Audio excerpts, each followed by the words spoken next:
Hello everyone and welcome to the Google community, the Google developer community and Women TechMakers International Women's Day celebration 2024. We are so excited that you are all here. Let's take a moment to celebrate you and the fact that you're taking your time to listen to some amazing women and to celebrate yourself as well. So welcome and congratulations to each and every one of you. We're so excited that you are here.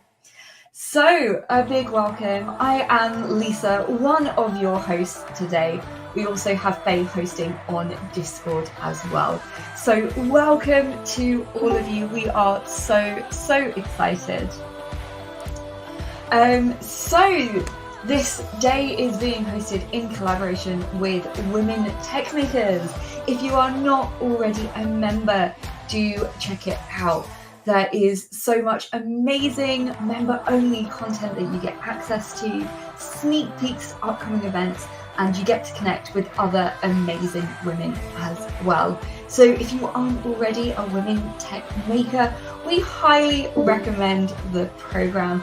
And thank you to the Women Tech Makers for all of the incredible support that we've been getting from them for this event. And a huge thank you to Digital Futures, our sponsor as well. They're on a mission to help people, irrespective of their background, to kickstart their career in tech. So thank you to them for the sponsorship that made this event possible. And if you would like to take a look at our agenda, here is the link.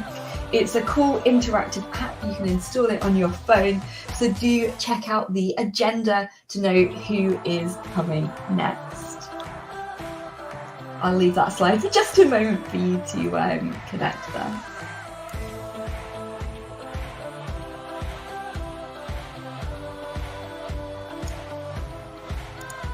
And next we have the link to our Discord community.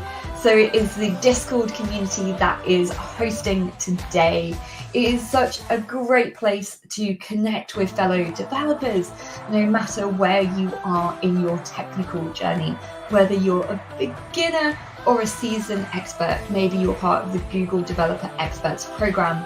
The Discord community is a great place to connect with people. So do check it out. We have a chat on there as well. So you can connect and talk today and meet fellow participants of the event.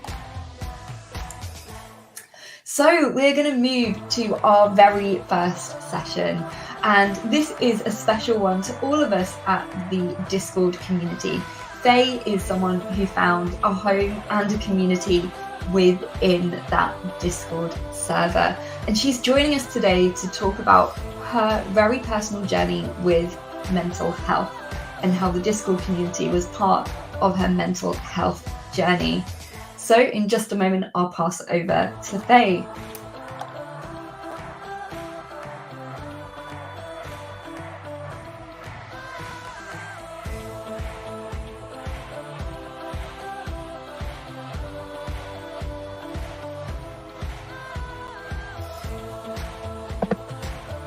Hello, and welcome to my session on Dare to Break the Silence.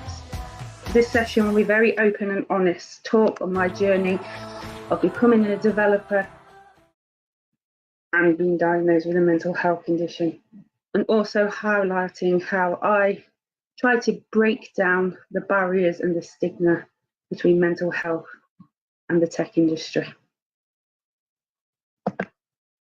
I love to start my sessions with a quote. If you attended my session before, you will have noticed it's changed again. I love this quote. This quote sums up how I feel about my mental health journey now. I'm at the acceptance stage. I'm at it much stronger than ever before.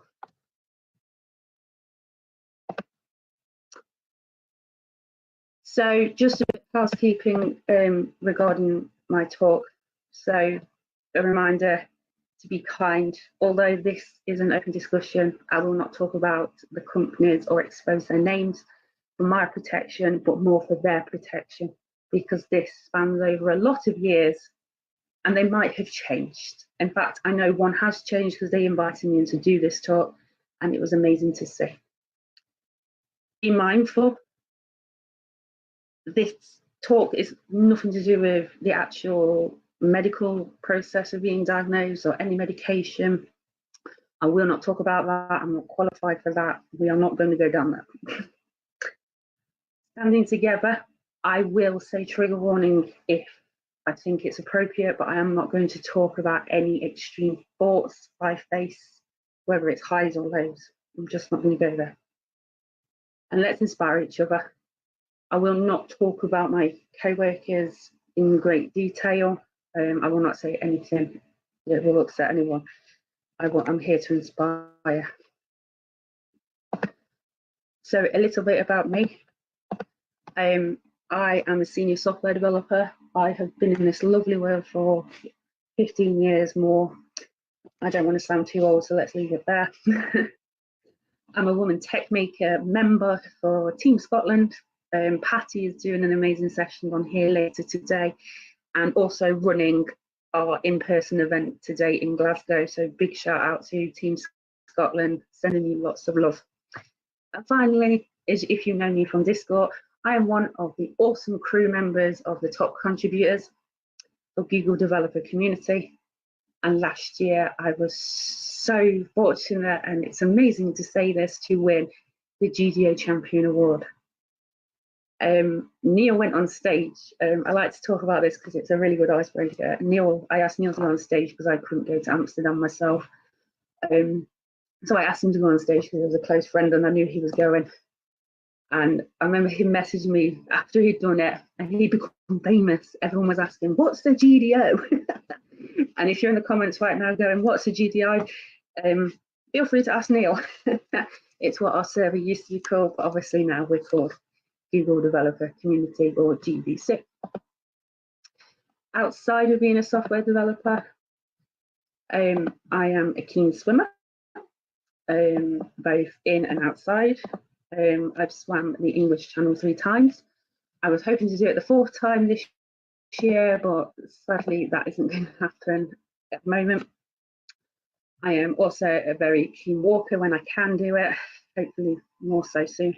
When the weather is beautiful, do you know what? Funny enough, as I'm talking, it's got half a black sky and half a blue sky. Welcome to my world here, but it's so amazing. We have such big skies here because there's hardly anything in the way. I'm a mummy of a gorgeous 4-year-old boy, and I live with the polar bears if you've not seen that before.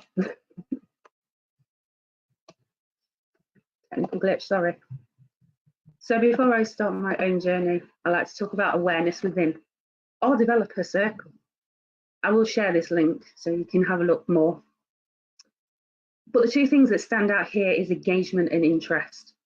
So less than half of developers actively engage in talking about mental health or mental well-being within the developer circle. But yet 44% are interested in talking about this topic.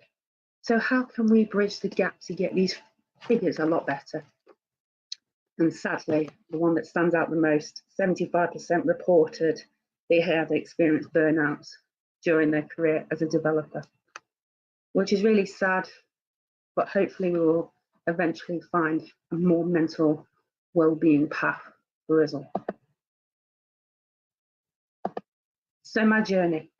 I was fortunate to be advised to do a degree that was transferable if I was, sadly it became reality, but if I was going to lose my career, which I did. I studied computer science. Additionally, I studied mobile development. Never really cared much about my grades. Training really came first, then studies in the background really. Only needed an average score really to get onto my training. I did take part in the odd thing.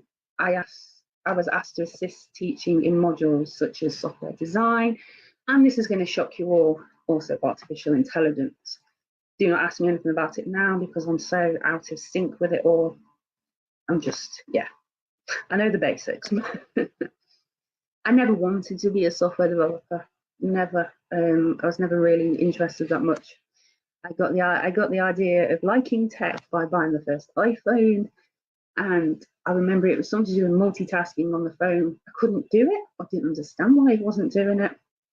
Not that technology was there at that point that we're at now. So I went on the internet and found a wonderful world of development. And yes, it was in iOS.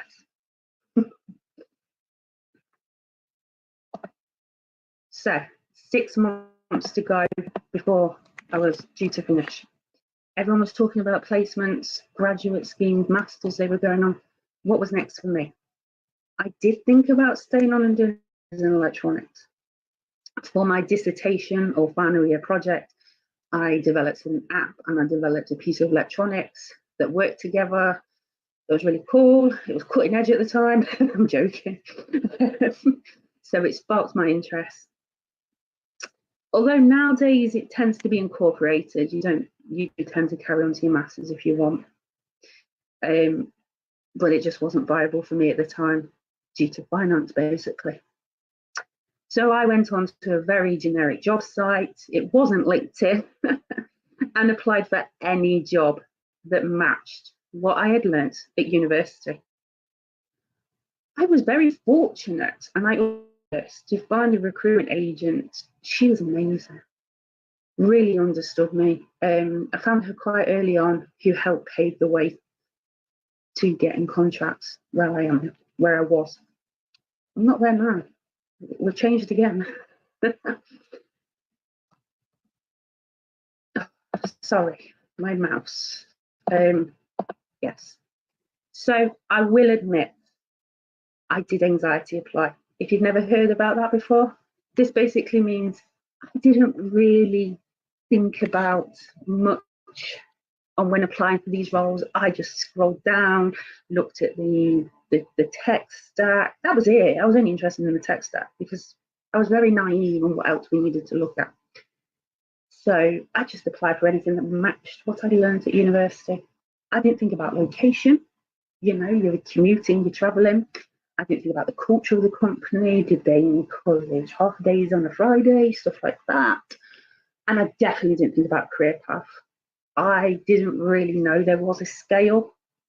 I don't think it was talked about as much back then, but I didn't really know there was a scale between, junior, mid, senior, and so on. Fear of failure was at large. I didn't want to be seen out of work, especially when I've never had been really. And I certainly didn't want to be just a person who got a degree. In my family, that's what they were deeming me at the time. This fueled me to apply for silly amounts of roles. Sorry. I remember very clearly getting burnt out after every rejection email. I didn't understand what the world really wanted me to do, if I'm honest. I had my heart set on becoming an officer in the military. I couldn't see a clear path anymore because I really didn't want to be a software developer. I am someone who really needs to find a purpose in life.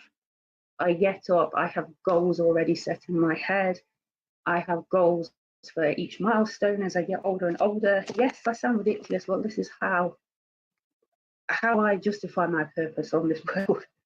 I can very rarely switch off and just go with the flow.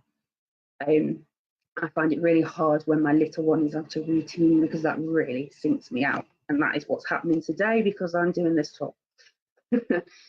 Fear of missing out. Well, I will openly admit I'd never expected myself to experience this because I had already decided my career destination.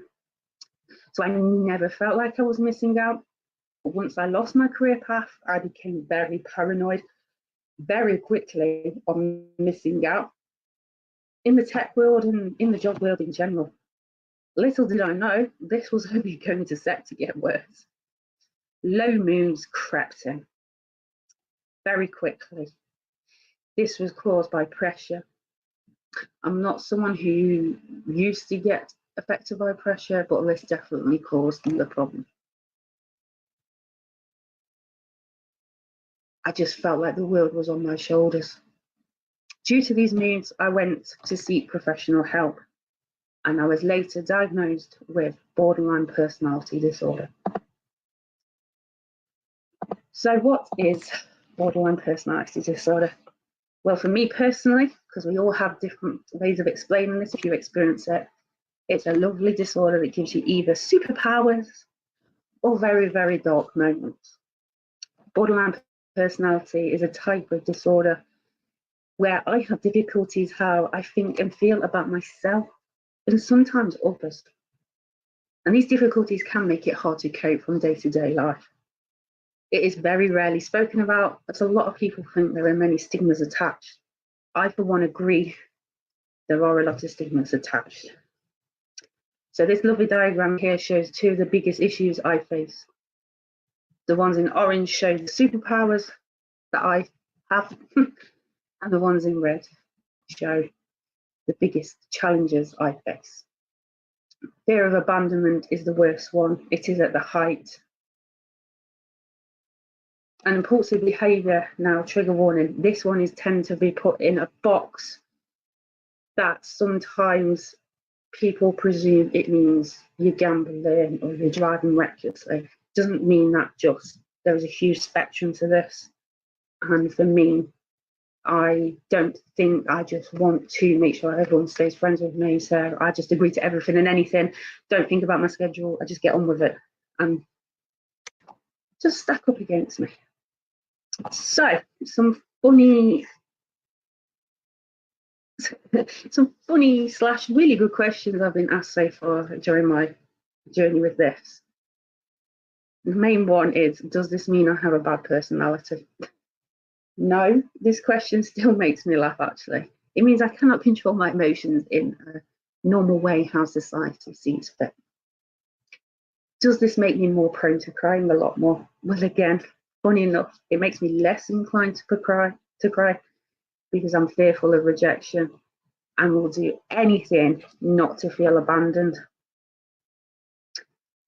And finally, someone asked me very recently, how can I have this and talk about it? Talking about it actually helps me on my journey of self-awareness. Like I said before, I've only recently hit this. I've only in the last years hit the self-awareness button. I've only just come out of medical professional support nearly 12 months ago now, after a long time. And these talks help me teach others. It can help me, but it also can help others.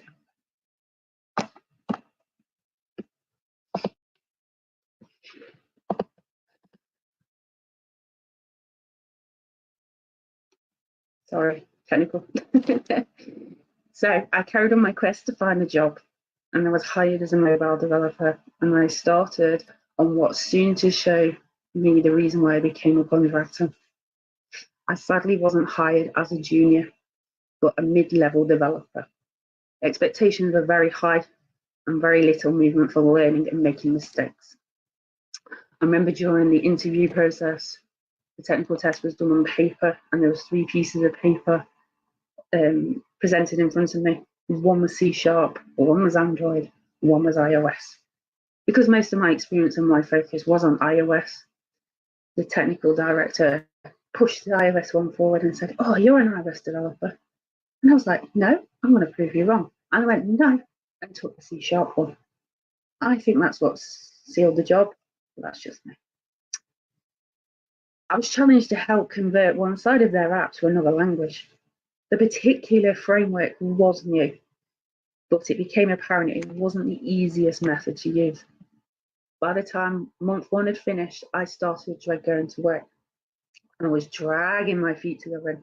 I was taking every opportunity not to sit at my desk and just walk about. I hated attending meetings, sessions with other team members, as I felt like they were judging my every move. They didn't make me feel welcome. They made me feel very nervous to ask questions. No one ever was approachable apart from one team member who was a tester. One afternoon, all my thoughts and feelings came to the top. So I just picked up my stuff and walked out. I walked and I walked. I didn't really know where I was going until I saw a motorway. I was just really ready to leave this world. The way I was left to feel constantly throughout my job just got too much. I knew I was capable, but for some reason, I just wasn't delivering anything good. No one was talking to me or coaching me. Thankfully, my now husband was called and found me by chance. I went to the doctor where I spent a bit of time getting better, but I knew I had to go back. I reluctantly drove into work only to be greeted by management and HR. I instantly knew I was going. They told me to hand over all my company belongings, told me I didn't belong in the technology industry with a mental health condition. One of them even stated I was no use to any development team. This was a huge setback. But I managed to find another role.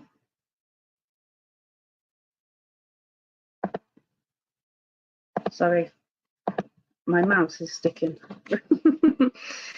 Again, I was hired as a mid-level developer, still not much mentoring or being shown proper methodologies. I was never pushed out of this role. I left on my own personal decision. It was making me feel, it was very much making me act the same way as the last one. This company, though, however, gave me the confidence that I wasn't just a mobile developer, because they allowed me to work on other projects such as web and AR. From this moment, I knew what I needed to do. I needed to work for myself. During the exit interview, I was told, I don't suit the technology industry. I need to find something that suited me better. Finding contracts at the start was hard because I just looked like a company hopped. Thankfully, smaller companies took a chance on me, and I learned so much and gained so much valuable experience, and even got to work on some amazing cutting edge projects. So my main struggles as a developer and as a person in general, because we are humans, contrary to people calling me robots on here. I have a huge issue with abandonment. This spans into high emotions, misunderstanding people very quickly. I am that person that would read an email, take it really wrong, and fire back not a nice one. I'm now slowly learning to be more mindful, reading it a few times before I send it. This is why you'll see me quite a lot of the time trying to promote mindful messages, mindful checking of messages. Because online it's hard. You don't know what that person's thinking.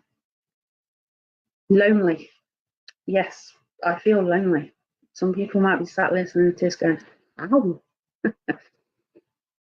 I really struggle to connect with people, believe it or not. I do have friends. I have an amazing family that's really supportive. Negativity. I don't understand who I am. I do come across as having a very low self-esteem. I recently attended an event where we were sat in a circle and we were asked, who are you? And they didn't mean your name or, what they meant, who are you as a person? And everyone was coming out with these fantastic buzzwords like, I am energetic, I am friendly, I am, this, that. It got to me, I had my jazz hands out thinking, go on. And I just couldn't. And I still can't explain who I am. Even when I ask people, I find it hard to believe. I just don't understand who I am. I know who I am to other people. I know who I am at work, but that's where it stops. Conflict. So I have this lovely thing in my brain where I either love something or I hate something. There is no neutral. If there is a conflict in my personal or professional, there have been times, although this is getting a lot better because I'm more self-aware, where I couldn't stay neutral and I would go down the more negative route, even though really I didn't have an opinion. But that comes from the fear of abandonment. If I didn't follow the norm, follow the crowd, I feel like everyone was going to leave me, hate me, make press releases about me. I still get some of that now, but I am learning as I'm becoming more self-aware to speak to people before I'm hitting this self-destruct button. Acceptance. how I changed my path for a brighter future. So I like to think now my journey is on the green path. So I became a contractor. I worked for myself instead of full-time roles. So after 6 months, I could move on. I work remotely.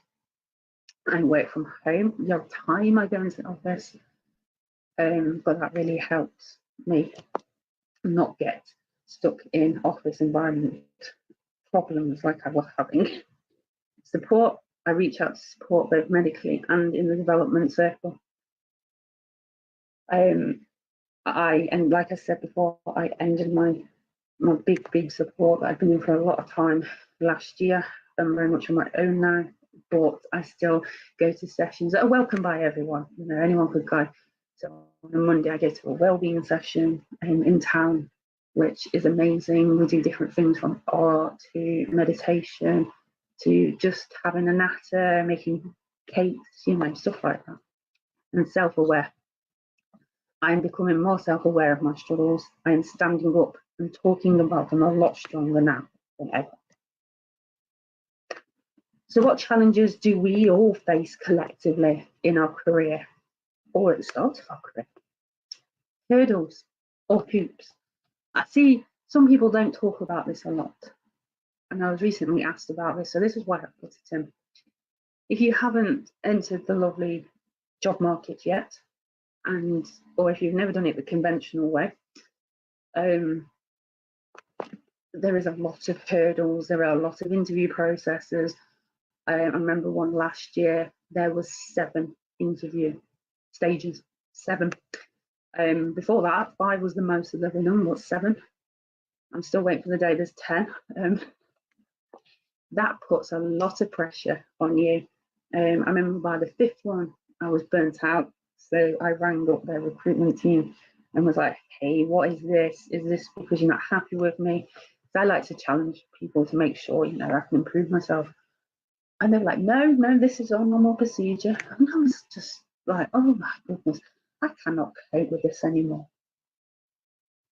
Stigma. There's still a lot of stigma out there, even down to talking about burnouts, even down to people going away when they're feeling rubbish. A lot of people still are quick to put a stigma onto this. I remember a few weeks ago on the Google Development Community platform, on one of the channels, someone had just recently joined and gone, you've got to be kidding me. Why is this a channel? I know people thought like that out in that world, but I wasn't expecting that like that. And the person who commented after said, oh, it's just part of their healthy work practice modules they have to pass. And I was like, hang on a minute. Have you not stopped to think that this is someone who isn't doing it just because they're being told to do it? They're doing it because they want to help. Pressure. There is a lot of pressure. There is a lot of pressure to be perfect from the start. There's a lot of pressure to get it right straight away. There's a lot of pressure to get the best job out there. You know, there's a few people I talk to who are aiming big. Aim big, guys. I'm not stopping you. You know, if you want to work for that big fancy corporation company, go for it. But the pressure to get there, and then the downfall you get, because you're not getting a reply off these big corporations, leads on to anxiety and imposter syndrome. Fear of failure, imperfection, and isolation. These 3 are really sad. It makes me feel really sad that people have these feelings. The fear of failure, especially when you're working on your own project in the software world, can be really, really strong. Perfectionist. We all know that one person that wants a button to be done in 1 line of code, but it has about 50 outcomes of this button, but it just wants 1 line of code. Why?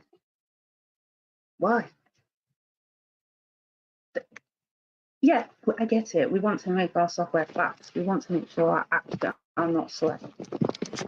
But if it's not given that, why should we worry about trivia things like that? And isolation. A lot of people are afraid to talk about their career outside their circle. I, for one, am. I've been faced with, those horrible things. You're just a nerd. although I find that flattering because I'm complete opposite of a nerd. But you're just a loner. You're just a gamer. Don't really play games myself, but that's just me. I wasn't really on Discord until I got invited to join the Google community. It can be very lonely. Less common things, less commonly known issues we face. Remote working, someone recently highlighted this. Switching off. How do we switch off if you're working from home? I recently found a way of doing this. I have one room, nothing moves out of that one room. As soon as I leave that room, work's over. I'm on my break. I'm sorting out my family. That's it. I do the breakfast commute like anyone else does. I come downstairs, have my breakfast. I make sure I have meals away from the room. I make sure I have my drinks away from the room to slowly learn to switch off. Circle of doom. This is awful. This is something I label it as. It's the fear of failure, but then it lifts as soon as you've fixed that problem. So you've got a bug, you've been working on it for a couple of days, you're still not getting anywhere closer. You go online, you find no one else has Googled that problem before, you start doubting yourself, you start thinking you're not a developer, you start looking for other roles and career paths, and all of a sudden you fix the bug and you're back to thinking you're the best developer. Horrible circle. But how can we break this? And then finally, sensory overload. If you work in an office, this sensory overload is sometimes spoken about with autistic people, where it applies to all of us. We're all human as well. If you work in an office, I remember the bright lights used to make my head spin because of the noise, the focus. I mean, thankfully, obviously, sometimes we can put headphones in if we're not needing to talk to team members. But then all of a sudden, if you see, I remember in one office, because it was a big open plan one, someone threw a football, I don't know why, and that was it. I was distracted. I was watching this football going back and forth. It was about half an hour. But then I got set back behind my work, which then triggered anxiety. And the environment does impact a lot. So mental well-being ideas for software developers. Mindful and stress management. I'm not going to talk about this too much in detail because we're all pretty aware. So you could do a short guide meditation. Meditation doesn't need to go for too long. You do 5 to 10 minutes maybe. I totally recommend the Calm and the Headspace and the Insight Timer. They are brilliant apps and resources to help. Deep breathing exercises has really helped me. Try the box breathing, the 4 in, the 4 out. Really, really help. And then the progressive muscle relaxation. So tensing my arm and then releasing it. So unwinding both physically and mental. Work-life balance. Setting distinct boundaries. Having clear office hours. Even if you work remotely. I'm usually good at this. I only do my work in those hours. I switch off. That's it. That is really hard to practice, but you will get there. Tech-free time. I'm a big advocate of this. Step away from the technology. So I do this on a Sunday with my family. We go out in the morning and do something, and then we go and have brunch. We either go and have a walk, or we take a little one to the park, or we just go for a drive. We just completely switch off from the world. We all love a car pool karaoke. So we have a karaoke session.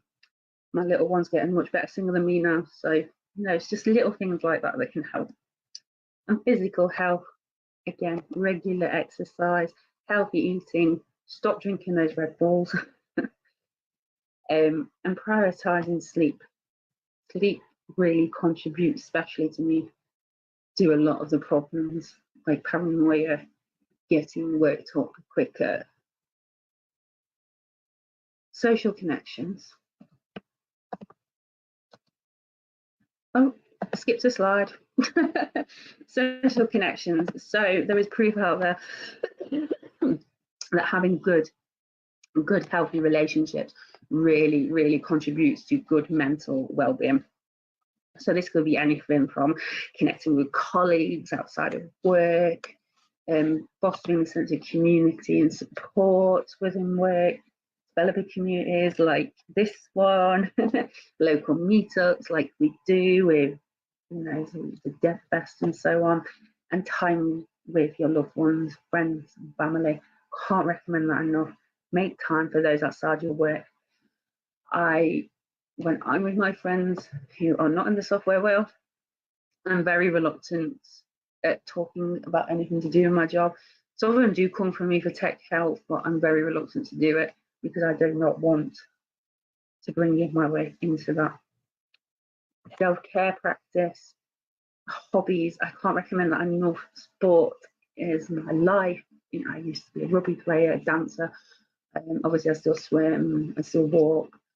But it could be anything. It could be anything from physical hobbies to things like painting, baking cakes, building something. Like I have boxes and boxes of Connect and Lego. And yeah, I'm going to admit, sometimes I go and build something even if my son's not here, because it really helps. Finally, work culture change. Be an advocate for mental health awareness. Encourage open conversations about mental well-being in your workplace, in your circle. Flexible work arrangements. Try and support policies, or try and get policies in for flexible working hours for people who need time out. One thing in particular with me, my last employer, I expressed that, so my camera's not on right now. It's not because I don't want you seeing me, I just don't want to see myself. I do not like the look of myself. So that's why you cannot see me. So this is a good example. So when I was joining meetings, they put in a policy where as long as you had the camera on for the first minute, minute and a half to prove you were not a robot, and you could switch it off, as long as the mic stayed on. And that really helps people who struggle with social anxiety, struggle with their self-awareness. And mental health days. So having more talks like this, normalising taking off time to prioritise your mental health. It's just as important as your physical well-being. So takeaways. No, I'm not about to order a pizza, unlike the last session I did on this. So be patient. Be patient with your mental health journey. It's okay to have bad days. Spread awareness. Be aware. Carry on this conversation with colleagues or your friends. Positive. Have a positive impact on the future for developers and for the mental health movement. If we can have an impact now, the future will be bright and we can get rid of this barrier, because I like to think technology is very accessible. It allows anyone to do anything. And this is the last piece of the jigsaw, I think, that is missing to making our industry the most inclusive one out there. Thank you for listening. I'm Faye Lisa, mental health advocate, and please don't lose hope. I'll be around for questions if you want to talk. Thank you.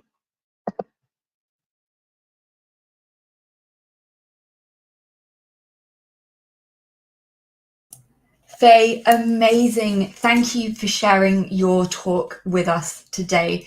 It was so brave and so wonderful for you to share your journey with us.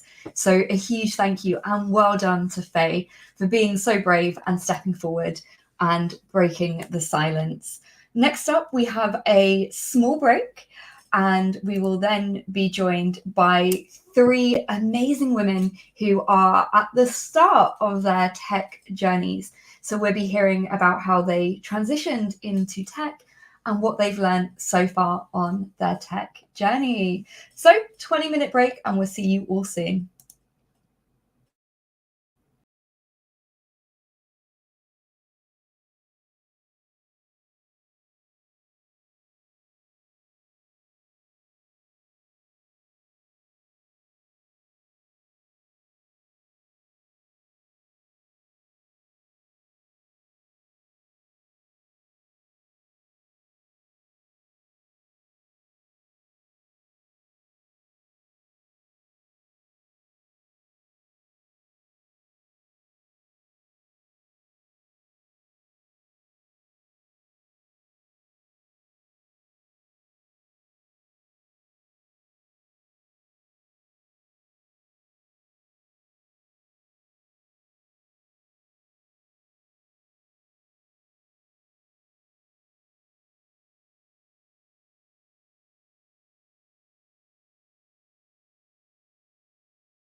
Hello, everyone. Welcome back. I am so excited to introduce you to our next speaker, Evelina. She is here to talk to us about her career change into technology and the journey she has been on. So, a huge welcome to Evelina. Hello, Evelina. Hello. Fantastic. So, I'm just going to take away. Just going to take away that ticker because it is now live and handing over to you. So welcome. Thank you. Hello, everyone.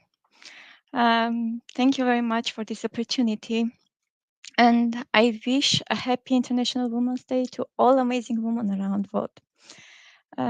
Let's introduce me, and I want to share my journey along with some practical tips for anyone who is currently in this career change path.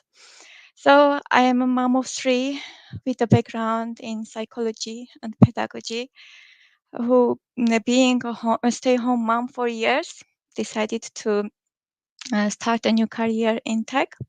So I saw that tech field is full of opportunities, and it can be challenging for myself, and I will be able to learn lots of new things. How I started my journey, I started with small steps, gradually with using online courses. As you know, there are lots of online platforms full of a wide range of courses, really helpful. And then I decided to do my master conversion program, which will help me to get closer to my goal. As you can imagine, studying and balancing household responsibilities may require some resilience, time management skills. However, with support of my family, especially my husband, I was able to successfully navigate through these challenges. During my university time, I came across different aspects of tech industry, and it really inspired me to become a data engineer. Exciting with this career path because I think it combines diverse skills and is becoming very important in this data-driven world. So now I am a data engineer trainee and learning and growing every day. So this is my career journey that I have shared with you. Now I just would like to share some tips with you that can be helpful for anyone who considers a similar career change. So first of all, plan everything. Make a detailed plan, and then break this plan into manageable steps. During this journey, it's very important to celebrate each milestone because it's another motivation that fulfills you and equips you with the skill to go ahead and overcome other challenges. I know sometimes it's very difficult, and you need to to um, look after yourself, and it's very important to prioritize your self-care. Take a time, have some rest, and practice some patience, because remember, every great things really needs some time. Now, I would like also highlight the skills that are also very important during this journey. Being resilient. Don't let challenges stop you. Seeing them as a chance to grow. Keep your curiosity. Stay excited to learn new things. Every lesson adds to your experience. And adaptability is another skill. Being able to welcome changes and being open to challenges is a very good skill. And finally, I would like to say, demonstrate courage, be brave to try new things, and believe me, you will find the right way to achieve your goal. So to conclude, this is my story, how I went from a stay-at-home mom to someone who is really into tech. It wasn't easy, but I learned a lot. My message is simple for everyone. While achieving your goal, keep going, even when it's tough, sometimes challenging. Everything is achievable with determination and hard work. Thank you very much. Evelina, thank you so much for sharing your journey and your story with us. It's so inspiring to hear. We have a couple of questions for you, if that Yes, is sure. okay. So what have you found most exciting about your voyage into the technology industry? The most exciting, I think, that I was able also to encourage my family members, my kids, to be like a role model. Even at this age, I am continuing learning, and I think they will learn from me. And yeah. Oh, that's so fantastic. And on the flip side, what would you say the most challenging thing has been so far?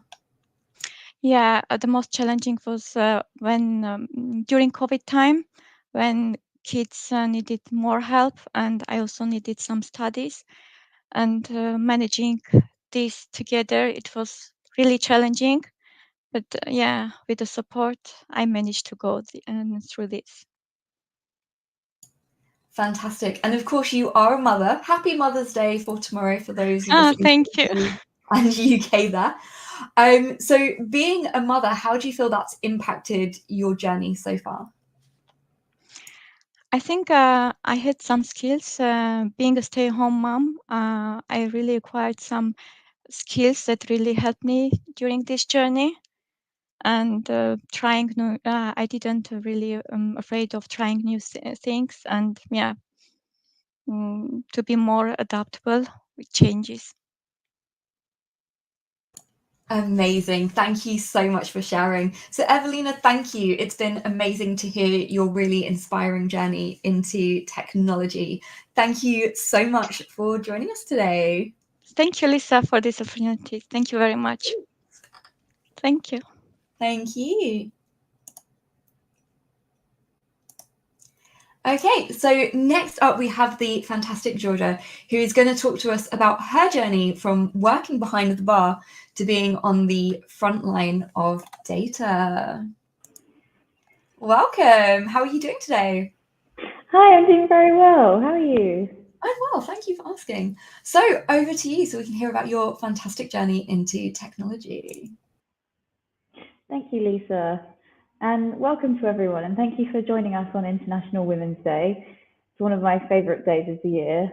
And so far, it's been fantastic. Yesterday evening, we had a women's march through Tirana, Albania, where I'm currently based. And the atmosphere was incredible. Lots of signs and singing, and looking around and seeing all the smiling faces of women and the people who are here to support us was fantastic. And feeling that community, to me, is what International Women's Day is really about. But that's something that's changed massively throughout the years. In primary school, International Women's Day was a chance to learn about women in all different aspects of society. Female role models were never short, and it really cemented the idea that all work is women's work. And then moving into secondary school, I was lucky enough to go to an all-girls school, so International Women's Day was always kind of a big deal. It was a chance to learn about the career opportunities that were available to us, especially the industries that were lacking women and where we could really do impactful work, and where we would also have positive discrimination, which is something that I've struggled with, as I'm sure a lot of you have struggled with. We want to be hired because we're intelligent and capable and because we'll succeed in that role, not because we're women. And we don't necessarily want to be the only woman or the first woman on the team, because that role holds a lot of responsibility. We are essentially representing half of the human race. But despite that, I ended up being the only woman on my team upon entering the bartending industry, which is very male dominated. And because of that, I had quite a few strange misogynistic experiences that I enjoyed talking about, but that's not the purpose of this talk. And it was then, upon entering the world of work, that International Women's Day really became a source of strength, support, and stewardship. It was an opportunity to be surrounded by women who had faced similar issues and had come out the other end. It was an opportunity to get advice, but more than that, just an opportunity to be heard, to have people sit around you and say, I'm sorry that happened, but I'm here for you. And I also wouldn't have known how to react in that situation, because we're often expected to respond absolutely perfectly to these very bizarre situations, but no one teaches us how to deal with these situations. So it's only natural that we'll make mistakes, but it's through these mistakes that we'll learn. And having that freedom to make mistakes is such an important thing. Going from being the only woman in the room to a room full of women, I noticed that was a big difference. On male-dominated teams, when something went wrong, the first question was often, well, whose fault is it? And then in female-dominated teams, the focus would be, how can we correct this mistake and then make sure that it doesn't happen again? And that is, of course, a far more productive environment. Having freedom to make mistakes and learn from them is such an important thing and a skill that we are continually developing. Because life is rarely a straight road, and as we heard from Faye's talk, there are frequently things that crop up that will challenge us, and in those situations, having a supportive network of people you can fall back on for advice is incredibly powerful, and it's those kind of things that will lead us to success. This is something that I relied on heavily upon entering university. I wasn't planning on going to university. I wanted to do an apprenticeship, but after visiting UCL and seeing the labs they had and meeting the people there, I absolutely fell in love with it and decided that's the environment that I wanted to be in. So I started studying chemistry at UCL, and I was so excited. I joined loads of societies, but then the pandemic hit. So the reality of that was not at all what I was expecting. After a lot of deliberation, speaking to a lot of people, I decided to end my studies after the first year, but I left that experience with something so valuable, which is my love of data. And that has led me to Digital Futures. After leaving university, I was teaching myself data analytics skills in a similar way to Evelina, doing online courses, using online resources, just practicing lots and doing projects. And at the same time I was working because I still needed to pay the bills. And I had some fantastic experiences. I got to travel to America to work on the Live Golf Tour. I got to meet loads of amazing people and collaborate with loads of fantastic brands. And those experiences wouldn't have happened if I hadn't made the decision to leave university. And they wouldn't have happened without the guidance of the fantastic women that I met along the way. And now being with Digital Futures, I can genuinely feel that it's a very inclusive, supportive environment. In this community, I'm an outlier because I don't have a degree. I work alongside incredibly intelligent people with masters in mathematics or PhDs, but that never feels like a barrier to my success, the fact that I don't have a degree. It's amazing to be recognized for all the other things apart from the piece of paper that you have. And being here with this amazing community, it really reassures me that in those difficult times, when I am struggling, when you are struggling, we can rely on each other and we can ask for help in those difficult moments. Well, thank you very much for listening. I'd be happy to answer any questions if anyone has any.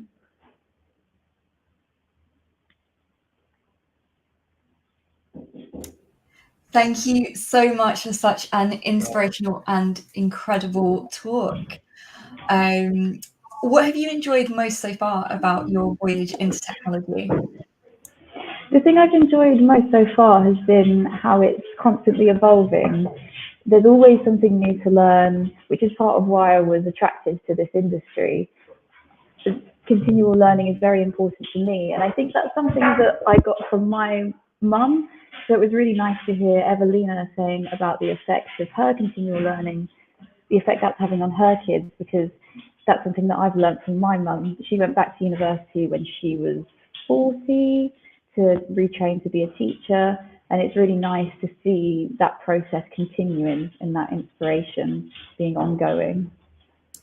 Oh, that's so fantastic. It's great to hear about how role models are so important to you. What do you think the most challenging thing has been so far? I think the most challenging thing, I would probably say it's the same as the most exciting thing, the fact that things are always changing. And I really enjoy sitting and having a cup of tea in the morning and catching up with the latest news. But there is always so much, and staying on top of that is really a challenge and something that I'm really looking forward to continuing to do. Fantastic. Thank you for sharing. And has anything surprised you as you've entered your journey into technology? I think I have been really positively surprised about how diverse it's been, and it's been really nice working with a lot of women and just being able to feel that difference. A lot of people have said, because a lot of us have come from backgrounds of like very technical backgrounds, being quite used to being on male-dominated teams, and now being in this environment where we can actually say, I'm very confused with this content, I don't know what's going on, is absolutely lovely. And it's something that I'm still getting used to. Asking for help is quite a difficult thing for me, and I'm still adapting to that. But with the support of the people around me, I know that it's something I'll be able to achieve. Amazing. And for other people who are on their learning journey into maybe data or technology, do you have any advice that's really worked for you in learning some challenging concepts? I think the best thing around that is community. And it's difficult to find when you're studying online. Obviously, there's things like Stack Overflow, but communicating with people through posts is so different to being able to talk, even over Zoom. So finding your community of people who are at the same stage in their journey, where you can talk about these things and ask for help.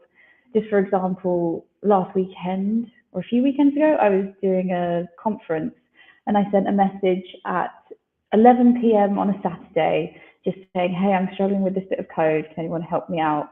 And being able to get those responses at quite a bizarre time, knowing that you're around other people who are passionate and engaged, is absolutely fantastic and a real motivation to succeed.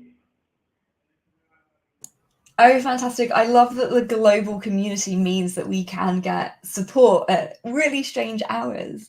So, Georgia, thank you so much for joining us. It's been an absolute inspiration hearing about yourself and your journey. So thank you so much for taking that time to join us today. Thank you very much, and enjoy the rest of the day. Thank you. Fantastic. So next up, we have Daria, who is going to be talking about breaking barriers and empowering women on tech. So Daria, welcome to the stage. How are you doing today? I'm doing good. Thank you. Hello all. Thank you, Lisa. My name is Daria and I'm a business analyst at Digital Futures, and I'm proud to be a woman in tech. So for over 5 years now, I've been pushing myself forward a male-dominated field, and I've got something important to share with you today. So it doesn't matter where you are in your career journey right now, because my speech is going to be useful for everyone in the workplace. We're going to talk about building confidence, networking, and standing up for yourself, because these are the keys to success and the things that will help you shine brighter than others and believe in yourself. So I will be starting with confidence and just one question. Have you ever found yourself in a meeting itching to share your thoughts but feeling too nervous to speak up? Or perhaps you have hesitated to ask questions because of fear of judgment, or maybe you thought your question is silly, or just doesn't make sense. So trust me, you're not alone. Many of us experience this moment, all thanks to something we call confidence. So I call confidence a superpower because it helps me feel good about myself. So when we are confident, we believe in ourselves and our abilities. We are not afraid to speak up, share our ideas, or ask questions. We know that even if we don't have all the answers right now, it's okay because we're willing to learn. And this is what sets you apart from others. But I know sometimes it can be really hard to feel confident, especially when we are in a new or challenging situations. We might worry about making mistakes or not being good enough. We might compare ourselves to others and feel like we don't measure up. So here's the thing: confidence isn't just about being perfect or knowing everything, it's about being okay with who we are. It's about believing in ourselves even when things get tough. So in tech world, confidence is especially important. It's what helps us take on new projects, speak up in meetings, and go after our goals. This is what sets us apart and helps us stand out, even in a male-dominated field. So how do we build confidence? Well, I'm not going to surprise you, but it takes time and practice. We can start by celebrating our successes, no matter how small. We can remind ourselves daily of our strengths and accomplishments, and we can surround ourselves with supportive people who believe in us. And I'll tell you what, remember that when we believe in ourselves, there is no limit to what we can do. So, second thing I would like to tell you about is you should always speak out for yourself at work.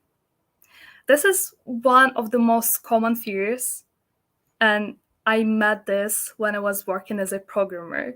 So, again, imagine you're in a meeting or a working project, and someone makes a joke about your gender, your accent, or anything else.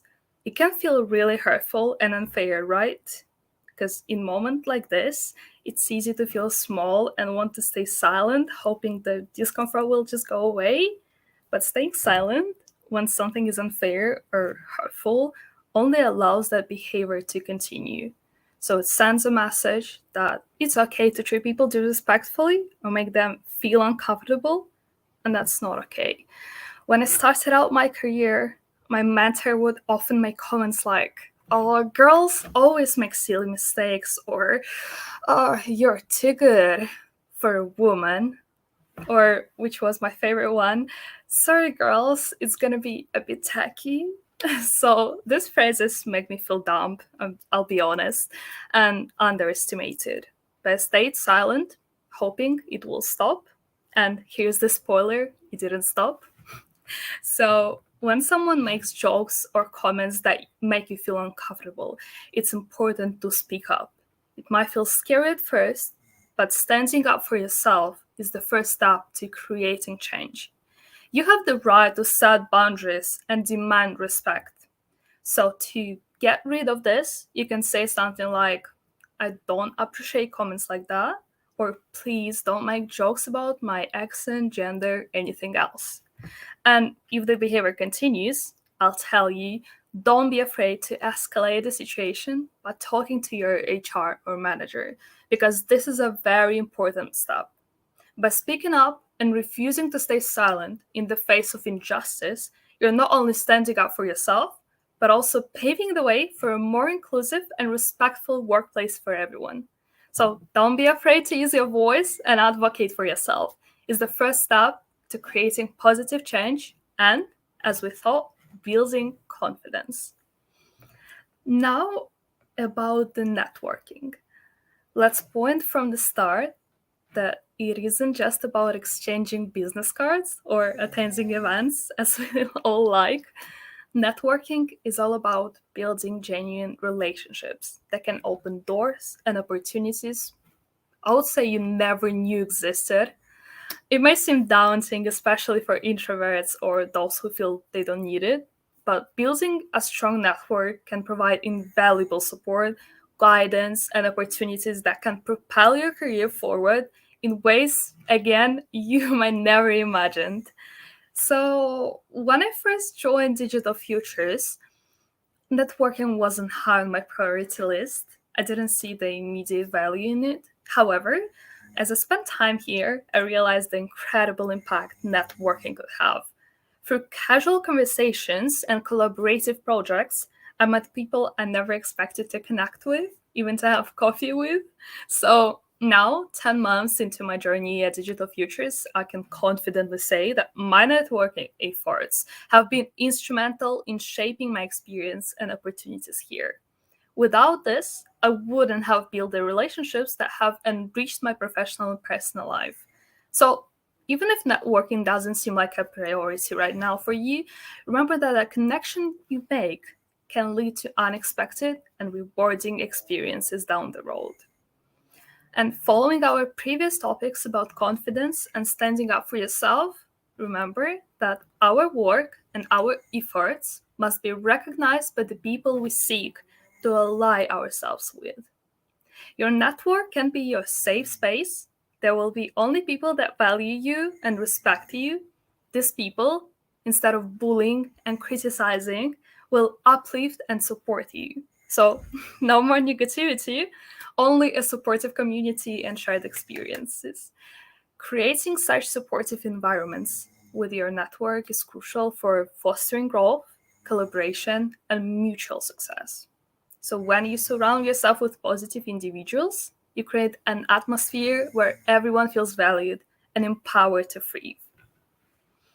So, I urge each of you to reflect on the principles we have discussed today. It's confidence, self advocacy, and networking. Consider how you can apply them in your own professional journey, and remember that each of us has the power to shape our path and make a positive impact in the tech industry and beyond. Thank you for listening, and happy International Women's Day! Daria, thank you so much. There was so much incredible advice in there. I'd love to ask you a quick question, if that's Sure. okay. Sure, yeah. So yeah, as you've started your journey as a business analyst, what has been the most fun and rewarding part of it for you? I would say meeting new people and diving in a new sphere for me, because before I was working as a programmer for over 5 years, and business analytics was something I didn't know fully. So it was a very good experience to speak to people, ask questions, and don't be afraid when you think that you're dumb or don't know something. So this was the most interesting thing so far. Yeah, thank you so much. You have some wonderful feedback in Discord, some really great comments. Oh. Thank you for your Thank thoughts. you. So do you have any last bits of advice you want to give to anyone thinking about starting their journey in technology? Definitely, yes. I would say push forward, don't give up. If something doesn't happen right now, this is because it takes time and you need to take small steps to get to the result you want. Incredible. Thank you so much for joining us, and thank you for your incredible talk. Thank you for listening. I was very happy to share my insights. So everyone, we now have a short break. And then after that, we'll be going into our next session where we'll be learning about a woman's journey as she gets back on track after parental leave. Enjoy the break.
Hello and welcome back. It is such an honour to introduce our next speaker. Her accomplishments have no end, and it is such an honour to welcome her to the stage today. Hello, welcome. Hello.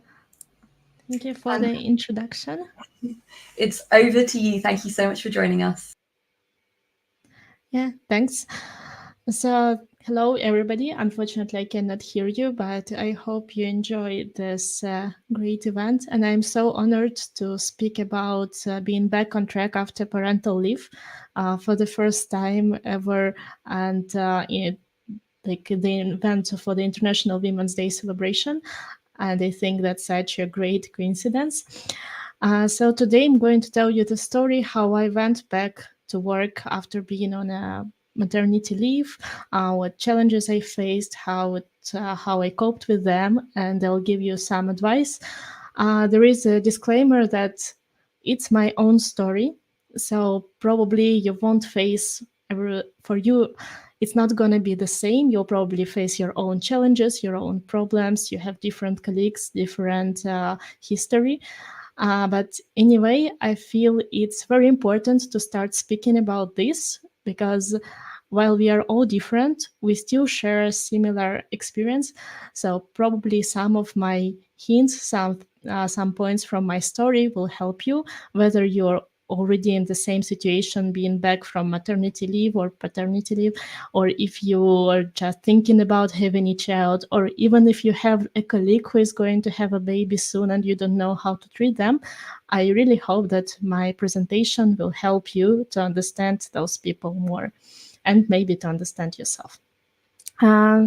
So let me briefly introduce myself. I am software engineer at a company called Sonar.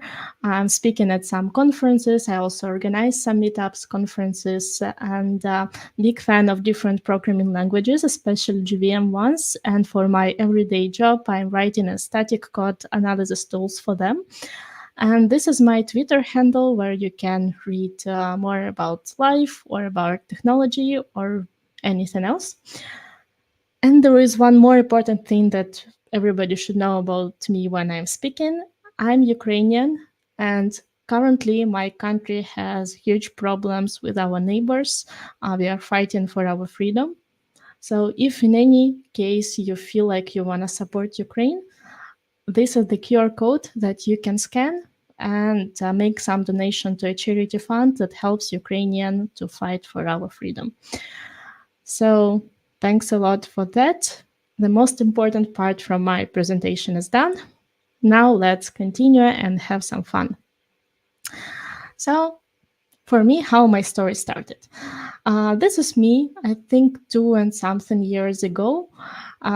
It's my work because when I was already pregnant, like far along with my pregnancy on the 8th month or even 9th month, I was still working till the last point, and I never like noticed at my work that I am pregnant because pregnancy never affected my brain, and I was still productive. I was able to work completely, so like nothing changed for me during my pregnancy. I was pretty lucky because this is not true for everybody.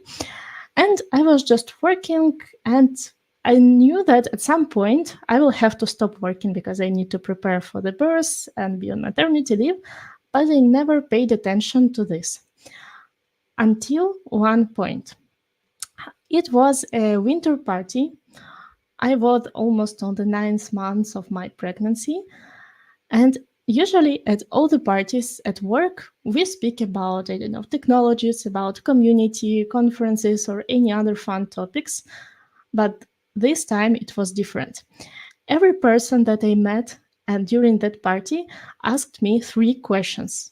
When is my due date? Whether I'm waiting for a boy or a girl, and if I already know the name, how I want to name it.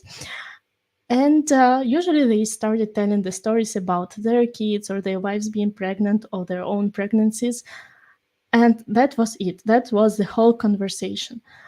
Like every single person asked me this question, and I felt like something is wrong. I'm an interesting person despite being a future mom. I can talk about Java, about Kotlin, about static code analysis, about JavaScript, about any other thing, about generative AI, whatever, but everybody was asking me about my pump.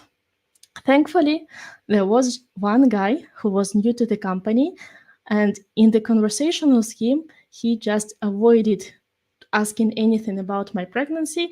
We were talking about my previous job, previous experience, and thankfully, we revealed that he kind of used the product that I was developing, and that gave me some hope. But that was the point that I needed. Because I needed to understand that, okay, I will stop working very soon, because like in a week I'm going to start preparing for my childbirth, and actually will stop working and be on my maternity leave, and that will change a lot of things. So unfortunately for me, it happened on the ninth month, when I realized that, okay, a lot of things will change for me. I hope that for you it will be a little bit earlier, so you won't be that stressed out. But for me, it was like at the last point when I realized that a lot of things will change in my work. So I'm not the person who gave up so quickly. I was thinking that, okay, I just need some plan. So the first tip that I want to give to you to prepare your coming back from maternity leave or parental leave, have a plan. So, and of course, as I like planning stuff, I'm very passionate about planning. I had my plan. So here it is. Every morning, I will start by doing my lead code task. When I was thinking that when I'm at maternity leave, I will do it like this.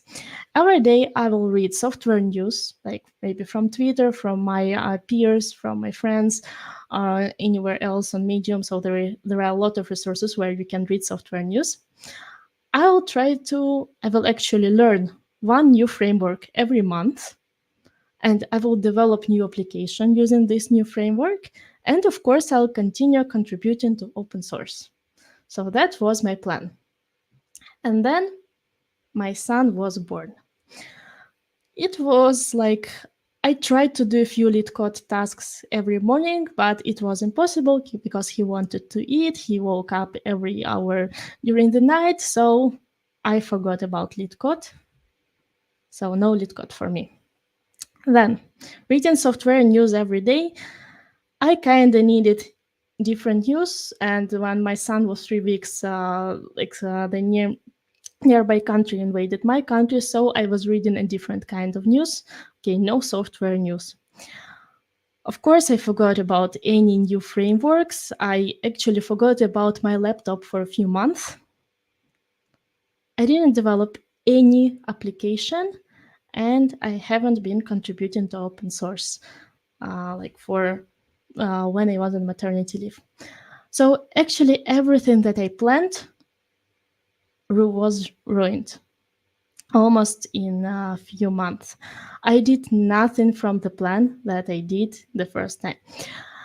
And I think for people who already have some kids, this sounds obvious that these 5 points are impossible to do when you're on maternity leave. But apparently that's not so obvious for a person who've never been on maternity leave. So that was the time when I realized that, okay, I did nothing from my plan. That was the time when I had to realize some ugly truth and take off my pink glasses. Pink glasses were broken, and I had to realize some ugly truth. And if you have never been to any parental leave, if you're not in similar situation than I am, sorry, but I have to reveal you an ugly truth. First of all, raising a child is hard, especially taking care of a newborn where you know nothing, you're just learning.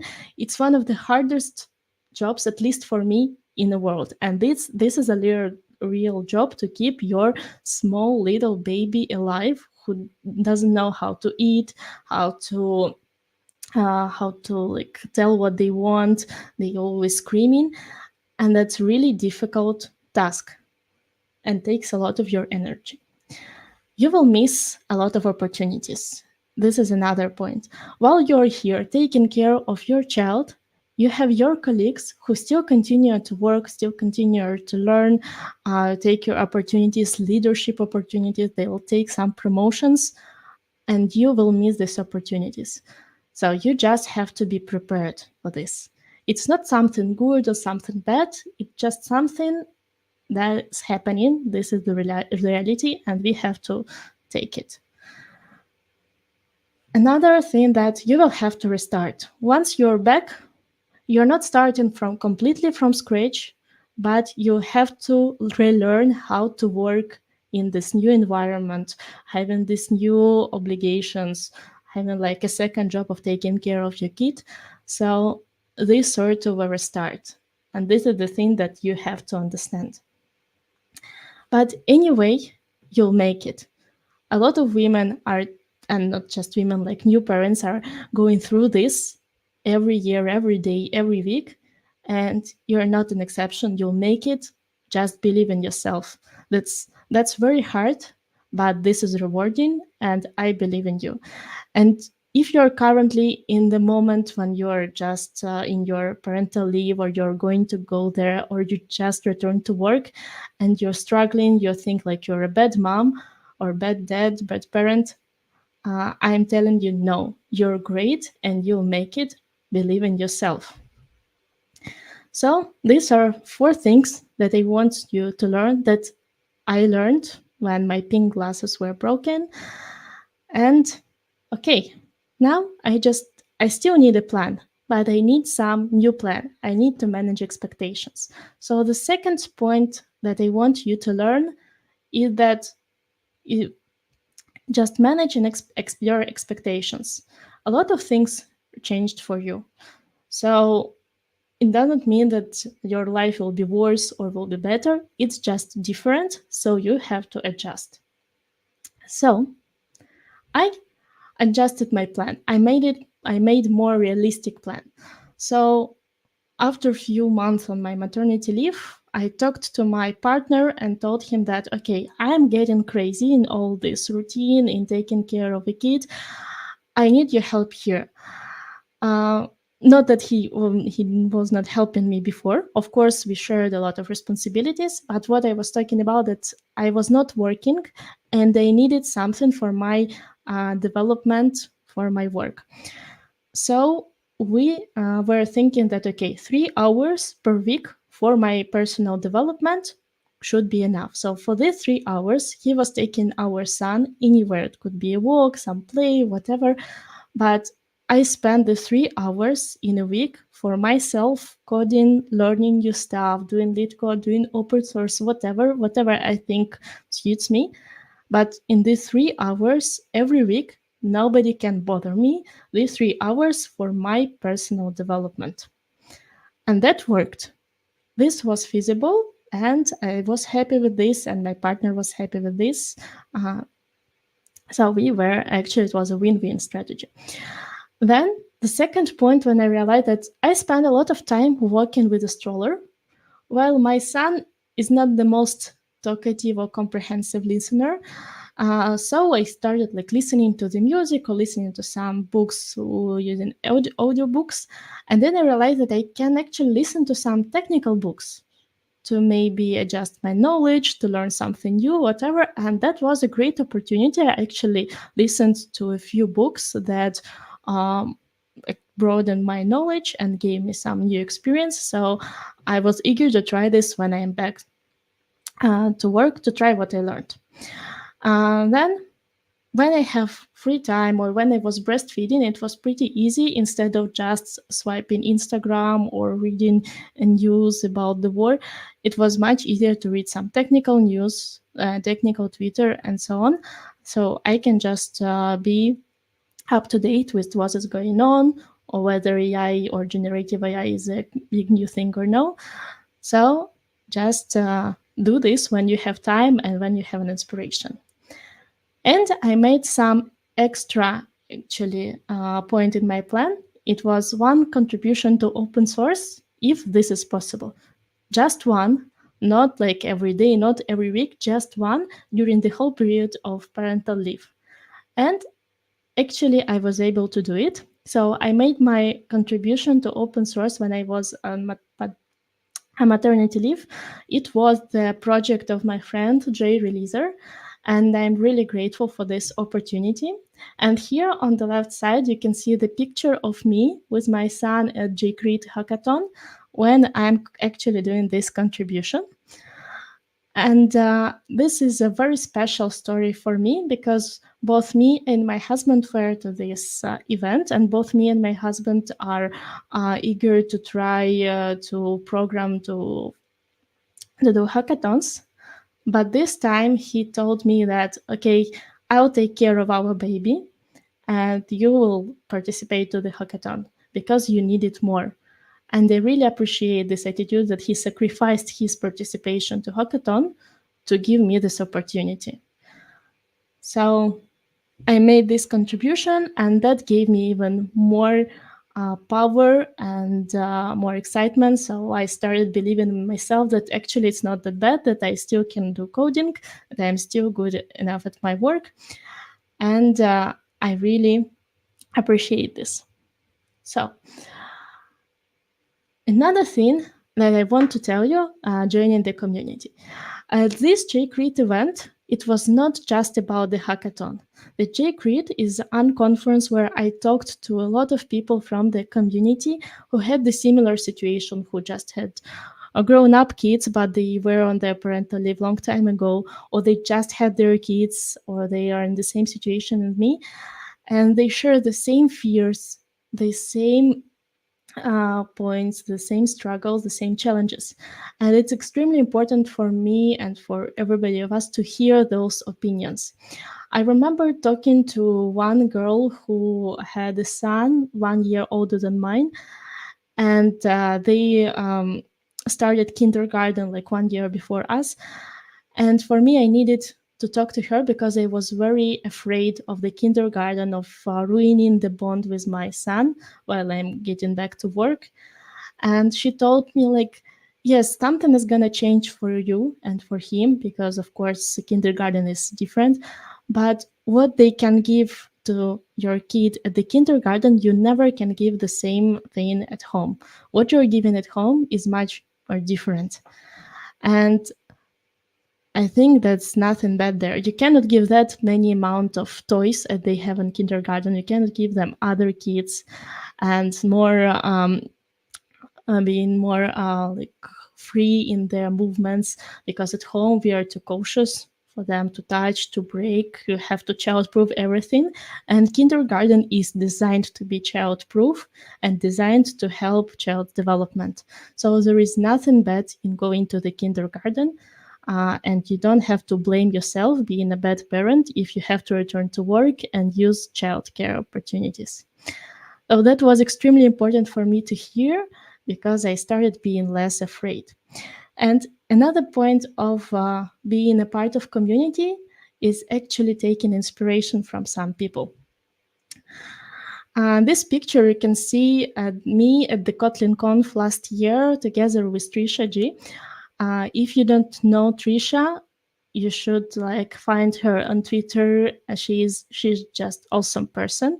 She is an amazing technical speaker and a books writer, and she's also a mom. And I remember 7 years ago or 6 years ago, I've seen somewhere posts and then pictures when she was speaking at the conference, and she took her small baby because like her daughter was too small to leave her without mother, but she needed to speak because she's a developer advocate and that's her job and she likes doing this.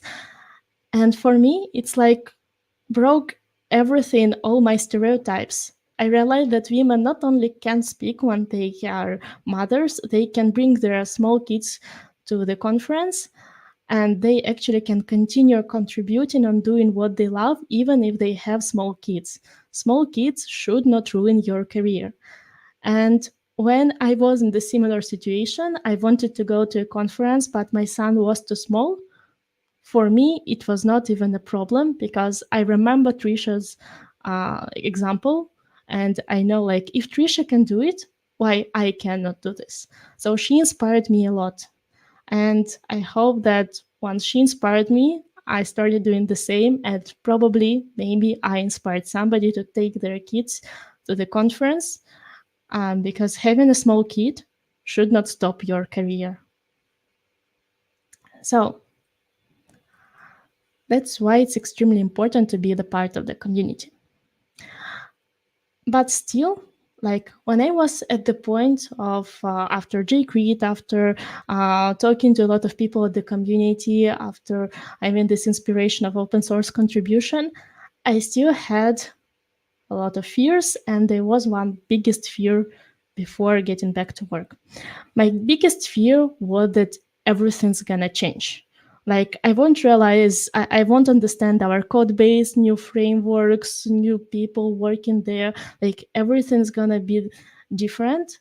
And for me, it will be much harder to start working. But the truth was, when I got back to work, nothing changed. My knowledge was still relevant.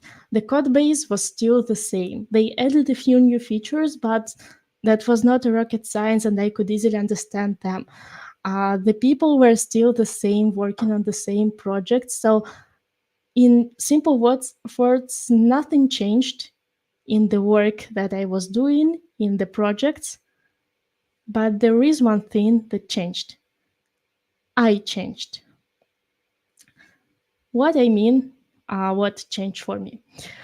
And why? Because raising a child is hard. As I told you, your son or daughter might not sleep through the night, so it still means that you're waking up at the night, you don't have enough of sleep, you may breastfeed, or you have to prepare formula for your kid, and that's a lot of energy. You missed some opportunities, while some of your colleagues might not miss them. And for example, if you started equally with somebody, but because of your maternity leave, that somebody could now be a little bit higher than you or your manager or whatever, you have to accept this. You still have to restart. You need to learn how to work in this new environment with this new yourself. But I still believe that you're gonna make it. So what exactly changed? First of all, changed my priorities. Now I always put my son, my family over my work. No matter what, no matter how important the meeting is, if somebody calls me from the kindergarten and say that my son has a high fever, I'm going there and I take in my kid no matter what, whether I'm on the interview or on meeting with the CEO. Like, okay, of course I try to politely finish this to be like more but people should understand this, and I'll always put my son above anything work related. Then sickness. It's not a secret that pregnancy and giving birth and like having a small kid in your environment gives you a much more sicknesses. And I was sick like almost every second week. And actually, when your kid starts kindergarten and they started being exposed to other kids, they are sick every second week. So now I had to understand that I missed maybe 30% of working hours because of my sickness, and I had to adjust. It was the case when I just got back from my maternity leave that a lot of sprints were postponed or canceled and so on because of me not being present there. Then another thing that changed for me was my attitude. Previously, I was very passionate and eager to fight and for striving for perfection and so on. These days, maybe being exposed to much more stress or with my kids, I'm taking a lot of things easier. If I disagree with some things, but I see that almost everybody agrees, I can take it easy and I can relax. Previously, I was not able to do it. So my attitude changed, and now I'm choosing my battles carefully and I'm not fighting for everything. And another thing that changed for me is my interaction with colleagues. for me, it happened that currently I'm the only one who has a small kid. I have another colleague who has kids, but they're grown up and already joined the college. And I'm the only one who is always sick, who has to take care of the kid. And that's a little bit hard to cooperate, because while my colleagues are extremely happy to help me and are trying to understand me, they cannot really understand through what I'm going through, like how much of lack of sleep do I have, that I have sort of a second work when I'm cut back to home from work, that I have to take care of my kid, and that's not true for them. So this is harder. For my husband, it's a bit easier, because in his team, almost half of the team has kids and almost of the same age. So they even can talk, can share the experience. And for me, I'm the only one. So I had to adjust and to explain a lot of things to my colleagues. And as you might understand, these things that changed to me were really difficult to come through. And at some point, I was really stressed out. I didn't know what to do, and I realized that I need some help. Thankfully, we have a great HR department in my company. So I started talking with our human resources, with some people and culture professionals. And I was told, I think that's one of the most important things that I heard, that yes, a lot of things changed for you. Sometimes it's difficult to cope, but try to turn what you think is your weakness into your strength. Because what changed about you, it didn't change you as a professional. It just changed the way how you should work. So just adjust and make strengths out of your weaknesses. So what do I mean? Being a parent is not your weakness. It's your superpower. And I will repeat it, like, being a parent is not your weakness. It's your superpower. I want you to learn this. Being a parent doesn't mean that you are now worse, you cannot achieve something great. You have to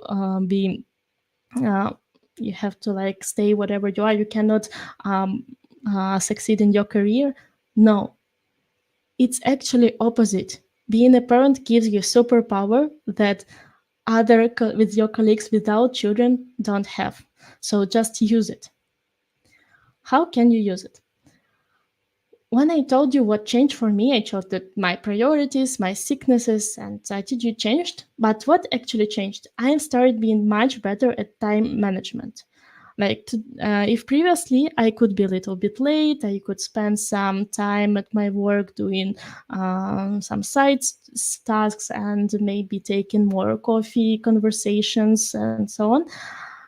Today, I'm much more strict with time management. I actually, if it's 6 o'clock p.m., I stand up and go to take my son from the kindergarten or go home to prepare dinner.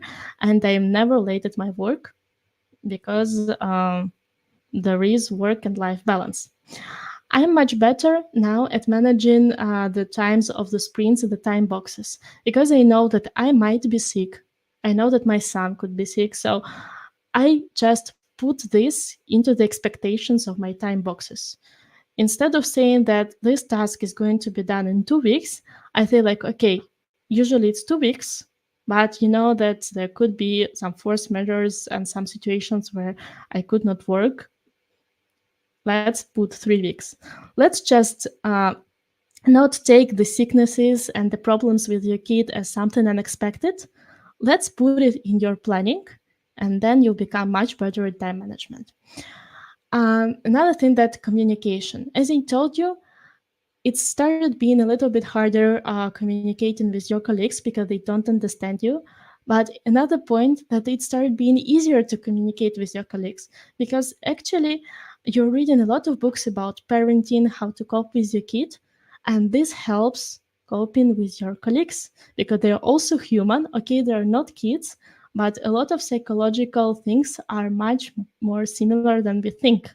So we can reuse the parenting skills into your communication skills with your colleagues, and that helps a lot.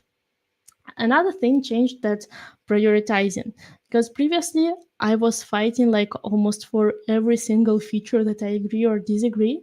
Today I'm choosing my battles much better.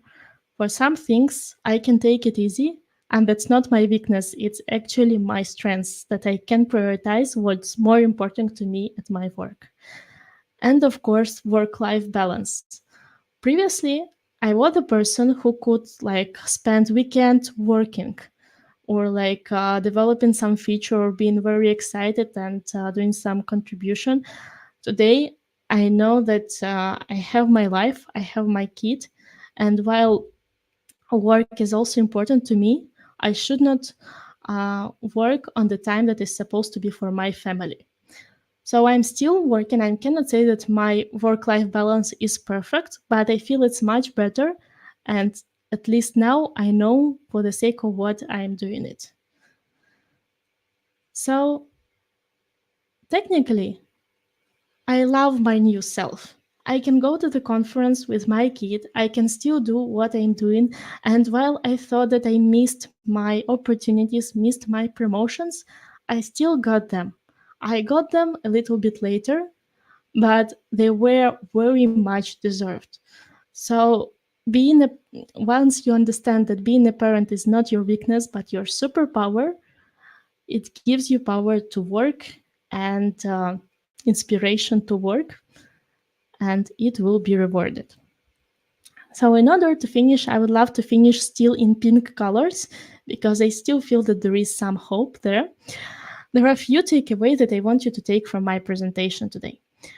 First of all, getting back to work, raising a child and work, being a working parent is not easy. As I told you, like keeping your kid alive is one of the hardest things that I ever done. So yeah, that's gonna be difficult. But you're not alone there. A lot of parents are going through this every day, and this has been for like 10 years ago, for 100 years ago, and it's going to be like 10 years later. You're not alone. There is a community. We can talk to each other, and we can simplify the journey of each other by talking, by helping each other and setting example. And I think today being a working parent is much easier than 100 years ago. And if we look at the statistics, how many women are getting back to work after their parental leave, you can see that the percentage increases. And there is still a lot of things we can fight for. I live in Switzerland, and the laws are not really encouraging the second partner to work. But I think it's much easier than 100 years ago, and we still can fight to make it better. And once you're able to do it, it's rewarding. It's rewarding to see your kid be raising, and while he is proud of you. I saw my son when we've been to the conference, and I was on stage, and he was like almost 2 years old, and he was already so proud of his mom being on that huge screen. So it's very rewarding. And once you see it, you know for the sake of what you're doing it. You're doing it for your and for the future. And again, I'll tell you, if you're in the same situation, if you're struggling and if you think you're a bad parent, you'll make it. I believe in you. I made it, and you're gonna make it. And once you'll make it, you'll inspire others. Because the more people, the more working parents I see, the more inspirational it is for others to understand that it's actually achievable. And of course, while I told you that there are a lot of things that I did by myself, there is always a special thanks for my husband, for my partner, Evgeny, who is taking care of my kid together with me, who helps me, who actually sometimes pushes me on the stage and helps me to prepare my presentations and work. And he always inspires me. And only because of him, I think I'm doing what I'm doing. So it's very important to have a supportive partner, or if you don't have a partner, supportive family or community, because it's hard to do it all alone, but together with somebody, we can do a lot of things. We can actually achieve great stuff together. And thank you for listening to my talk. I hope you enjoyed it. I hope you learned something new. And if you're in the same situation that I was a year ago, you'll make it. That's it. Thanks for listening.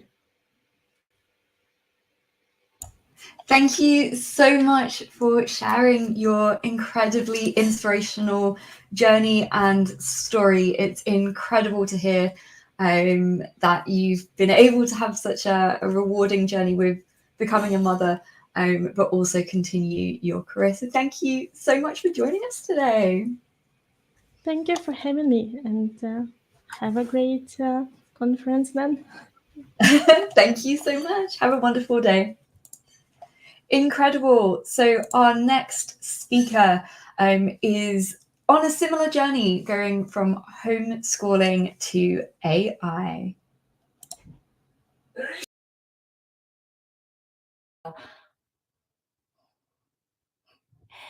Yeah, welcome. Hello. Thank you for joining me today. I'm a little sorry that I have to join you through a recording, but if you're here, I'm guessing maybe you've heard about all this AI buzz and maybe you want to find out how you can take part too. Does that sound about right? So who am I and how can I help you? It's fairly straightforward. I currently work in AI safety using large language models. And since college, I've been fascinated by AI and wanted to build these computers that could understand human languages. And that field's called natural language processing, or NLP for short. So I majored in linguistics and computer science at UCLA. And then I went on to grad school at Stanford. My advisor was a legend in NLP who had a PhD in linguistics and a PhD in computer science. So this was during the height of the dot-com boom, right? So a bunch of his students actually ended up doing very well, ended up very well off. And as for me, I went to a big company as a software engineer, planning to climb that corporate ladder. And so at my annual review, I was told, oh, you're doing really well. We're going to move you onto the management track. You're going to be like Mr. Big Shot. And clueless me, that was actually the first time that I had actually stopped to think, where am I going? I mean, Mr. Big Shot has this nice corner office, but his job seems like really boring to me. I mean, and so sitting there thinking about my boring life, my boring future, I started to cry, like tears streaming down my face right there in my manager's office. Totally freaked her out. So needless to say, life wasn't quite so straightforward. I went on to art school, started doing some business freelancing with UI, UX work. I mean, back then, websites were static and ugly. I had a portfolio that was not static and not ugly. So business was good and fun.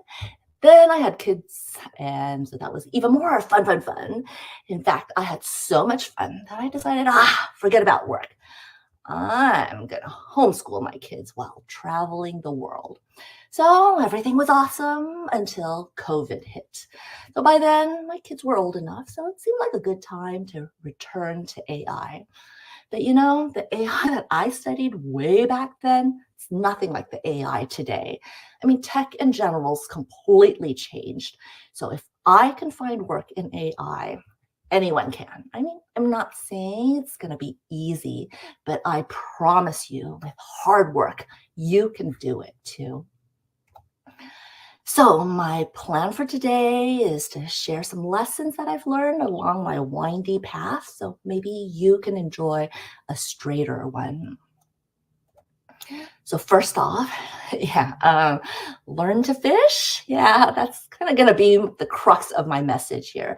So honestly, I mean, things change so fast. I mean, who knows what tomorrow is going to bring, right? So I can give you my fish, but if you want to survive in the long run, I mean, you're going to need to fish or learn to fish for yourself.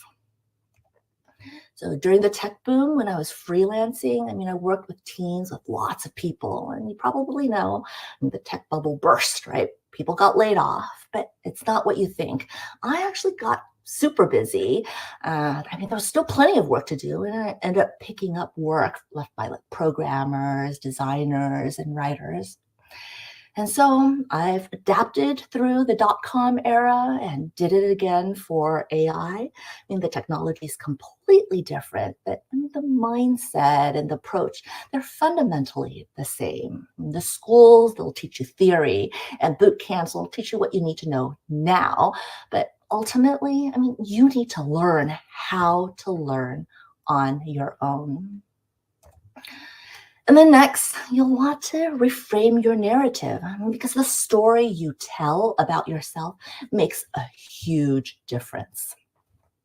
A few years ago, when people asked, so what do you do?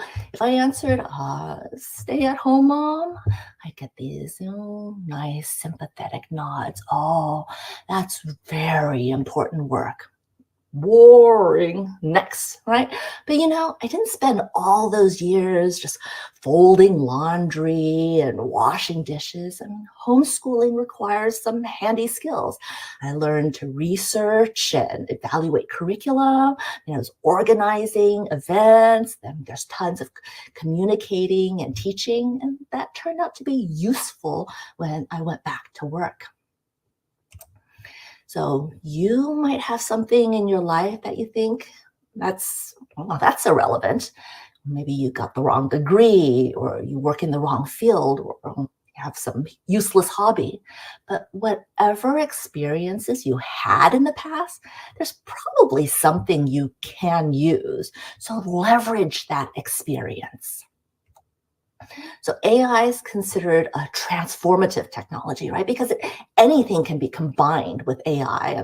Science, art, music, business, sports, even food, right? So pretty much everything. So go out, find that superpower that makes you special.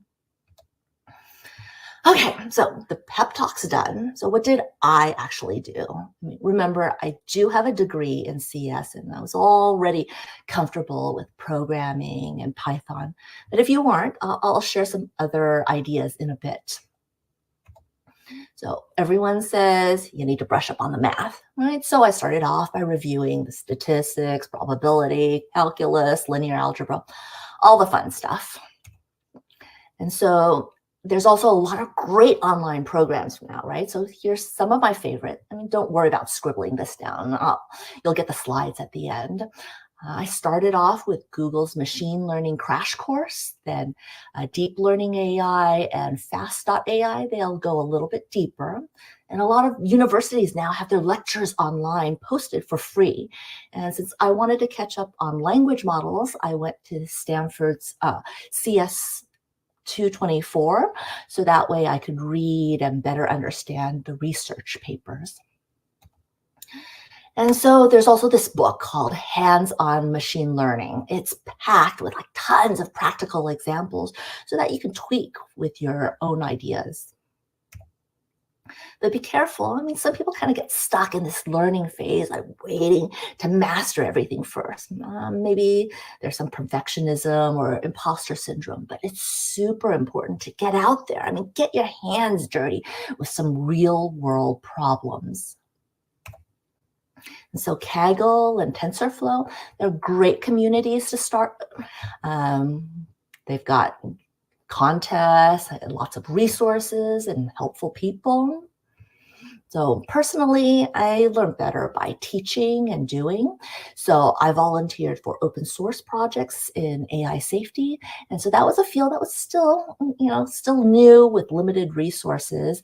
And so I started out helping out with the design, moving on with a bit of programming, and then I snuck into the AI stuff, right? So before I knew it, I started getting paid gigs and leadership offers doing that AI stuff.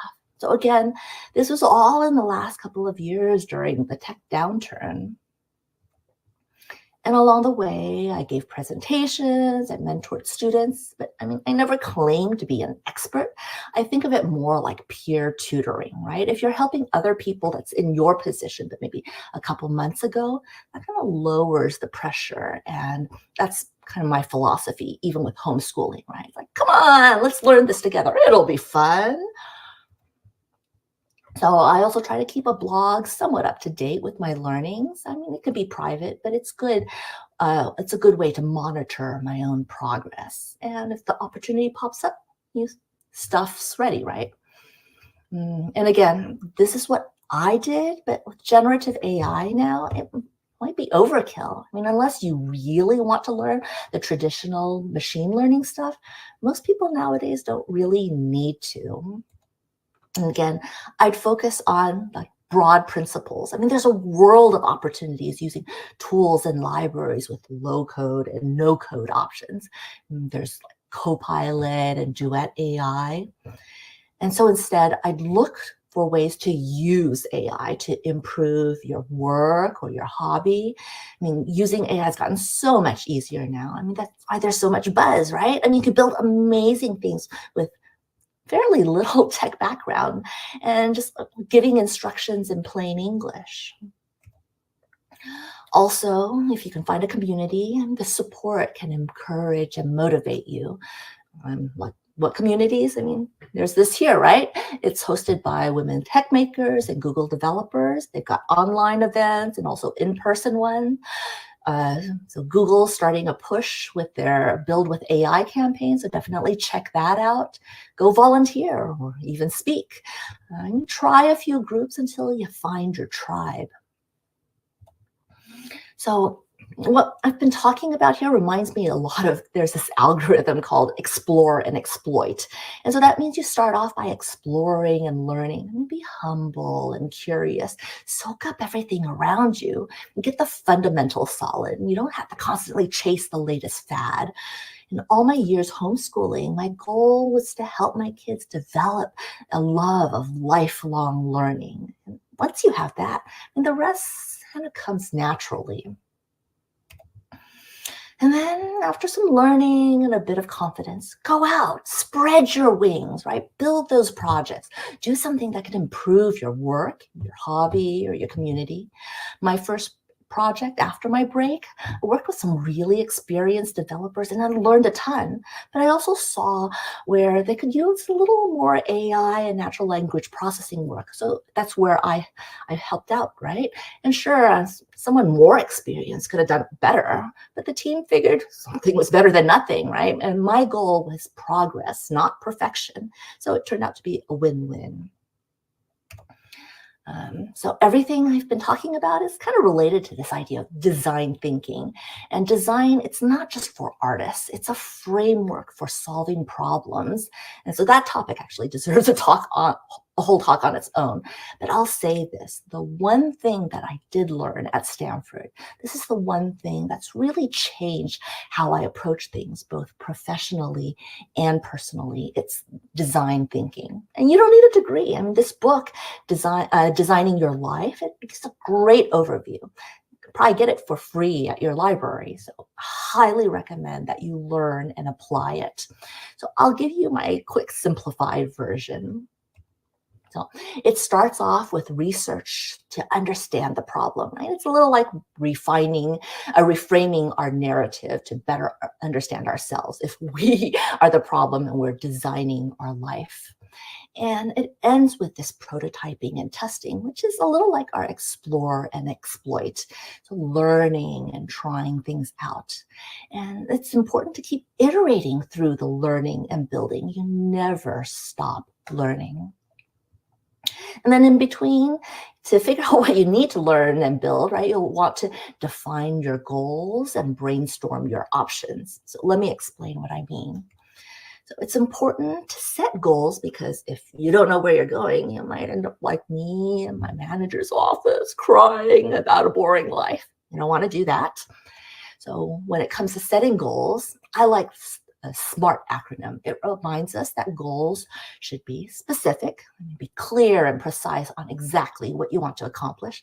Don't be vague like, I want to learn AI. Instead, complete a crash course in 2 days. Right? Measurable, you'll need a concrete way to measure your progress, like how many units or lessons did you complete. And achievable, I mean, it's great to be ambitious, but it still needs to be realistic and attainable. So find a program that's in that sweet spot that makes you challenged, but not a frustrated failure. And relevant, hopefully, to pick goals that are relevant to your big picture, your long-term plans, right? If you want to go into research and build your own models, yeah, you're going to need to learn the nitty-gritty of the machine learning stuff. But otherwise, it might make more sense to learn to write prompts to get better results from those existing models. And time bound. So your goals should have a deadline. Otherwise, it'll just be, oh, later, oh, whenever, right? Give yourself some motivation, add a bit of urgency. So get it done in a week or by tomorrow. So all of these, they're kind of helpful things to consider when setting goals. And setting goals are important, but coming up with a plan of it action is sometimes where I see people fizzle. I mean, it's like, oh, I want to do that, but I don't know how to get there. So brainstorming means kind of stepping back and just considering multiple options. Right? Usually the first thing that jumps out at you isn't necessarily the best idea. And so when I start a project, instead of just like blindly following instructions, I'll ask, what do we really want? I mean, what's the best way to do that? And some people will say, oh, I'm not creative. But brainstorming and creativity, they're actually muscles so that improve with practice. So for example, after my last boring job or my first boring job, I could have just jumped into a less boring job. But instead I started thinking, for all the projects that I really enjoyed, me having some graphic design skills in addition to my tech skills, that could be helpful. So I went back to art school. And then when I started freelancing, I found I could pick and choose the projects and clients that really got me excited. And for my kids' education, I mean, normal people just send them off to regular school or even fancy private schools. But I love spending time with my kids and we wanted to travel. So homeschooling ended up working really well for us. And then finally, when it came to AI, I mean, most people go back, they get a degree or do a boot camp. But since I know myself that I learn best from teaching, I self-studied. And at that time, most machine learning engineers, they worked with computer vision, but I decided to focus on language models since I already had a bit of background, right? So when ChatGPT blew up, I happened to be at the right place. So yeah, I got lucky, but I also followed my strengths and interests. Okay, so I can keep talking at you, but instead I thought it'd be nice to take a few minutes to try a tiny exercise in design thinking and reframing your narrative. So yeah, so this might seem a little bit dark at first, so bear with me. So close your eyes and imagine yourself at the end of an immensely long and fulfilling life. Right? You're surrounded by all of your closest friends and family. The room's filled with warmth and love. Everyone's chattering and reminiscing. How do they describe you? What are the fondest memories? So how do you want to be remembered? And what brings you joy? Kind of just let those thoughts sit with you for a little while. Kind of take some deep breaths. Okay, so you can open your eyes. This is something that I kind of did on and off starting in my 20s, right? It's a great way to get a clarity of the big picture in your life. And sometimes if I have big decisions, I'll ask, what would the wiser future me do? Anyway, it's worth a try, okay? So After that, I'm hoping maybe this exercise should feel a bit easier. So if someone could please drop this template in the Discord chat for me. And so when that's ready, go ahead and copy and paste this into your text editor. Then you can fill this out as you are today, or you can be aspirational and write it from the perspective of your future self. So whatever you hope to accomplish. And so maybe we can give people a brief minute or two, work through.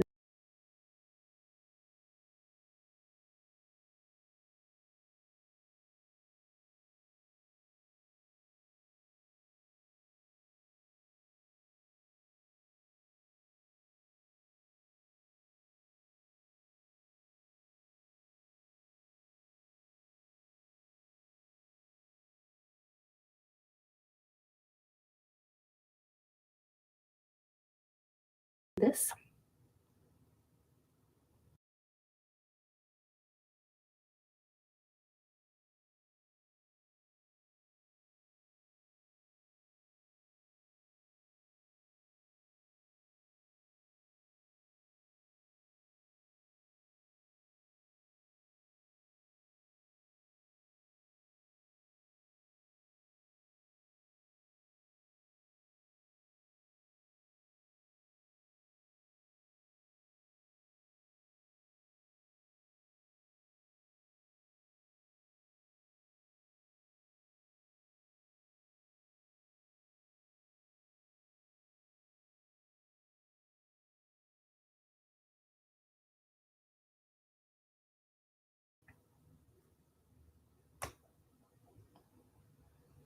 So take your time. You don't need to rush, but I'm going to move on for the sake of time.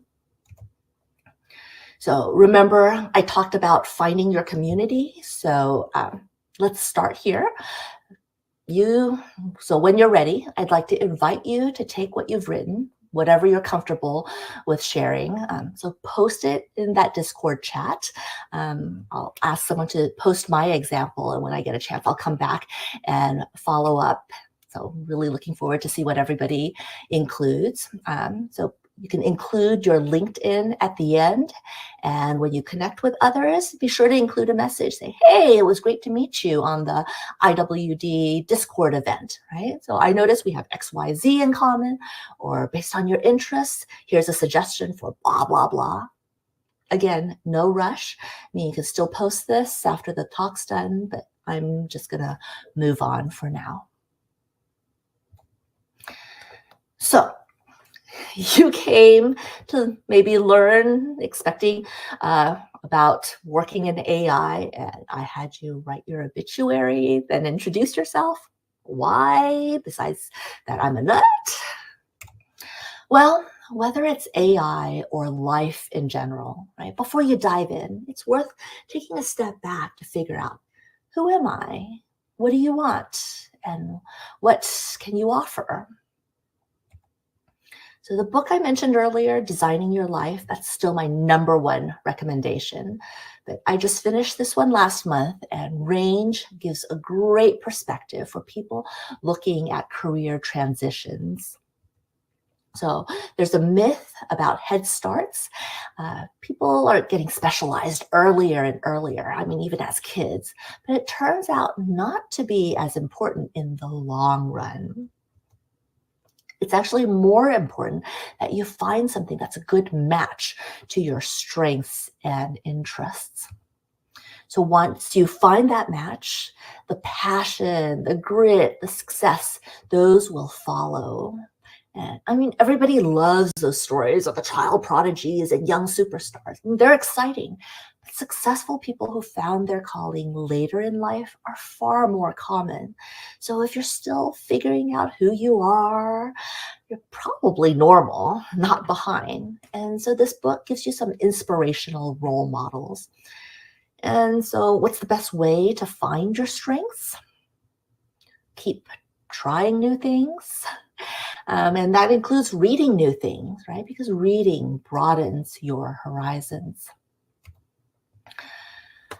Well, that's it, folks. So if you remember nothing else, let's say stay curious, go out, keep learning, go out and try new things, right? Balance the learning with some real projects. Always look for ways to improve the world around you. I mean, tech sometimes has a reputation for being a bit cutthroat. It doesn't need to be that way. I mean, the beauty of an event like this is you can tap into the hive mind, learn from each other, help each other out, and together we can impact the future. And since you've gotten this far, I'll throw you some fish. So here are some resources that I found helpful. The bit.ly link and the QR code goes to a form. None of the fields are required, but if you're willing to give me some feedback, I'd be super grateful, and it'll help me refine this to better help others. And when you submit, the URL for these slides will be revealed to you. I don't need your email, but you're welcome to connect on LinkedIn. And so I wish you all great success. Thank you, and please stay in touch.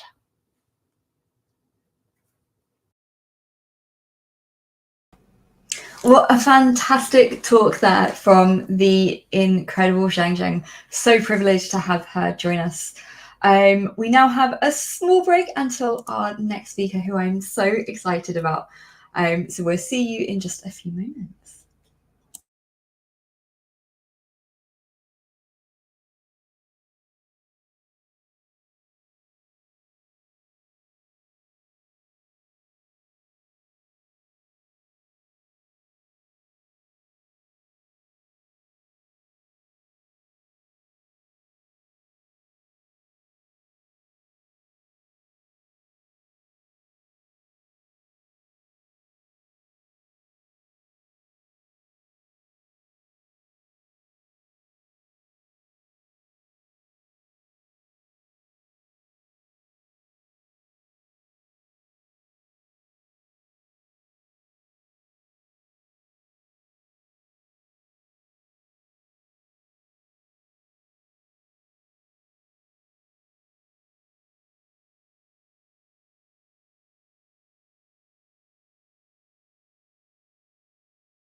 Hello, everyone, and welcome back. I am so honoured and delighted to welcome our next speaker, Amy. Amy, hello. Hello, how are you doing? I'm well, thank you, Amy. How are you doing today? I'm doing well. I'm excited to speak to everyone about my journey into leadership, give some pointers, some tips, but also just tell things how it is, and hopefully people take something away from it. Amazing. So over to you, Amy. Awesome. Thank you.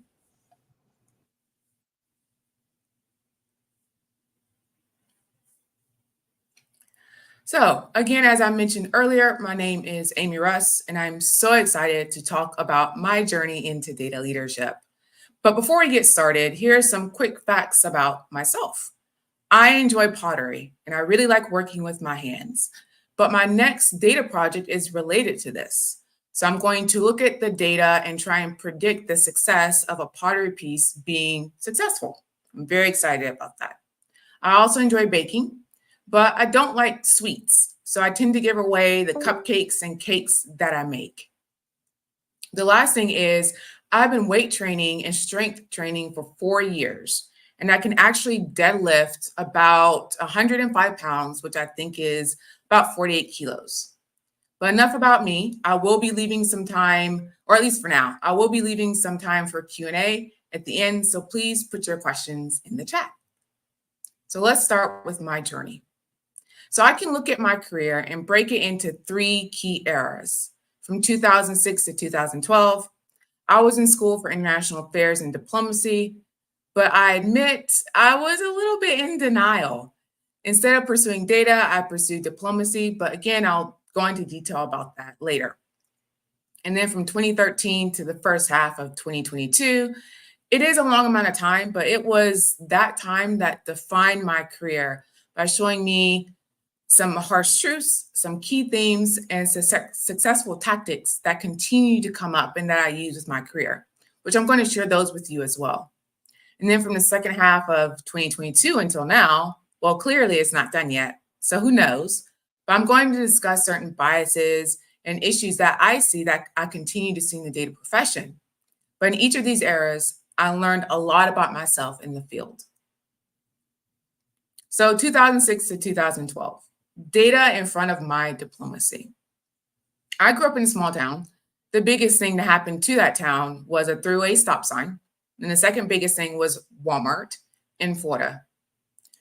Then at the good old age of 15, I decided I wanted to go into diplomacy, even though I had no idea what diplomacy was, what a diplomat was, but it sounded really cool. So I decided to do that.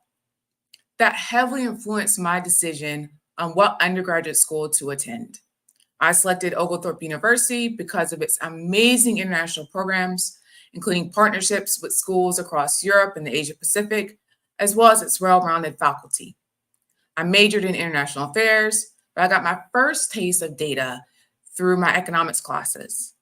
In those classes, I learned regression modeling, how to deal with dirty data, and how to use tools like Excel to generate descriptive statistics.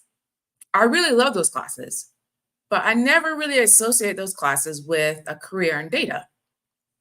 I graduated from Oglethorpe at the end of the Great Recession, so that's in 2010. So because it wasn't clear what was going on with the economy, there was no better time than to get my master's degree. I decided to go to Georgia Tech or the Georgia Institute of Technology since it had a really good program and would make me a more well-rounded diplomat by helping me to learn the tools of the trade. Well, at Tech, everyone is an engineer, so I took a lot of data classes. Those classes delved deep into learning even more about statistics and using tools like SPSS. While at Tech, I also interned at the Department of State. But I didn't realize how lonely it was to be the only one until that internship. I remember walking down the corridors of the State Department and never seeing anyone like me. It was eye-opening. Where is everyone else like me? Do I belong? Is this for me? But wasn't only not seeing anyone like me, but it was also how the day-to-day activities were during that internship.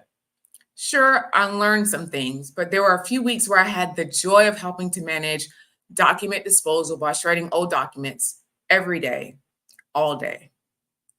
So Only 4.5% of ambassadors have been African American since this rank was created in 1893 for the US Department of State. Now, that above number is of 2021, and this is the highest rank you can have at the US State Department. So again, you can imagine that concept of being the only one and being alone. Being young, I wasn't ready to be the only one. So after that internship, I decided that diplomacy wasn't for me, but I was kind of stuck. I had only 2 semesters left in school and no idea what to do. So I did the nerdiest thing in my career. I made a Venn diagram with the skills that I have and the things I enjoy. And then where they overlap, I decided to do that. And it turns out that all those skills I learned in economics and data classes perfectly overlapped with my love of puzzle solving and delving deep into finding solutions. So I decided to go into data. So from 2012 to the first half of 2022, making my way in data. With my pivot, I was beyond excited. I want to explore how data is used in all the industries. But how do I get started? What industry do I go into first? Will there be biases I have to deal with? Hindsight being 2020, I realize now that the industry really didn't matter. The challenges that I face would transcend every industry because that was how the data industry profession was. So let's talk about some of those things that I face, as well as the themes and key tactics I use to overcome them and then continue to grow my career. One of the big truths I learned was this: microaggressions leave small tears that build up. You're just so articulate. Everyone's surprised at my intelligence, even though I have a master's in science degree. You're just really aggressive, the angry Black woman stereotype. You can save this failing project, the strong Black woman stereotype, all come and continues to play a role into my career, sometimes from the same person within the same week, and sometimes in the same day. When I first started, I remember internalizing them and trying to change myself. But that was exhausting and honestly got me nowhere. So how have I dealt with this? By realizing 3 things. Number 1, they're not true. I know who I am and what I can do. The color of my skin or my gender is influencing a person's response to me. Number 2, I love my heritage and everything that comes with it. I will never not wish to be African American or a woman, which leads me to point 3. I'm not going to change. I've been successful in my life by being who I am. I accept that others use microaggressions to demonstrate they don't like that. At the end of the day, I know that I can look at myself in the mirror and say that I was able to accomplish so much while still being me. Now, I completely realize that cultivating that mindset is challenging. And so an intermediary step was something that I picked up from my mom. And she would ask me, is this really worth raising your blood pressure over? Translating that, in other words, is this worth getting so angry over that your physical and mental health suffers? Now, considering that the person who's performing these microaggressions isn't going to change, it probably isn't really worth it. Focusing on my mental and physical well-being is a top priority. And letting microaggressions take away from either of those areas is not an option for me. So with that hard truth came 8 themes that I found consistently within my career. I hope as I talk to you about these themes and the examples of them, you'll pinpoint them too and really learn how to demonstrate strong capacity in managing them. Number 1, just like mileage, the tools you use and will have will vary. All data professionals enter the field with the knowledge of the tools they used in school. In most cases, those tools were the cool tools or cutting edge for their time. Now, I'll admit for my time, that was SPSS, my PHP admin. But unfortunately, the reality is that the likelihood of using those tools right out of school, or maybe even a little bit later in your career, is pretty low. Going into my first job, I was disappointed that I was still using Excel and some vendor managed tools to understand and perform analytics and look at social media analytics. Why couldn't I use the cool tools? Well, it was because the cool tools weren't needed by the business. As such, because the basic tools worked perfectly well, I didn't need to have those. Understanding that business need and how the tools play into that was key and continues to be key in my career.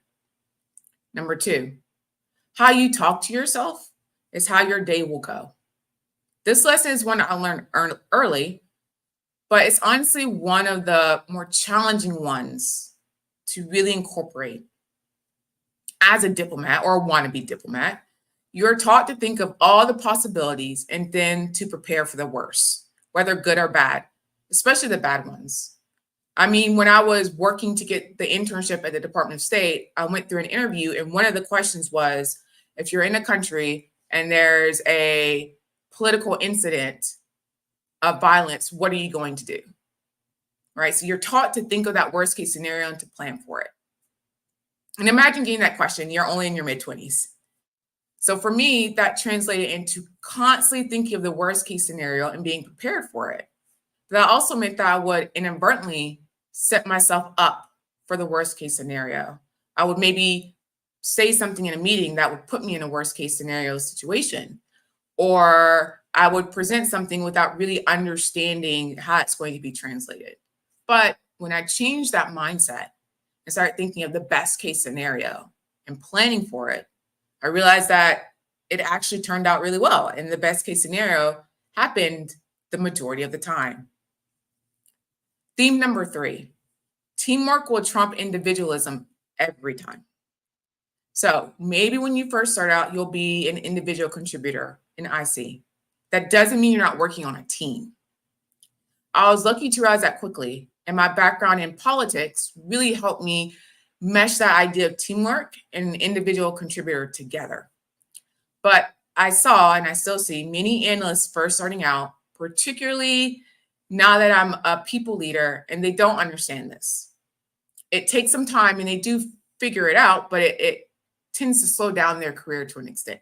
So I hope that everyone can hear this and understand the importance of being on a team, understanding that, and then moving forward with your career.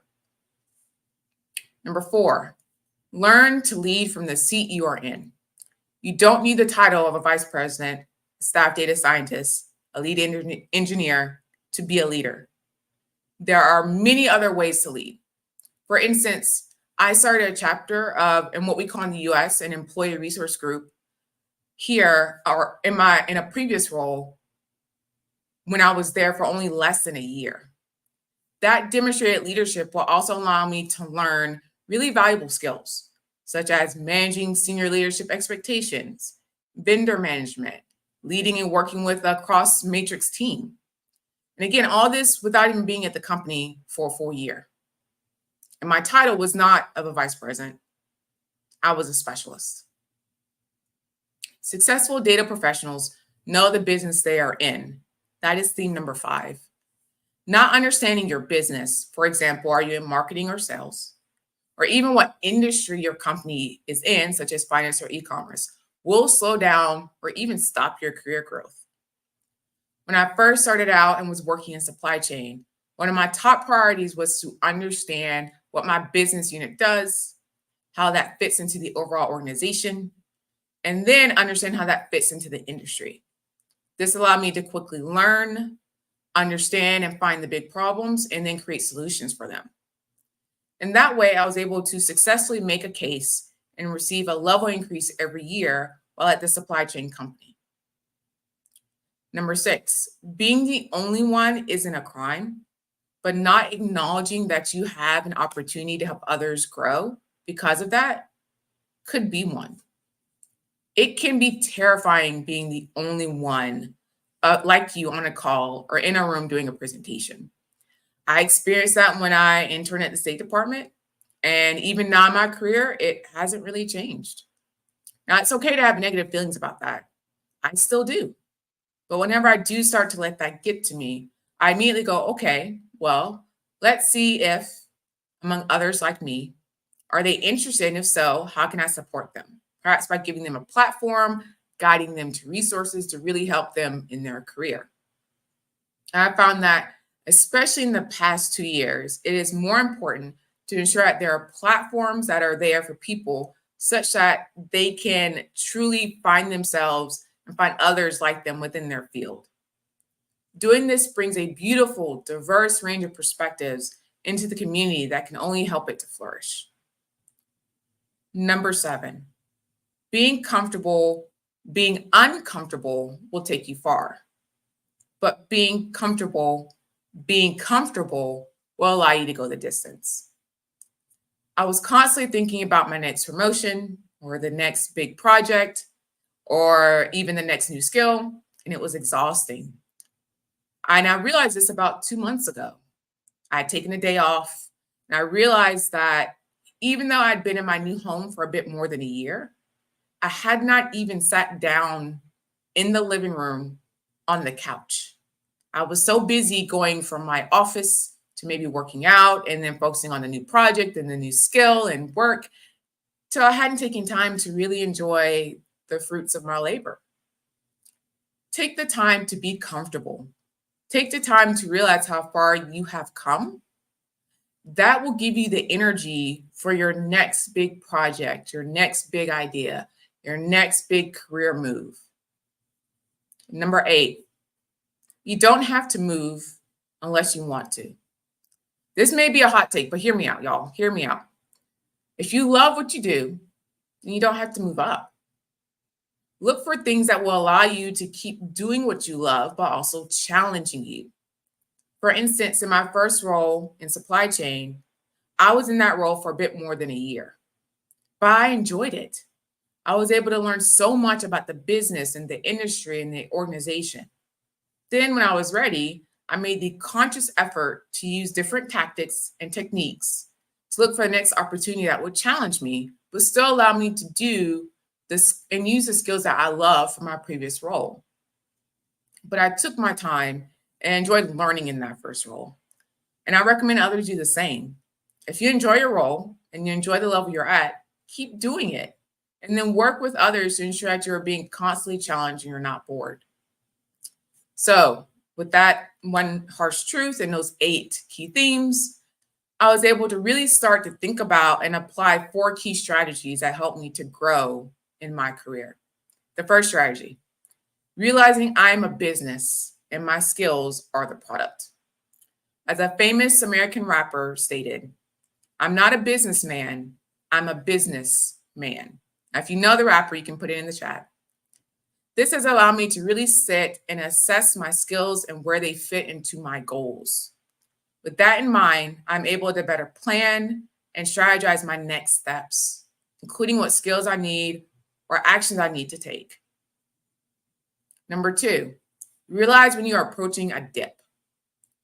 One of my favorite books is called The Dip. It describes 3 scenarios in a person's career. There's a cul-de-sac, which is when you're kind of stuck in a circle in your career and you just keep going around and around in circles. A cliff, which is when quite possibly your career is going to take a dive, usually because the company you're at is also going to take a dive. And then there's the dip. A dip is a moment you have as you approach the next step in your career that indicates that to get to that step will take a long time to complete. For instance, moving to the level of, let's say, a staff data scientist, or in my case, a vice president, takes a long time, maybe 2 years or more, because a person needs certain experiences and exposure, which can't be gained in a short amount of time. And that's, in this example, that time period, that extended amount of time, be it 2 years or more, is the dip. Realizing when you're approaching that dip and then preparing for it can really make it so that you're ready to go and to push through to meet that next goal. Number 3, recognize when you are the mountain. Another book I love is called You Are the Mountain. This book describes moments where, as uncomfortable as it is to admit it, you are the mountain standing in your own way. This is a hard message to hear and a hard strategy and technique to implement, but one that is very important. you can be in your own way. Certain negative patterns and trends may be associated with you. So here's an example for my case. When I first started in data in school, I was immediately thinking of the next skill, be it a skill in diplomacy or even a skill in data, and not focusing on that immediate skill. By doing that, I shortchanged myself in my understanding of the data profession. This meant that later on in life, there was a lot of catching up I had to do about the data profession, and that was going to take additional time. Now, another important piece of this strategy and technique is it helps you to understand the importance of candid feedback and the difference in between candid feedback and microaggressions that are coming in under the disguise of candid feedback. Candid feedback points out moments where you are the mountain, but it also gives you examples and is there to help you by giving you outside perspective. Microaggressions don't do any of that.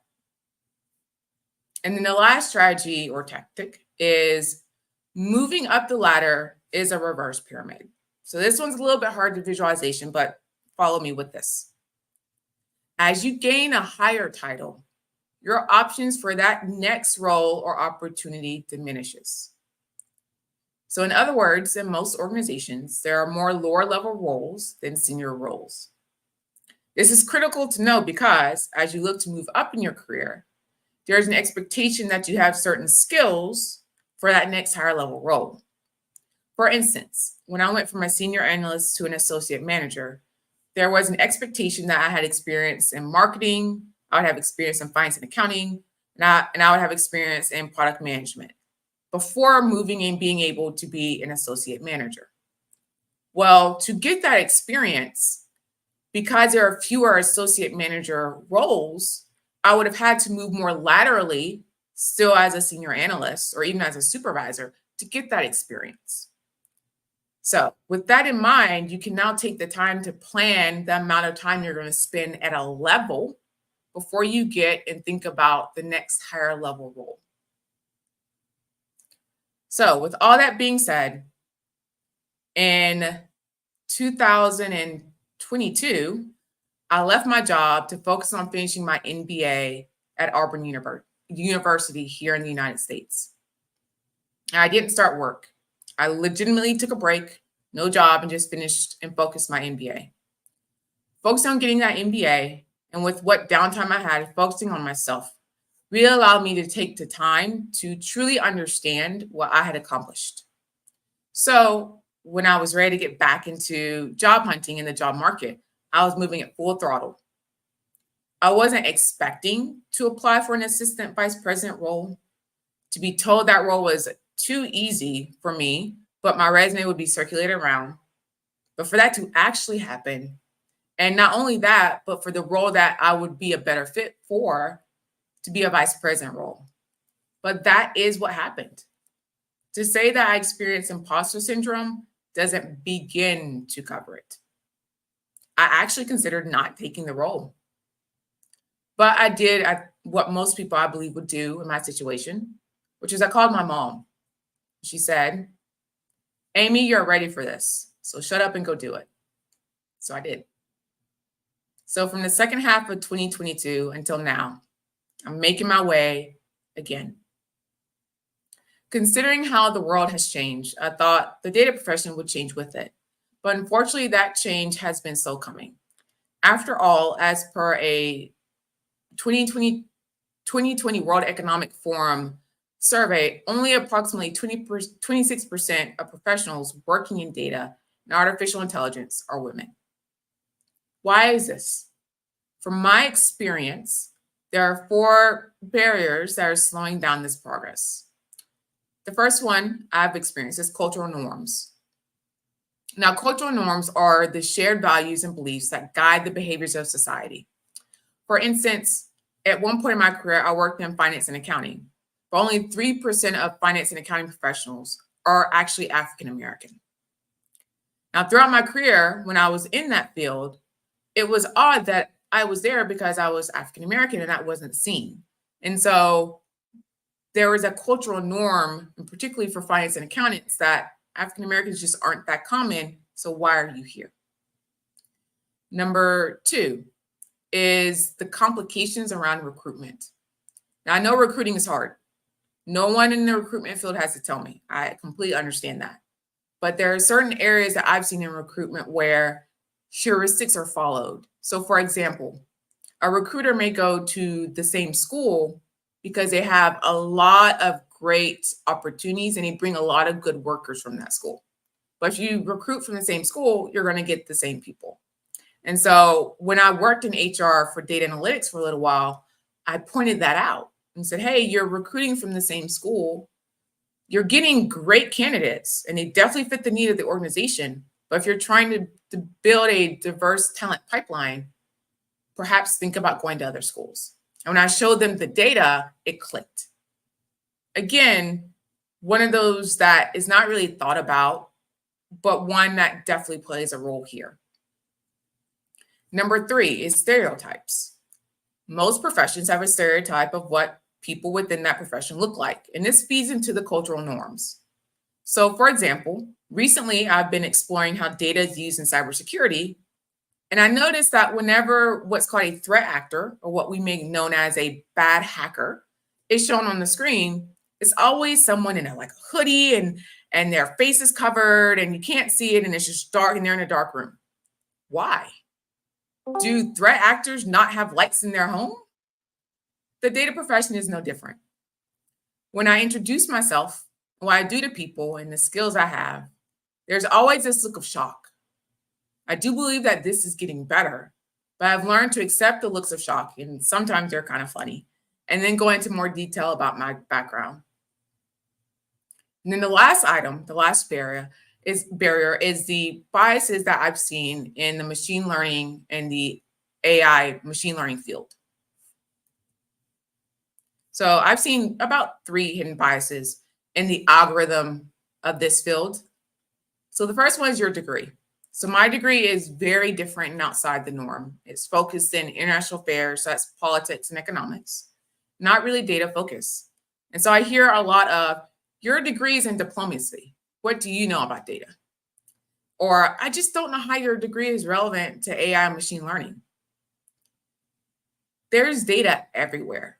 So to assume that my degree has nothing to do with data is untrue at best and silly at worst. The title.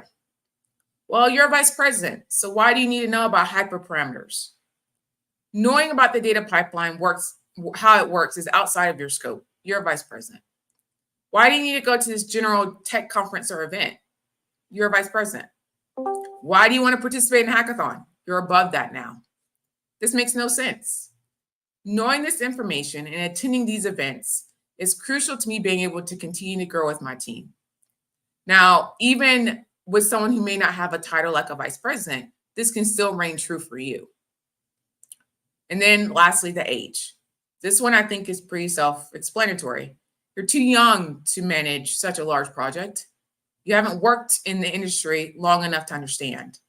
It's unfortunate that age, either youth or elder, is something that people focus on. It should be allowed that I can work on bigger projects, irrespective of my age. If you or anyone has that skill set, you should be allowed to work on those. Now, I've used different tactics to show that irrespective of the amount of time I've been in the field, I can still handle these things. Some of those tactics include certifications to demonstrate my expertise, as well as showing personal projects to show that, hey, I actually can do this in a personal capacity. The data world and tech space is constantly changing. With advancements being made in AI almost every day, it can get overwhelming. But whenever I feel that way, I just think to myself, I started in data when it was cool to build databases in Microsoft Access. I can do this. Hopefully you can take something away from today's talk. And thank you. With that, I'm going to stop sharing and open up for Q&A as I look at the chat as well. So again, any questions that people have in regards to my career or the tech field, I'm completely an open book. I do have a couple of questions that people have asked me who couldn't be here today as well.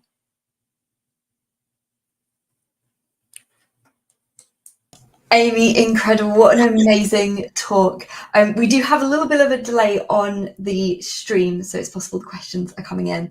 A quick one from Discord, which is there anything that you know now that you wish you knew at the beginning of your journey? Oh, just one thing? Just one thing? I think I would say the one thing I wish I knew at the beginning of my journey that I know now is that it's not a straight line. It is not a straight shot from one role, from one level to the next. You're going to move around, and that's okay. That's normal. Even sometimes regression is also normal. And so being okay with that is going to be crucial for your career, right? And finding people who can help you as you navigate your career.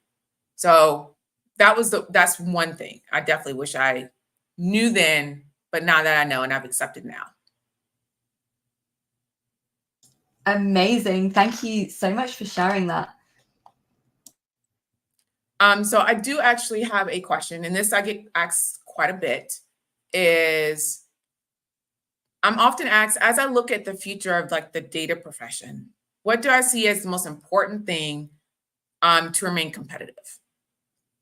And I would say the most important thing a person would need in the data profession to remain competitive is, and I just saw a question come through, so I'll definitely get to that after I answer this one, is constantly being curious.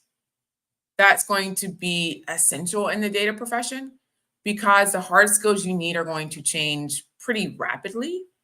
And so focusing on the hard skills is good, but really focusing on that curiosity, being able to pivot is going to be critical here. I see a question from YouTube. Looks like, what are the key takeaways you think that helped you reach up to this level? So the key takeaways that have helped me reach my level is realizing, and I brought this up in my presentation, is being true to myself, understanding that there are going to be times where I'm going to be faced with possibly some microaggressions or things are going to get tough, but being true to my skills and knowing what I can and can't accomplish and then working toward that is critical.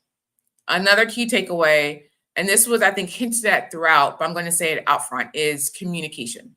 So communicating in particular with my leadership team about what I want to do in my career and what I'm looking to do has been very helpful for me because I've yet to run into a leader who doesn't want to help me in my career. I've yet to run into a leader who may not be able to help me directly, but who can point me in the direction of a mentor who can. And so that communication is crucial and has been a key takeaway for me and something that's helped me in my career.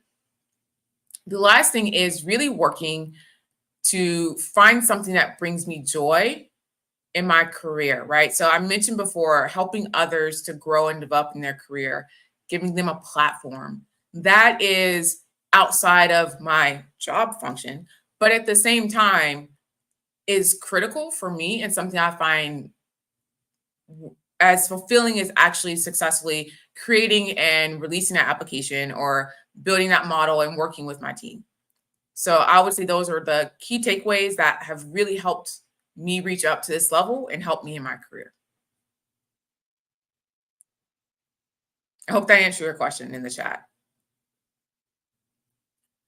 Another question I've gotten is, how do I balance my work life, right, with having a title which has a perspective or a viewpoint of you're working late hours? How do you balance that? And the way I balance my work with my personal life is it is not clear cut, accepting that first, accepting that, you know, it's not going to be a clear cut 50-50 or 80-20, excuse me, between the two all the time. Sometimes it's going to be 75-25, and that may change even throughout the day. And so by doing that has really helped me find that balance. There's also a realization of you don't have to tackle the work things immediately. It will be there when you come back. I promise. The companies you work for will be around when you come back. So if you're taking vacation, right, your personal life, your work will be there when you come back. The company will still survive. It won't burn down to the ground. So having that realization that, hey, you know what, I can take time for myself, right? And understanding that companies will function and continue to function without me has been a game changer. Because that has allowed me to really say, you know what, when I'm on vacation, I'm disconnecting. I'm not taking my work phone, work laptop. Those are all offline. If you need support, you have my manager. And so by keeping that mindset has helped me really balance my work life and my personal life as well. Any other questions in the chat before I go into a few more that I've gotten throughout my career? I'm going to check Discord.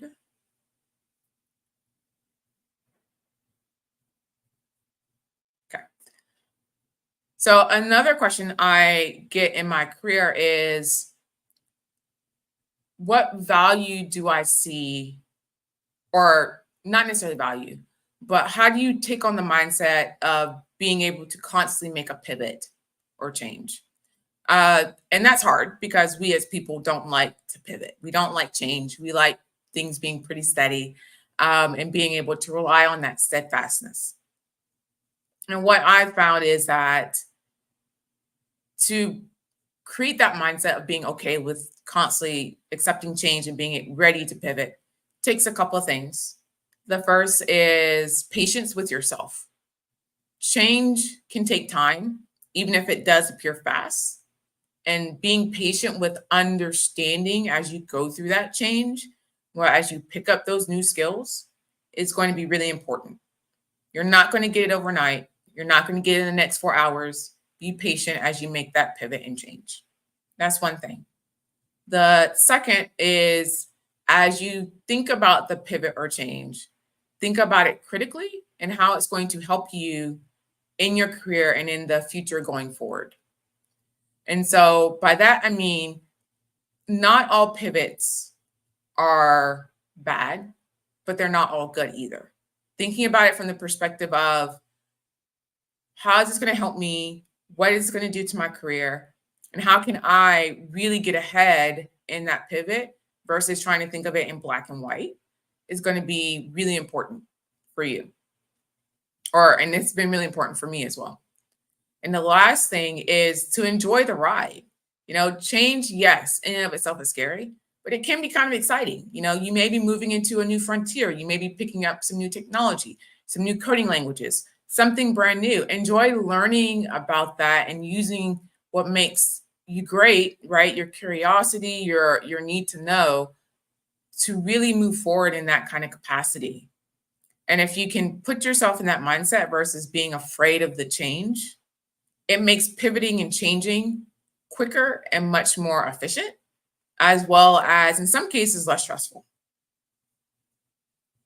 So I'm going to check Discord again for any questions in the chat, as well as looking at YouTube as well.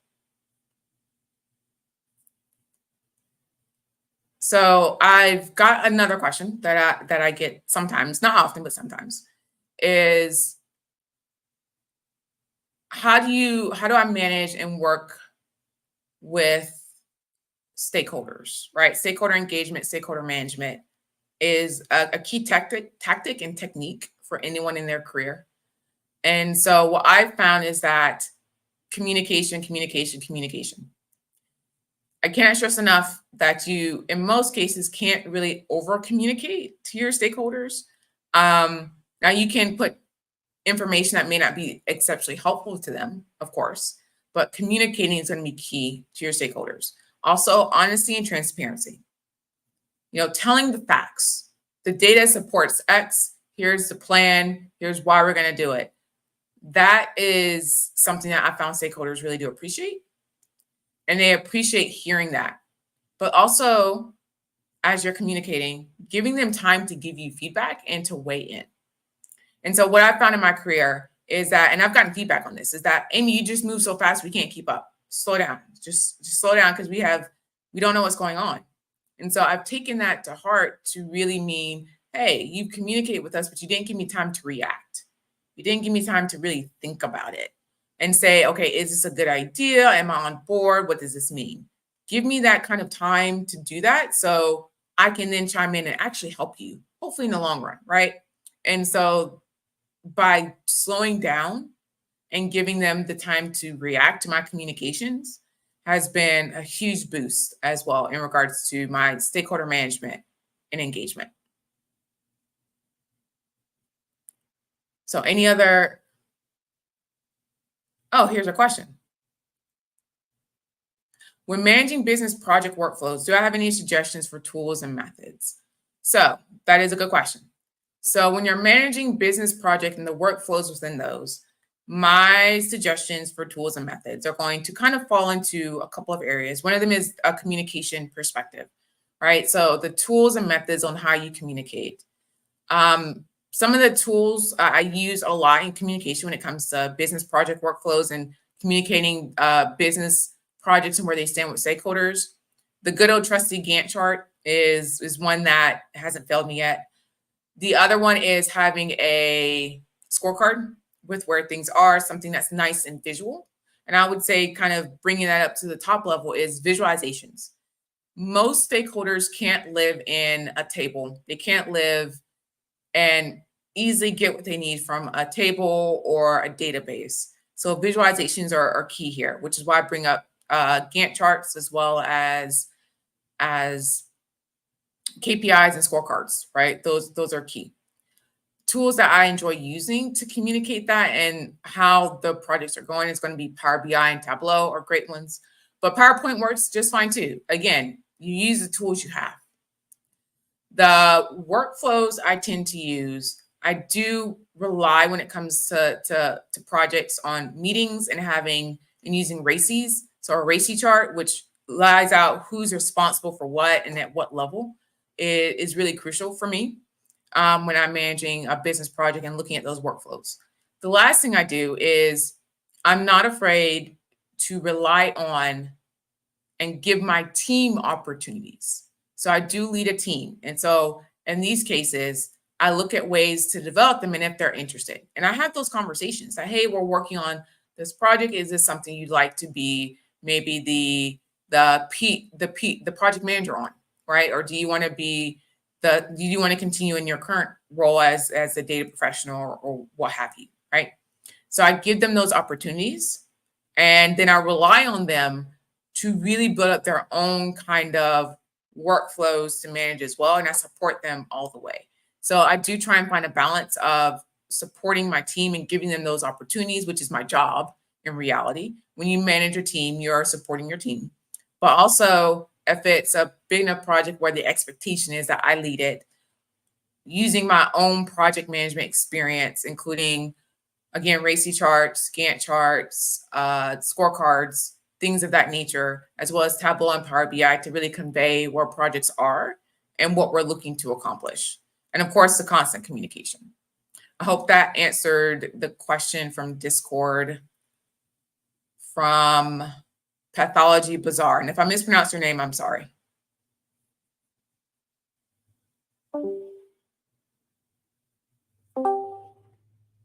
I think that answered it.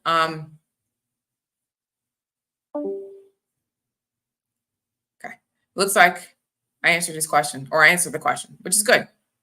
Any other questions from Discord or YouTube? Again, I'm a complete open book at this point. I want to make sure everyone has questions they want to ask me in regards to my career, things I've done to be successful, things I definitely wouldn't do again, in regards to my career and how I got here.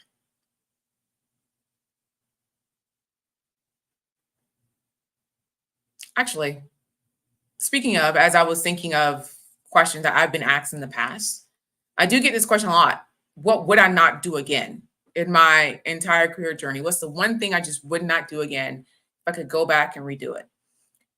Honestly, I wouldn't. And it's always a hard question because as I learn more and more in my career, it kind of changes. I would say the one thing I wouldn't do again if I could go back and redo it is I wouldn't limit myself to just one coding language.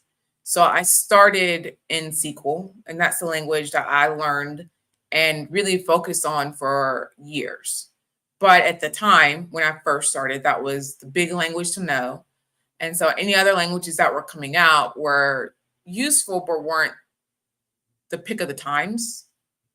And at least in what I was interested in exploring. And so that would be the one thing I'd change is I would really, even if they're not the more popular languages, I would have explored some other ones just to get a feel for them and a better understanding of them versus just being so focused on that one coding language. That's not to say that that's a bad tactic. It's just one that as I look at where data is going now and where the data profession is going now, that would have put me ahead of the game if I had done that. And I do have in my mind certain languages that I feel that are still relevant and are going to continue to be relevant and are ones that I think people should know. But that would be my thing I would do over again if I could, right? Which would be to focus on more than one coding language.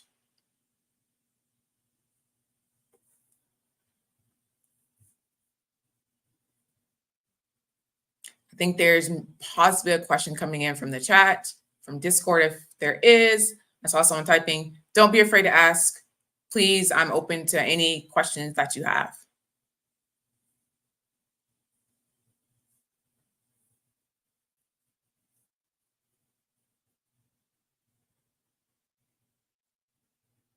Now I understand there's a bit of a lag, so I'll wait as people type in questions.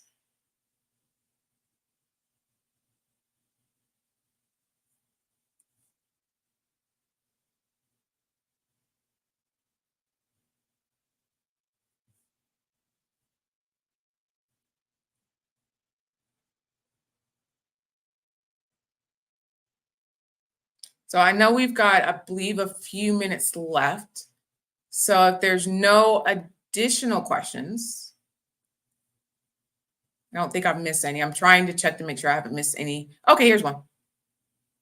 How do you get started as a self-taught and take advantage of AI? Good question. So how do you get started if you're self-teaching yourself and using AI to do it? So that's a really, really good question.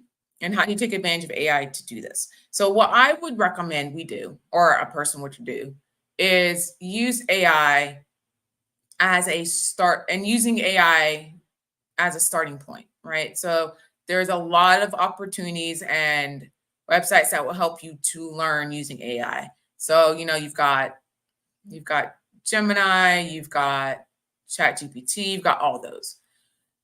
They do a really good job at kind of scouring the internet for the basics. And I want to emphasize that, like, it's the basics. So use that to kind of get you started.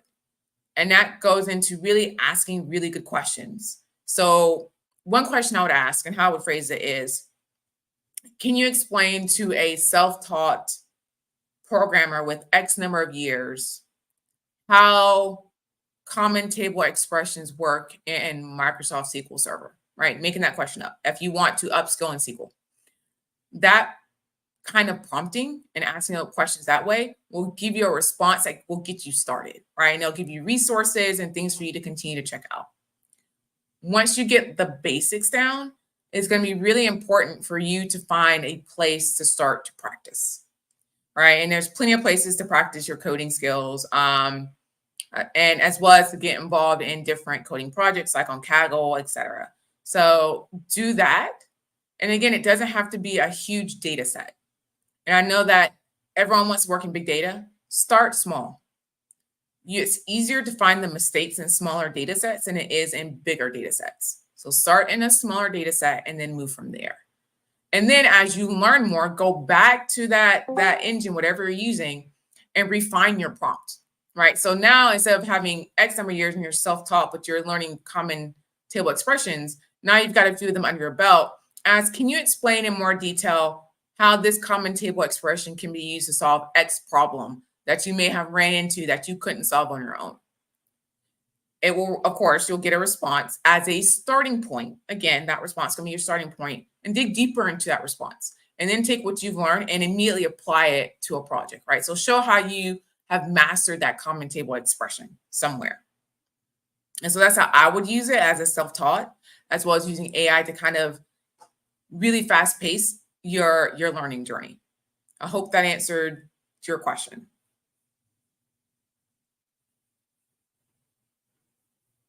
One more question. How can we integrate Gemini or any other AI like Claude, ChatGPT in our business workflow? So it's going to depend on your business, right? And I say that because certain businesses are highly regulated. So integrating them into your business may not be the best case. So always keep that in mind. It's going to be based on your use case and what you need. But let's say I mentioned before, and I'll use myself as an example. I'm building up a model to predict the success of a pottery piece, right? Because it's absolutely terrifying when you're creating something from someone and you're in the final stage and it comes out the kiln and there's a crack in it. Because you got to start from square one, and creating pottery pieces takes time. It takes me about 2 weeks or so to make one piece. So you can imagine the shock and the horror when that happens. And so for me, my business workflow is going to be creating a model that kind of helps predict that. So to use AI to do that, the first thing I'm going to do is say, okay, I know what my hypothesis is, right? Is my null hypothesis is going to be irrespective of any other variables. It's just no variable will predict the success of a piece. It doesn't matter. It's completely random. It's the luck of the draw, flip a coin, right? With that in mind, I would go to an AI prompt and say, okay, if I was just starting out in modeling, I would say, how would I build what kind of model would I use as an entry-level person in data? What kind of model would I use would be a best fit for my business case or my question? It's going to spit out an answer. I'm not going to take it at face value. I'm going to go research it, right, first. And then I'm going to say, okay, this is my best bet. And then I would go back to that prompt and say, okay, now that I've made a decision on this, what are the tools I would need to possibly build that? Can you make recommendations? The other thing I would use that AI prompt would be to turn around and say, okay, can you create, and I love timelines and checklists. So I'm a big timeline checklist. I can say, based off of what I'm trying to accomplish, can you recommend a timeline and a checklist for me so I can follow to ensure that this is ready by, let's say, the holiday season, which is when I really start to build build as many pieces as I can to give away as gifts, right? So that way I'm using it to help me be more productive and effective in what I'm trying to accomplish in my project. So that's how I would use it. And then from there, I would also use it to see if I can start to, with those dates, really put reminders in my calendar so I can go back and check and make sure I'm moving through and using it correctly. Okay, so I hope that answered your question about integrating it into your business or workflow.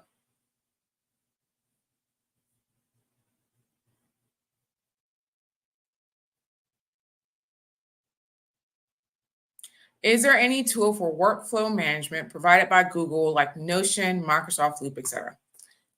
It looks like you're typing in more to that question, so I'll wait.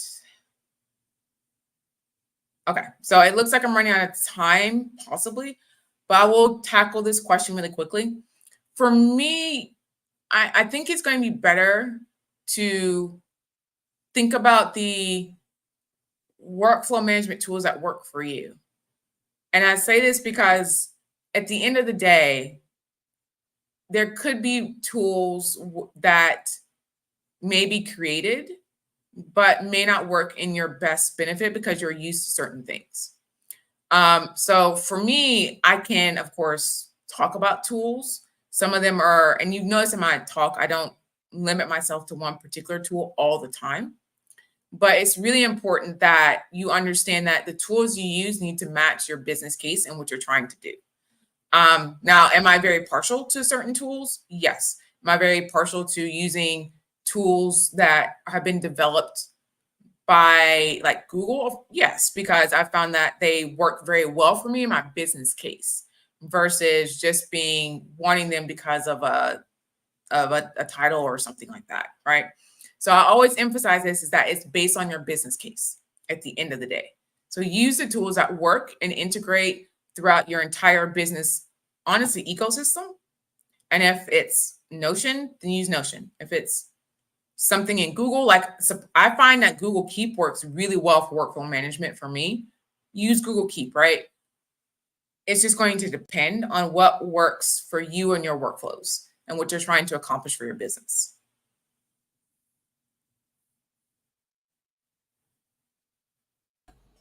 Amy, amazing. Thank you so much for everything, for answering the questions, and such a fantastic talk today. Thank you so much. Thank you for having me. Take care, everyone. Enjoy the rest of the stream. Okay, now we have a small break just until our next speaker.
Okie dokie. So this one is for the men. So I am actually your next speaker, and we are going to be talking about allyship in technology.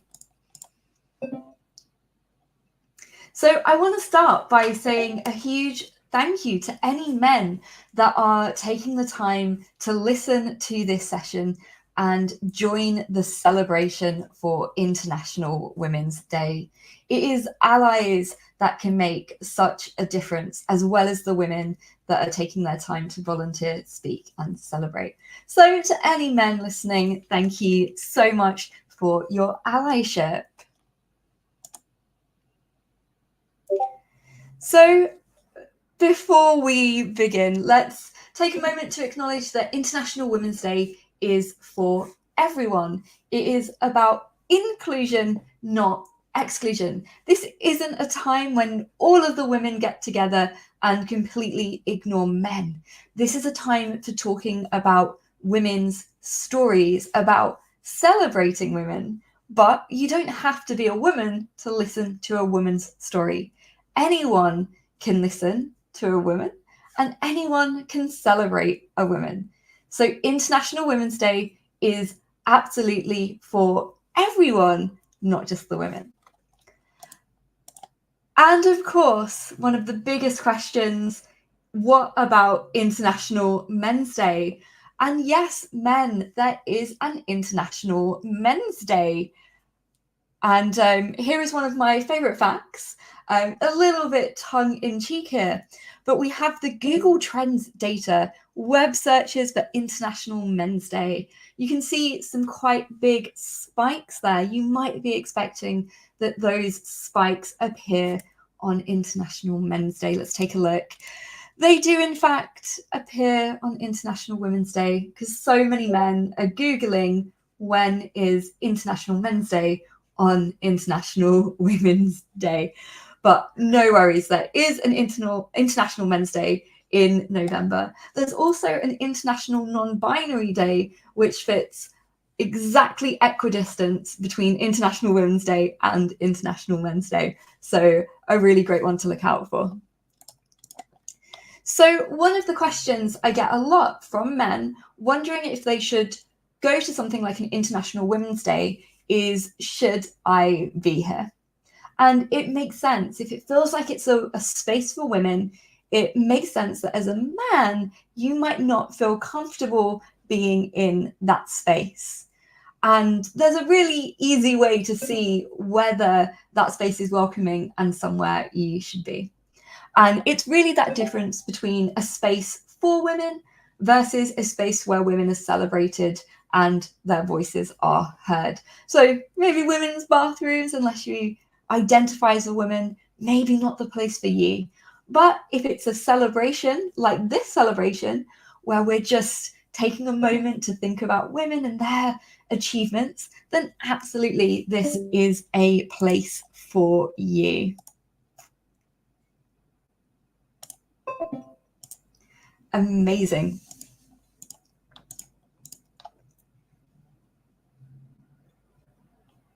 Incredible. So that is a fact that almost half of women working in technology leave before they are 35. This is according to some great research. And yet the same survey and the same research showed that 85% of men believe that women are treated well. So we have this huge mismatch between what's actually happening in the industry and how men perceive what is happening in the industry. And allyship can be a really important part of overcoming that. So I want to talk to you about something called the double bind. And this is something that many women in technology face. The first part of the double bind is the interview. So research shows that women actually face tougher technical questions. So when they sit down to have that technology chat, they face higher levels of scrutiny. And sometimes when we have unconscious bias, what we're actually doing in an interview is seeking confirmation of our own beliefs. So if I meet someone and my unconscious bias tells me that they are an excellent candidate who really knows their stuff, I'm going to be subconsciously looking for confirmation of that bias, of my own beliefs. So when they say something I agree with that confirms that bias, I'm going to make a note of it and really take that to heart. Maybe if they make a mistake, I'm going to brush it off. Oh, they're just nervous. They know their stuff. It's all fine. However, if my unconscious bias tells me a candidate isn't so good, I might be more inclined to see their mistakes as confirmation that I was correct, that they're not very good. And I might overlook any of their competencies as a one-off or maybe just a bit of luck. So that unconscious bias means that I'm seeking to confirm my own beliefs rather than judging the candidate as they really are. And women face this more often than men, according to the research. So passing an interview is harder for women. They're held to a higher level of scrutiny. And then if a woman does earn the job in technology, there is another issue that they face. The first one is this idea of presumed competence. If we believe that women have an easier time getting into interviews, maybe we believe that companies are handing out jobs to women because of diversity quotas, we might find that we perceive that women coming into technical roles are less competent than their male counterparts. If we believe an organization is only hiring women because of diversity and they're favoring women, it might mean that we believe that any men being hired must be the best men that we've ever encountered, because surely they must be great to be hired when we're only hiring women. When in fact we know the reverse is true and that women face a much more difficult time getting into those interviews. So women, when they get into the jobs, can find that they are not treated too well. Maybe there's gatekeeping from their male counterparts. They might have limited onboarding. They might find they get less assistance from some of their teammates and overall may just face disrespect. we also have this idea of hyperrepresentation. This is when individual failures by a woman are seen as representative of all women. So if a woman makes a mistake, wow, all women in tech must be terrible. Whereas a man's failures might be seen as more of an insulated incident. Oh, it was just that one person making that mistake that one time. So this hyper-representation can make it way more difficult for women to succeed in the workplace. But it is okay. If you believe that this is wrong, that men and women deserve equity in the technology workplace, there's lots of really practical things that you can actually do. So the first is to reflect on your own unconscious bias. And we all have them based on all of our lived experiences. So taking some time to reflect on any unconscious bias that you might have and how that could unintentionally shape your interactions. One of my unconscious biases that I've become aware of is I really favor anyone that went to the university I went to. I have something in common with them. I have something I can talk to them about. And that means I tended to favor them slightly more. Being aware of that bias has meant that I can take action to overcome it. And there's implicit association tests that can be a starting point for helping you uncover your unconscious bias as well. The other one is about being active. So rather than passively supporting, we can move to being an active supporter. So this is sponsorship rather than mentorship. So mentorship might be sitting down with a person and giving them lots of advice, whereas sponsorship is about actively advocating. And I've put here for great people, because this is a great thing to do for men, women, non-binary, for anyone. If we live in a meritocracy where merit and competence speaks for itself, then we should be actively advocating for any great person. Recommend them for projects, promotions, speaking opportunities, and anything else. And in a meritocracy, that should mean that the right people get the right opportunities. Another thing we can do is listen, be aware, and highlight. So women report often being interrupted or ignored, and sometimes a man will just repeat what a woman has said and then he will get credit. So what we can do is be actively aware. We can listen and show the empathy and awareness of what is going on in a room. So if someone, regardless of gender, makes a great suggestion, we can make sure that they're actively supported, that they get credit, and that that idea is endorsed. And you can avoid taking over a meeting and avoid repeating ideas as they're your own. And regardless of the gender of the person you're doing this to, it's just common respect. But these actions can make the workplace so much better for everyone. The other thing we can do is advocate for inclusive policy. So this is pushing for equitable pay. This is pushing for standardized hiring practices that reduce bias, strong parental leave policies, and flexible work arrangements. These are things that benefit everyone, regardless of gender. So by pushing for these things, we can make the workplace better for everyone. The other thing we can do is challenge gender stereotypes in the everyday. So maybe you have children, nephews, nieces, just young people in your network. We can talk to them about STEM in a non-gender bias way. We can talk about women who are fantastic computer scientists, or maybe even men who are fantastic child carers or nurses. So we can really break down those expectations of gender norms from a young age. One thing I love doing is making sure that when I'm making any educational material or slides, making sure there's diversity and equity in the material, making sure it's representative. Mostly, being a great ally is about being actively considerate and having empathy.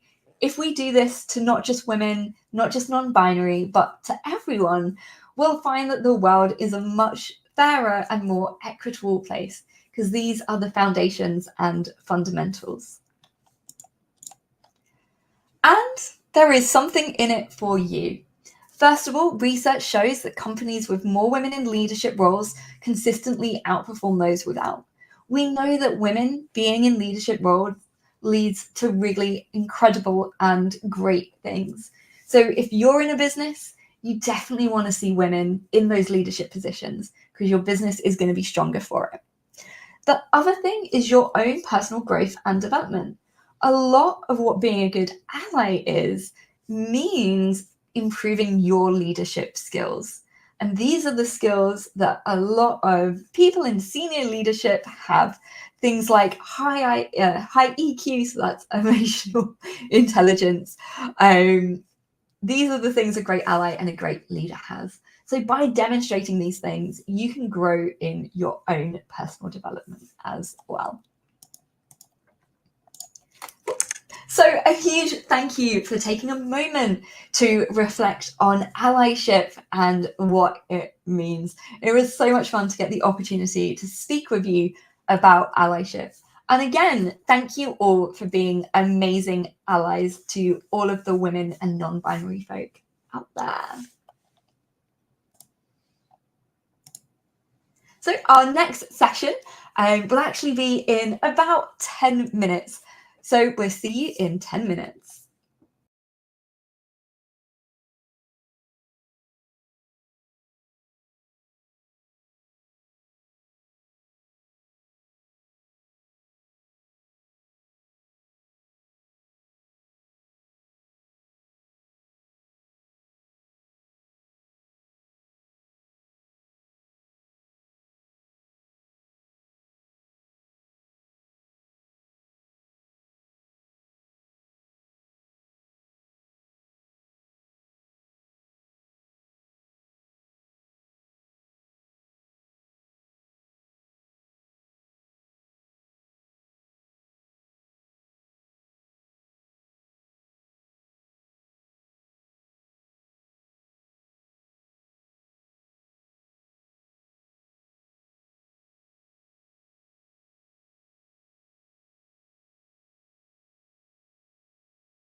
Hello, everyone. It is such an honour to introduce our next guest. Tiffany, welcome. Hi, Lisa. How are you? Oh, Good. fantastic. So glad you could join us. Let me just share your slides. So, Tiffany, it's over to you. All right. Thank you, Lisa. So we have a very short limit of time, but I'll introduce DataKind as much as possible. So I'm Tiffany. I'm volunteer for DataKind. The title of the session today is Using Data Science for Social Good, and that is basically the motto of DataKind UK.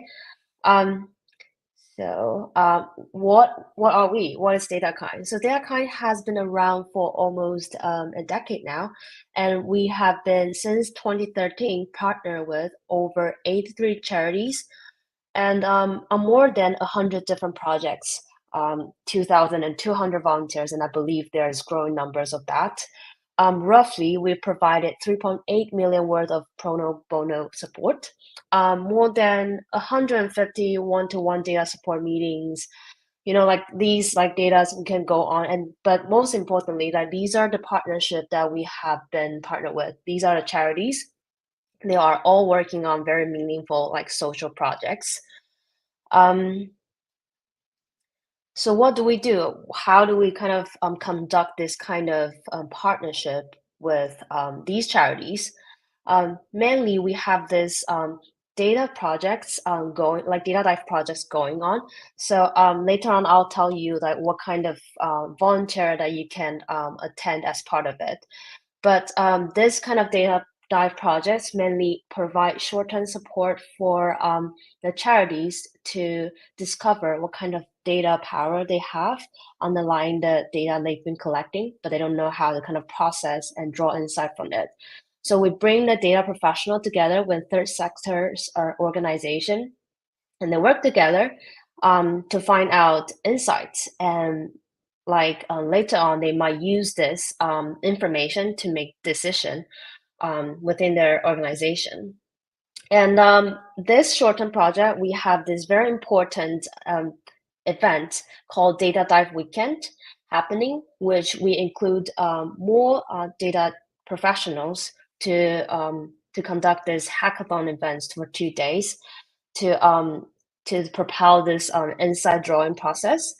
So that's data dive projects. We also have this community. Mainly, we use Slack channel as our major space for and linking group ourselves for volunteers to get to know each other, to network, and also to support each other. Oftentimes, you basically drop a message, questions. They'll very quickly somebody respond the message and give you more information about it. And then we are actually working on this right now. We are planning to create shared data sets and more like educational content to create a sector, a third sector, to make more use of the data and analytics. So these are amazing volunteers. These photos are taken during the data dive weekend that I mentioned, which is the most critical stage of our data dive project. And even during COVID 2020, you still see that we actually hold these events online. So this data for social good effort is really continuous and consistent throughout the past decade since DataKind UK has been established. And I'm gonna give you a very, very simple example of what kind of project that we've worked on before. So I personally attended this one. This is with Material Focus. Material Focus is an independent nonprofit organization that aims to increase the electricity recycling through the partnership. And so they actually are professional in this area. They know a lot of facts. They have a lot of speculations, but they don't exactly know what their data look like.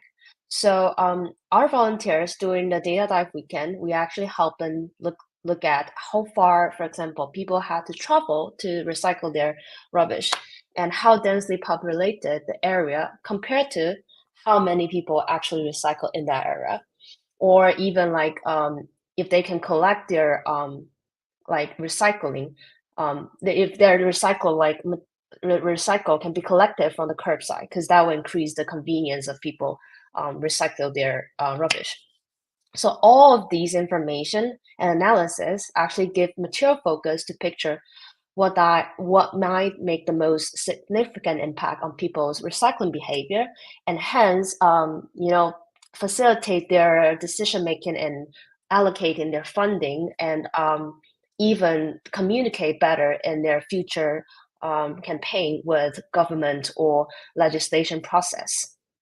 And this specific heat map is one of our outcome of our data dive project.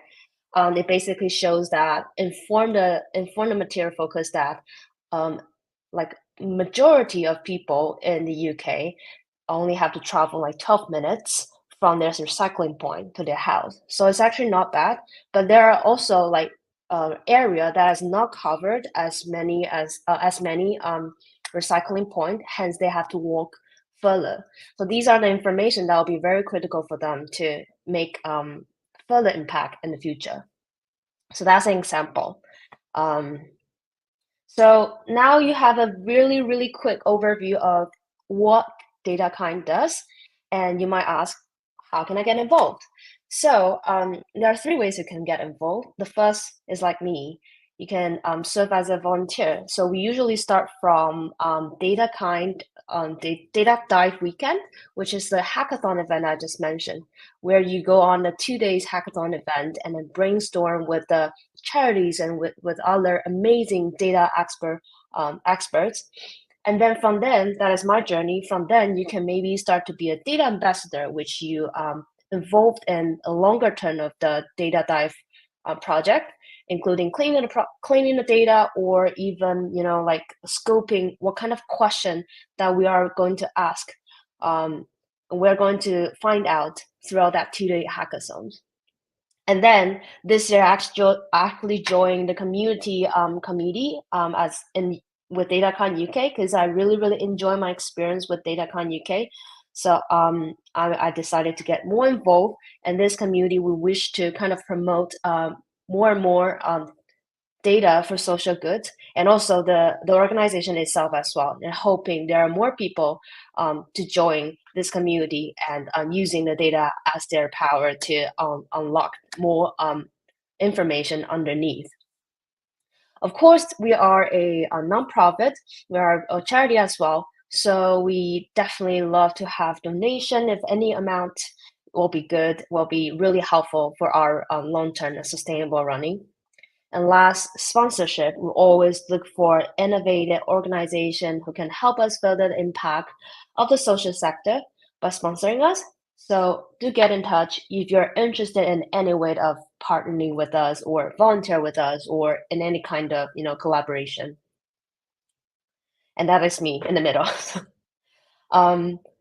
So lastly, if you want to stay in touch with us, please feel free to just go on the website to scroll around to see the other projects that we do and other content we have. And also we have Twitter and LinkedIn. Please follow us. We also have Slack channel, as I mentioned. If you're interested in being part of the community, please email us. And also we recently created this linking group as well on LinkedIn. If you're very interested, please also find us on LinkedIn. Yeah, so I guess that's all. Does anyone have any questions?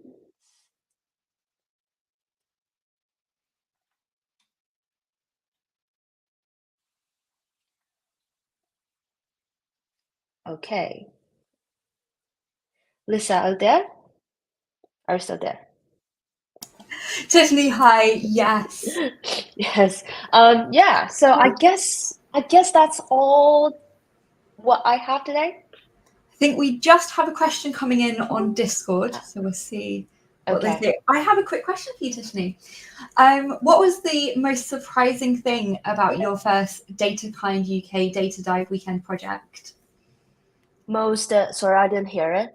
The most surprising thing. Oh, the most surprising thing. Well, I had to say, like, I was surprised that there are so many basic cleaning you can actually do before you actually draw the insight. you might think that you'll get the data and you put the coolest machine learning model and get insight, but we actually spend a lot of time figuring out like the data structure or like how do we clean the data, because the charities by their nature, they don't really have that much technicality into data. So a lot of time the data is not structured. So yeah, that's actually the surprising thing for me. I'm always so surprised by how much work goes in before a data dive weekend. Yeah, It's yeah, just so much work, but so much fun. I love it. yeah, I think it is. getting a question on Discord, but it's taking a while to pop through. Let's see.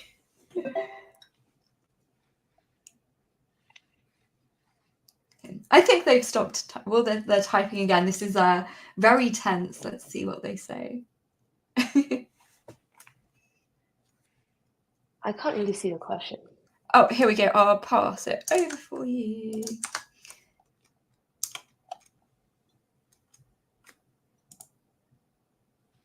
So this, I think, was about the material focus project, Right. and the link there. How did recycling help software development? I think in that specific project, we didn't really have any software development like elements involved. What we do is basically take their information, do analysis, and give them back the insights.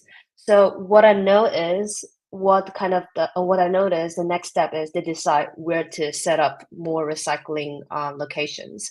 So because in terms of software development, it means that you have to build some sort of infrastructure, and what I actually need is the insight to decide what kind of actual practice they can do within their charities.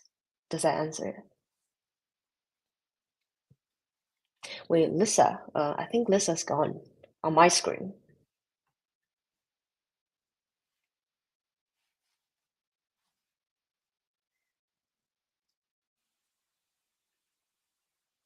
Great answer. I'm not sure we have any more. Oh, how did recycling help analytics? I think was the other part of the question there.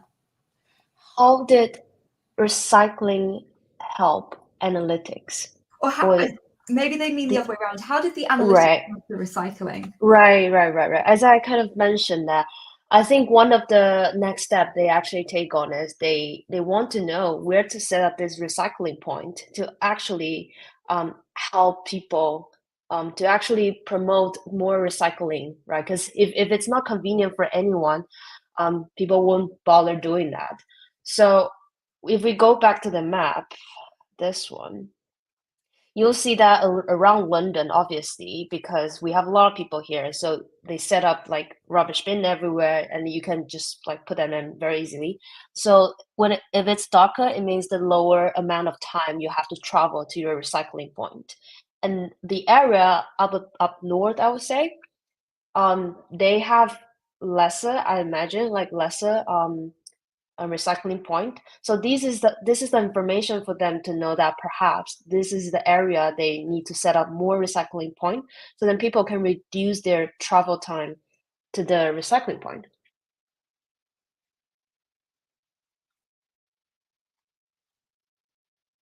Amazing stuff. Tiffany, thank you so much. It was so exciting to hear about the work of DataKind UK. So thank you so much for sharing with us. Thank you, Lisa. Or have a good day. Bye. Fantastic. So in just 1 minute, our next speaker will be up. We'll be inviting Lydia to talk to us about advanced SQL.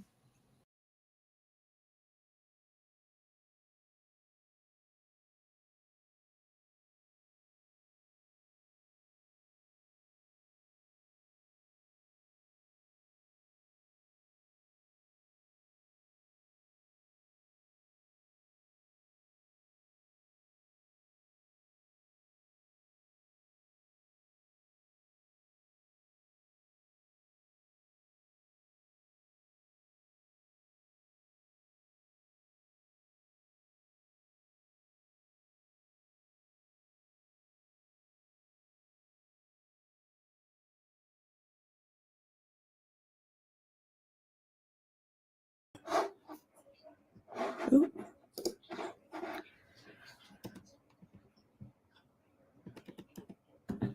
Hello, Lisa. Can you all hear me? I can't hear you for some reason. I am particularly muted, so that's why you can't hear me. But Lydia, welcome. It is so lovely to have you here. So I will hand over for a lesson in advanced SQL. Perfect. Thank you very much. Lovely to meet you all. So, as experienced data practitioners, I'm sure you're always lucky enough to work with perfect data with no duplicate or missing rows. Okay, me neither. So today I'm going to give you some top tips for dealing with the data you have today to get better results from it.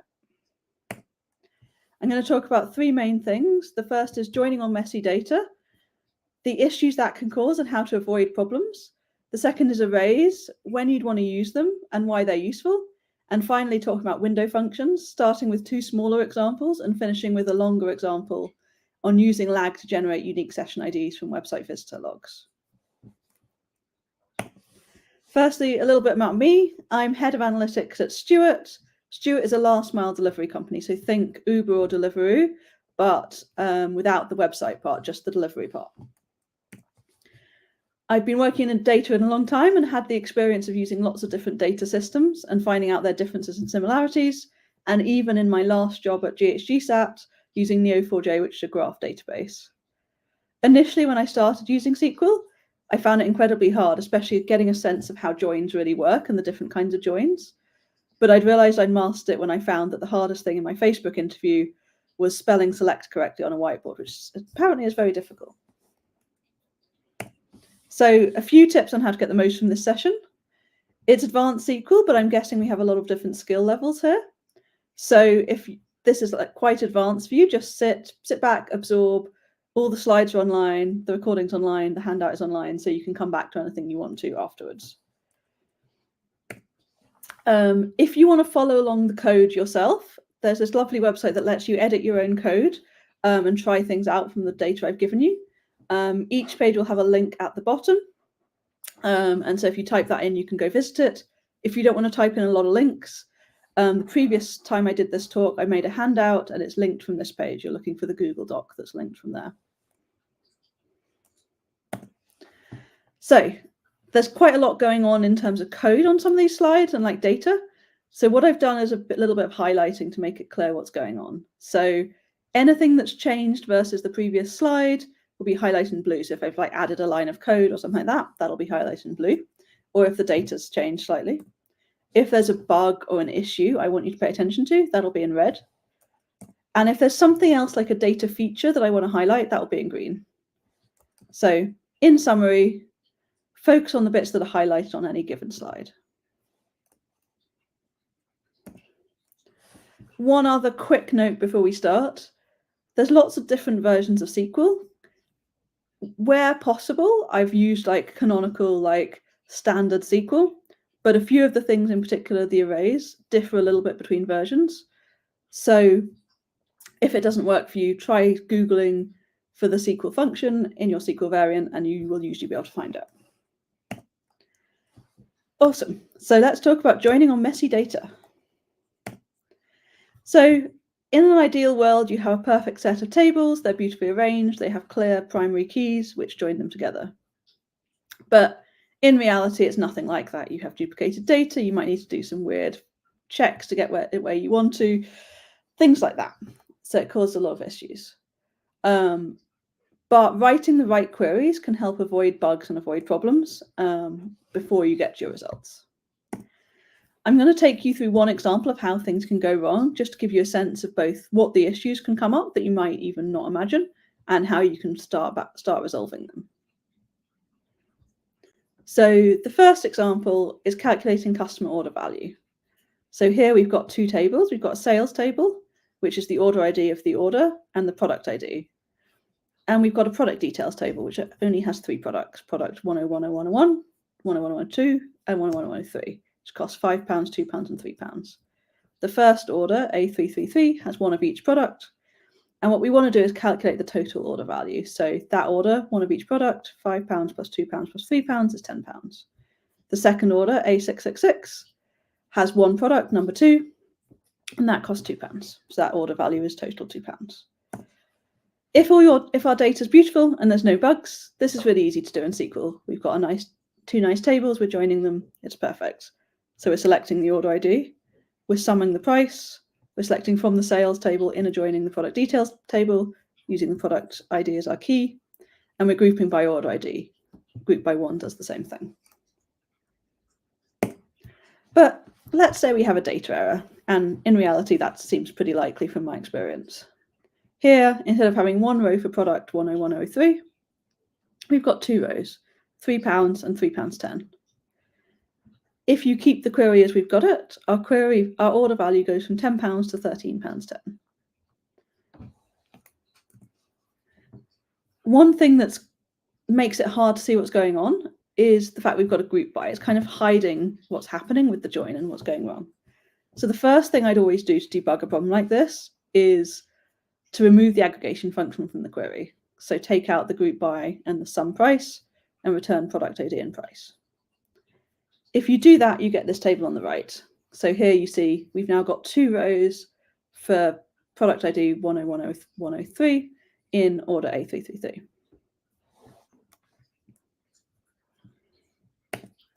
So why is that happening? Fundamentally, the duplicate row in product details is duplicating the sales information. To really get a sense of why this is, I'm going to briefly take you through how I think about joins in my mind. So give you a sense of why this is happening and to help you debug when you run into similar issues. When I think about joins, joining two tables, I think about effectively going through each row of the first table, looking for the match column, which here is product ID, looking for all the matches in the next table, and moving those into the final table. So to take you through quickly, our first row, we've got product ID 1. We look through the second table, we find one match, we put it in the output. Second row, product ID 2, again, one match, we put it in the output. But our third row, we find two matches. And so even though there's only one row in the first table, we end up with two in the output table, effectively duplicating that first row. And then finally, in the second order, we have one product and it's the output here. So how can you avoid making this error? The really problematic thing with these orders is that you can't immediately see this is wrong. If you didn't know and you hadn't seen the table on the left, you would have no idea the table on the right was wrong. And so you can't identify the bug directly from the results. You need to do something else. The two things I do when writing a query to make sure I avoid errors like this, and almost every query, is sense checking and checking tables for duplicates. So sense checking is looking at this data somewhere else. Let's say you've done something really complicated. You want to look at, orders split by department or category, see the totals, and then you're summing them back up. But maybe you have a dashboard somewhere else where there's a really simple query behind it, or it's correct, that gives a different number. So you look at your number and they're not the same. This can be a really big hint that something's gone wrong. So here we would look at it and say, oh, actually, our average order value should be £6, but here it's £7.55. Maybe something's gone wrong. And that much difference might not be a bug, but if it was, say, £6 versus £60, you'd know you'd got a bug. And the second thing I do is check for duplicate rows before running a query. If I'm using a table for a first time and I'm not certain that it's unique, I'd check first. There's two ways of doing this, either with a query, which I'll show you in a moment, or checking the table setup. Has the table been set up so that this is a unique key, in which case it'll be programmatically determined. So checking for duplicates with a query. The most simple way to just check for duplicate rows is using a count distinct. The reason I like this is you can check multiple columns at the same time to save time. So what you do there is count 1 to get the number of rows in the table, and then count distinct product ID to get distinct products. If the counts are the same, then you know there's no duplicates because each product ID must appear exactly once. If they're not the same, you know you have duplicates. And then if you want to find examples of those duplicates, which can be really useful for debugging, seeing what's going on, understanding it, is you can return the duplicate IDs. So you can select product ID and count 1, which appearances from product details, group by 1. So then you've got how many times does that product appear? And then you can use having, which is the group grouping equivalent of where to say return only the rows where the count is greater than 1. So yeah, either of those queries will help you check your data is unique. So let's say you found a duplicate. The next thing to work out is what you want to do next to fix it. And for each of these solutions, I'll take you through how to do them in practice. The first question to ask yourself is why does this duplicate exist? Is it like a true representation of the data, or is it a bug? So is the data actually correct, but maybe you're using the table wrong or something like that? Or is it a bug, in which case the correct thing to do in the short term, you can work around it, but in the long term, you should really solve the problem, find the root cause and prevent it from happening again. So one of the things you might realize is actually you're using the wrong data model. So let's say here we've got the same table we had before, but now we've added a few columns. And you can see product 3, it was actually £3 from 2020 to 2023. But on the 1st of January, it changed to £3.10. And that's why we have 2 rows. There's actually nothing wrong with our data here. Some excellent data engineer has added active row as a column, so you know which is the single row to use for that ID. And then if you add that row into your query, say active row equals true, then you no longer have duplicate rows and you always have the most up-to-date price. The second option you can always do is work around it with a subquery. If you're in a rush, if you don't know what's going on, then this is always a great option. So the way the subquery works is we keep our query almost the same. So this bottom half is very similar, but we're now using unique product details. And unique product details is the new table we've created here. It's basically selecting product ID and the maximum of the price from product details and grouping by product ID. The reason this works is if you're grouping by only product ID by definition has to be unique. But there's one issue with this. Well, there's 2 issues. The first is that it's slow and kind of long-winded. But the second is, why did we pick max here? How do you know that's right?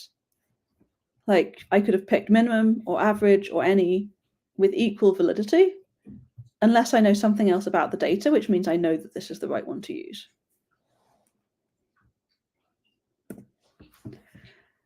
The third option is to fix the bug and stop it happening again. To fix the bug, you will need to root cause it. I won't go into the details of that for this talk, but that's usually a very interesting activity. And the second thing you want to do is stop it ever happening again. And the way to do this is add uniqueness checks to this table or upstream tables. This generally is pretty straightforward. So for example, in DBT, all you need to do is add these 6 lines. So tell it which table, which column, and add the uniqueness test, and DBT will do that for you. And that means if there's a duplicate that appears, the DBT model won't run, the data won't be updated, it will issue a bug, so that can be identified and spotted early to fix it. Awesome. So on to the second section, arrays. So in general, data is stored in normalized schemas.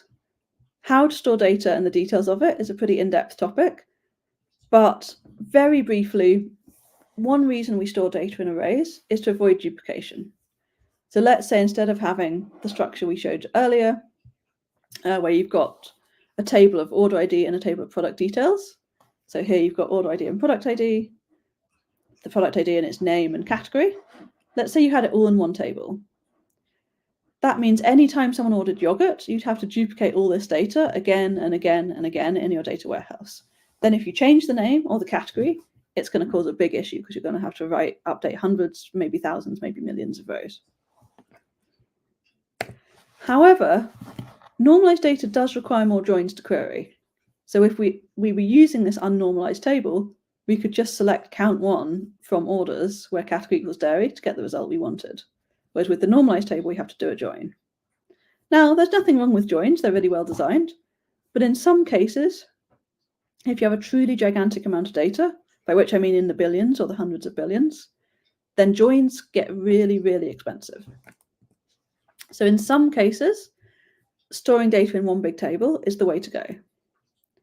But doing that well can be really hard, and it's a really challenging data engineering topic. One thing that makes it easier is our arrays. Arrays effectively allow more granular fields to be represented in a less granular table. So let's say here we wanted to add allergens to our product details table. So here we've got milk, its allergen is milk, yogurt, also allergen is milk, and granola where it has the allergens oats, barley, soya, and nuts. Rather than creating one row or creating a whole nother table per allergen, we can just store them like this. The second thing you can use is maps or structs to allow key value pairs to be added. These are really useful if you've got data that you don't know what keys you're going to get, or every single field has a different key or a different selection of keys, so you'd have a lot of null columns. This way you can store it slightly more easily. So here, our milk, we say it's manufactured in the UK, it's got a use by date. Yogurt, we've got a use by date but nothing else. And granola, we've got a best before date and a brand. How do you query these? One way is to access elements one by one. So here we've said for allergens, we want to return the first value. So allergen 0, because it's 0 indexed. So in this case, we'll get one allergen out. So for milk, we'll get the milk and the yogurt. And for granola, we'll get oats because that's the first item. We won't get the others at all. If we wanted to get the use by date from additional details, we could do that. And the row for granola where it doesn't have one, it returns null. Now, this is a really clunky way to query these because, for example, if you don't know what keys you're looking for or you want to get all the values and allergens, this really doesn't work nicely. Luckily, there's a better way. For arrays, you can pivot them into rows. There's a special function called cross-join on nests. So this effectively takes the column as a table itself and joins it. So thinking about each value as its own thing. So here you're saying you want to look at the column allergens. It has to be in brackets. And you want to call it T as the table name. You can call that anything you like. And then brackets the column name. So here value. And then you can query it as t.value to get the allergens. And this effectively, you can think about it as unpivoting. So it gives one row for each allergen. This then is a lot easier to work with. You can use it however you want normally in a query. And obviously, if you did this as a common table expression or a subquery, you can then work with it quite easily. In a similar way, maps and structs can be pivoted into keys and values. So here, we again use cross-join on nest. We use the column we want, additional details. We say as t key comma value. So you've got the two things you want. So here, and then you can return it as key and value. And then it'll return each of the keys we've got. So for milk, we get manufactured time, manufactured location, and use by. Yogurt, we get the use by. And granola, we get the best before and the brand. And then you can do things like grouping by key. So you know all the keys you want, all the keys that exist are, and you can pick the ones you want. You can, aggregate anything you want. It's much easier to work with. Many newer databases can work with arrays, but not all of them. So this is one where my warning about different versions of SQL is probably the most strong. In Presto, Trino, and BigQuery, cross-join on nest works for both arrays and maps, pretty much as I described. In Postgres, which you'll know if you're following along in the code, it works for arrays only, but for maps, you have to use JSON instead.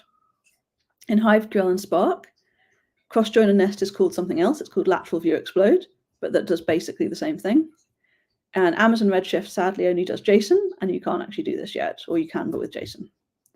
In general, if you're not sure, if you're trying to use this, doesn't work, check the documentation, give it a quick Google, it should return what you need.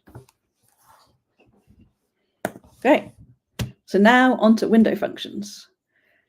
I really like window functions because they are a way of doing some things which are quite difficult otherwise in SQL or quite clunky, and they make them a lot easier, a lot smoother, and actually a lot more efficient computationally.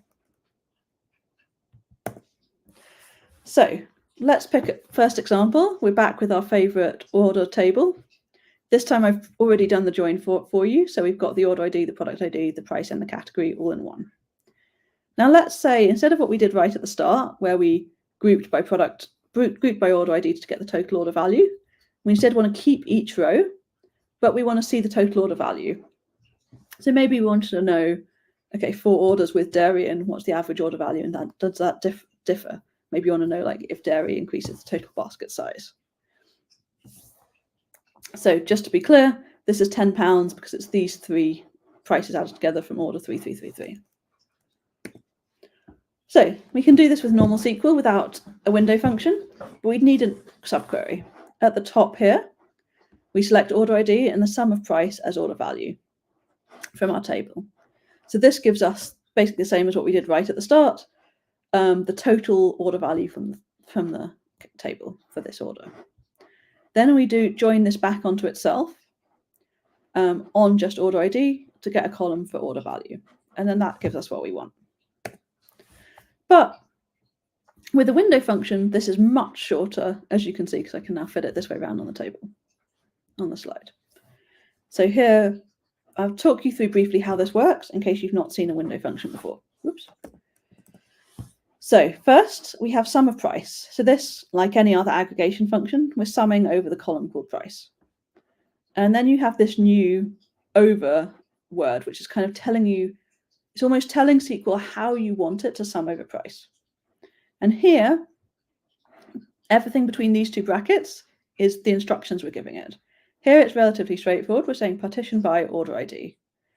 And this works almost like a group by in terms of how it does the aggregation. So if you think about it as the subquery, but without actually doing the subquery. Another way to think about this is where the order ID, you're basically looking, let's say you're doing this row, you're looking at this row, you're saying, okay, order ID A333, look only at those three other rows and then sum over price. And so that's how you get your £10. You can also do this over multiple columns. So let's say we wanted the category value. Then you can group sum over and partition by order ID and category. You can do any number of columns that you like. So here again, if you're doing this row, you're saying, okay, I'm on order A333, category dairy. What are the other rows which have this order ID and this category ID? Okay, it's these two, £5 and £2. That sums to 7. So that's where you get these two rows. Finally, there's a function I only learned when I was creating this talk called qualify. Qualify filters window functions, but without the need for a common table expression or subquery. So here, so think of it like if you start with where, and then you have having for group bys, then qualify is the window function equivalent. So here you can say, we only want the rows where the sum of the price over partition by order ID. So this price over the category value is more than £5. So here we've actually only got these two rows. Perfect. So the next one is window functions, using them for moving averages. You might often have this situation. You're looking at your data, you've got units sold, but it's pretty noisy. You can't really see what's going on with this data. So you might want a moving average. That smooths it out. Here we've got quite a strong weak shape. Now that's smoothed out. You can actually now see this as a nice, clear upward trend. We're increasing our sales. So that's great news. So you can do that in SQL. And then with the window functions, it's actually really quite straightforward to do. So here I'll take you through the query, and then I'll kind of show you what it's doing, and then I'll take you through how the code works.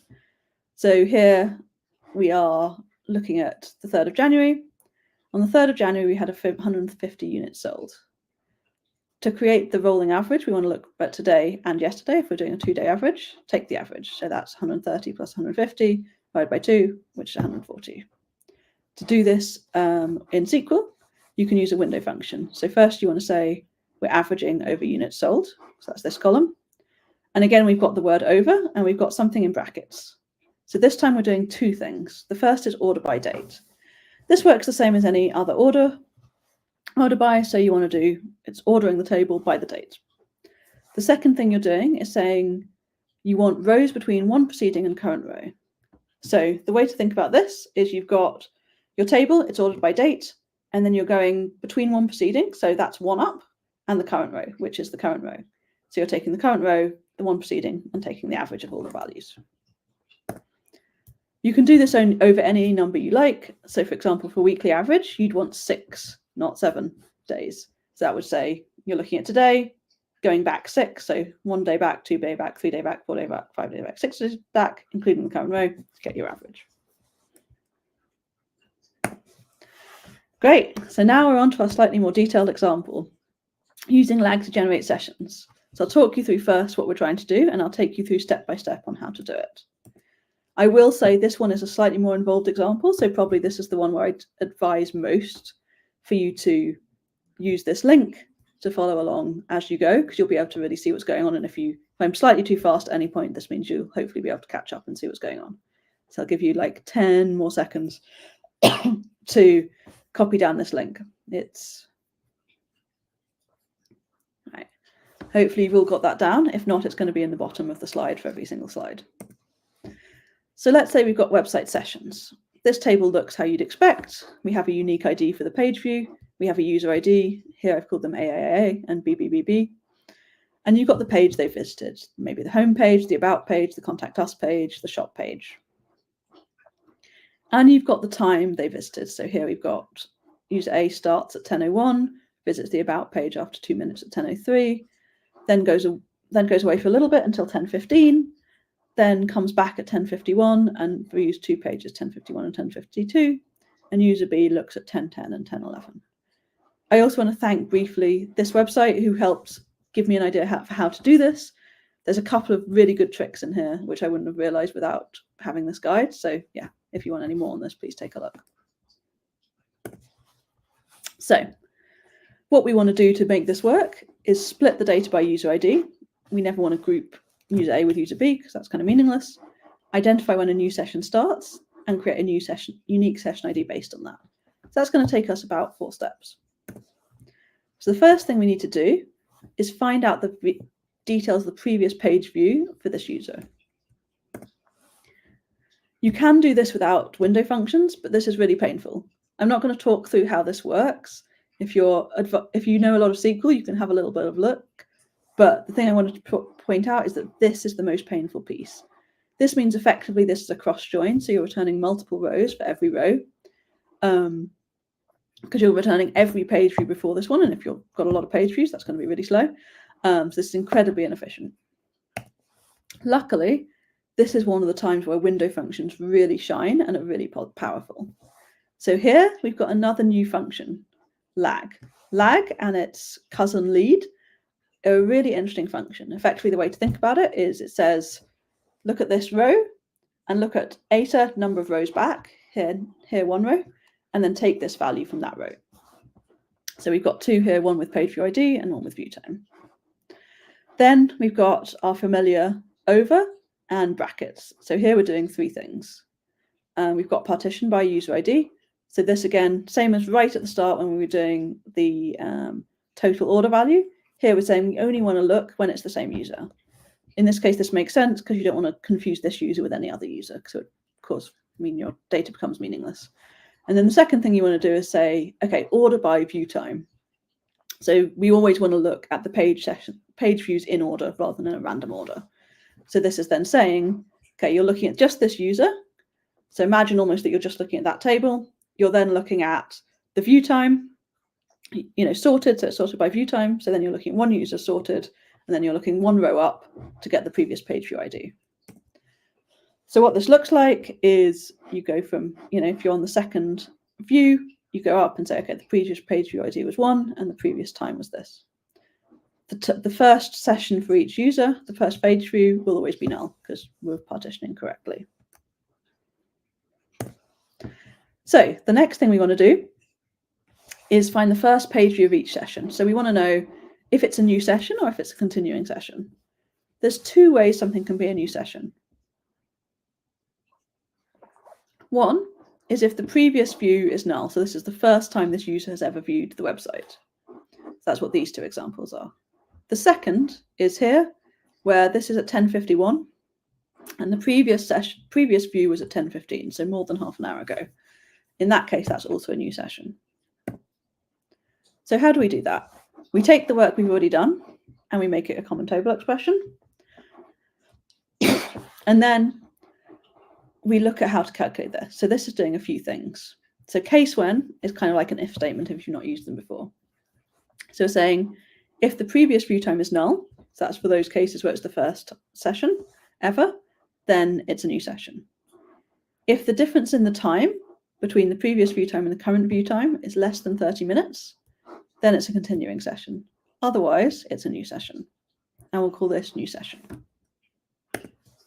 So now this code allows us to create this column, which is 1 when it's a new session and 0 otherwise. So the next thing to do is calculate how many sessions each user has had. So effectively, we want to have a session index, which counts for each user how many sessions they've had. So for user A, they have their first visit at 10:01. It's the same session for their first 3 views. Then there's a gap of more than half an hour and they have a new session. And for user 2, they only visit once and they only have 1 session. So how do we do this? What we do is we take all the stuff we've already done and smush it into a common table expression. Oops.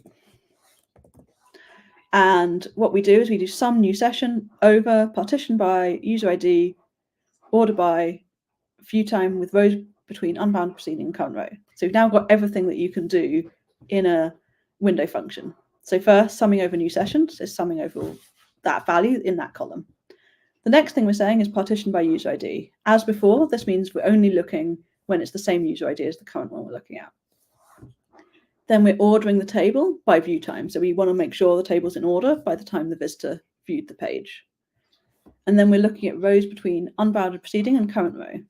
So from when we did the rolling average, you'll remember the current rows between and the current row functionality. But unbounded preceding is new. This means instead of looking back 2 rows or 7 rows, we're looking back every single row that exists so far. So you can think of this as how to do a cumulative sum to get the output you want.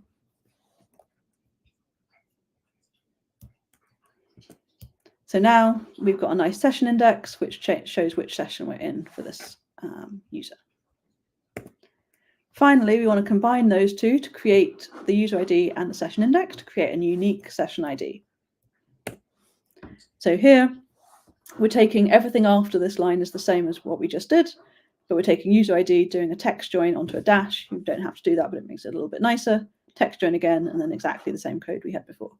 If you've got a version of SQL where you can refer to things you've already named in your select query, you could just say session index here. Perfect. So now we're done. You've made it. You've successfully understood how to make sessions. So you've now got a beautiful set of session IDs.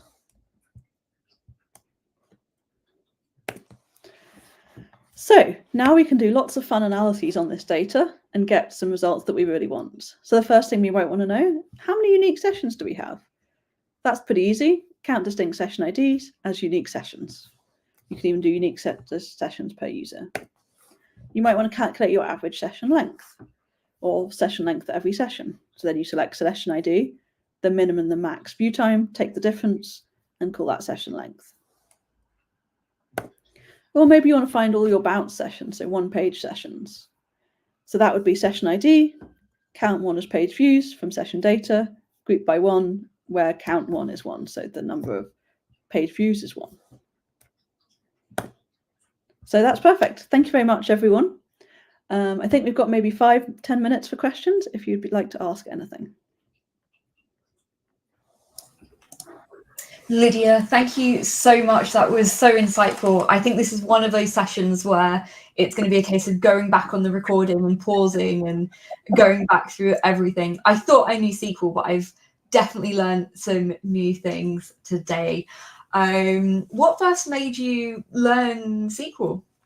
So I actually first learned SQL when I was maybe 14. I was running a website and I wanted to have a contact us form and also store data. And so I did some very basic stuff. But at that point, when I looked at joins, I really, really didn't understand them. It was only when I joined Ocado as a data analyst and started looking at data that I really started to get into it. And the example from the first section about messing up joins and group bys is actually a practical thing that happened to me. I multiplied all my results by 7 because of the way our date table was structured. And it was only when my head of department was like, why is sales for this department higher than the whole company, that I realized I'd made quite a serious error. So this is my goal, to stop anyone else making the same mistake. I love it. But making mistakes is such a great way of learning, right? Because you never make that same issue and mistake again. No. I love it. And for those people that are new to SQL, can you kind of describe what your team uses SQL for? What's its place in analytics? So the way I think about it is, if you've got a big, like in general, like I think it's the most powerful and actually easiest way to manipulate data. I know a lot of people actually manipulate data in Python, but actually I think it's easier in SQL. And the other thing is, if you've got a big data set, like by which I mean, let's say millions of rows up, you won't be able to pull that all onto your computer, or not in a very nice way. So you almost have to do it in SQL. And a lot of the powerful databases, so some of the ones I talked about, Presto and Trino is a really good example, they allow you to actually query tables with billions of rows really fast, so like in less than 30 seconds. And that's actually, if you think about what it's actually doing, that's mind-blowing. And you don't have to do anything clever technically, you just write the same code I wrote and it does all the difficult stuff for you. So in that sense, it's really beautiful. Oh, fantastic. And obviously there is a buzzword in our industry at the moment, which is obviously generative AI. Where do you see SQL falling in with generative AI? Do you think it will change things? So, I mean, one of the things I'm quite interested in right now, and I'm not quite sure if it's going to work or not, is how to think about, can like generative AI almost make data more accessible and make it easier to use? There's some companies who are starting to look at, basically you turn text using generative AI, get that to return SQL, which then run against your database to get results. And so I think that's a really interesting way of like, allowing people to get access to data who otherwise wouldn't be able to. Oh, that's so fantastic. That's such a great way of looking at the positives of generative AI. So we have a question from Discord for you, which is around operating systems and whether SQL can be used in various different operating systems. Could you maybe talk us through the difference between a database and an IDE to clear that one up? Yeah, so I mean, I don't know if I'm the best person to do that, but like the way I think about this is the database is where you're storing your data. It's almost always remote.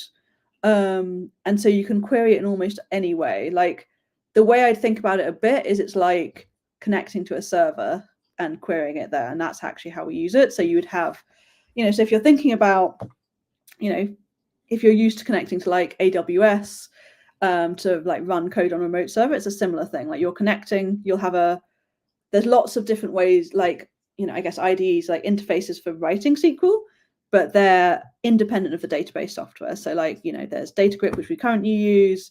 There's a bunch of other ones at Facebook. We actually had one that was completely browser-based. So yeah, there's lots of different options, but they're kind of generally database independent. You just have to write the query and then it gets sent to a server where it's run and then the data gets sent back to you. Yeah, that is so fantastic. And for anyone brand new to SQL, what would you advise in terms of starting on this journey for learning? So for me, I think the key thing is like practical experience and trying things out. There's two websites I really love for this. One is called SQL Zoo and one is called SQL Bolt. They both take you through from the basics. They both introduce like one topic at a time. You write some code to check you know it, and then you go on to the next topic and you keep going and going. And then definitely SQL Zoo, then once you've done all the tutorials, they've got like a advanced section where they show you kind of mini schemas which maybe have 10 tables and ask you to create queries from scratch on those tables. And like, if you want to get good, that's what I'd recommend. Just keep writing code. Like I didn't really get good until I was writing it every day for my job, and then I got a lot better really fast. Yeah, absolutely. I definitely think SQL in industry, it feels quite different from the SQL we do write in tutorials and things like that. Yeah, tutorials will help with the basics, but really the fact that this is almost what this talk is trying to get at, like the things that are difficult and the things that are broken are much more common in real life than in like the idealized like tutorial world. And so working around those issues and thinking about those is one of the things I think is really important. I love that. I must confess, with my students, I purposely made all the data very terrible. We started with really clean data and then we went in and purposely made it a little bit dirty. Yeah, because then you realize when people haven't been checking or when something's gone wrong or when they multiply their results by 7. It is all about the quality control for sure. So Exactly. Lydia, thank you so much for joining us, and thank you for taking us through some advanced SQL. I know I'm going to be going back over the recording and kind of reviewing all the different sections. So thank you so much. Thank you very much. Have a lovely afternoon. I hope the rest of the sessions go well. Thank you so much. Fantastic. So our next speaker will be Kate, starting in around about 10 minutes. So we have a break for 10 minutes.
Hello, everyone. I hope you had a fantastic break. It is an absolute pleasure to introduce Kate, our next speaker, who is going to be speaking to us about accessibility testing and some tips and tricks. So, Kate, I'll bring you to the stage. How are you doing today? I'm fine, thank you. Fantastic. So, I'll add your slides and it is over to you. Thank you. So today we will talk a bit about accessibility testing. So what is accessibility? It's an idea that technology must be equally accessible for people with and without disabilities, and that any barriers to accessing the web are removed. Accessibility is needed to make it convenient for all people to use our product. Also, search engines are ranking very well sites with accessible design, so it's also very convenient for us.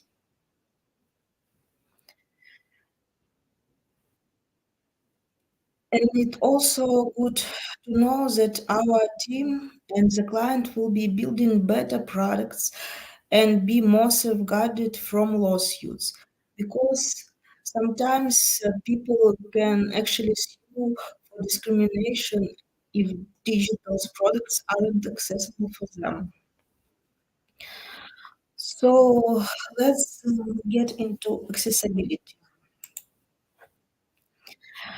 When it comes to mind about accessibility, we think about maybe blind or deaf people, but there are other accessibility disabilities.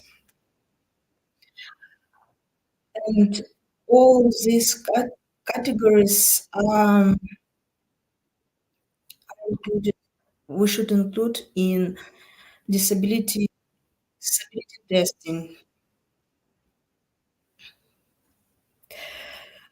Uh, some people have temporary disability, some permanent.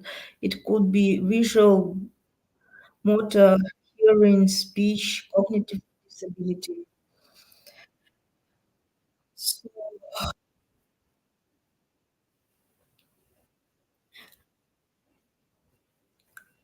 um, and we need to know that accessible products benefit people without disabilities also, because sometimes situational or temporary.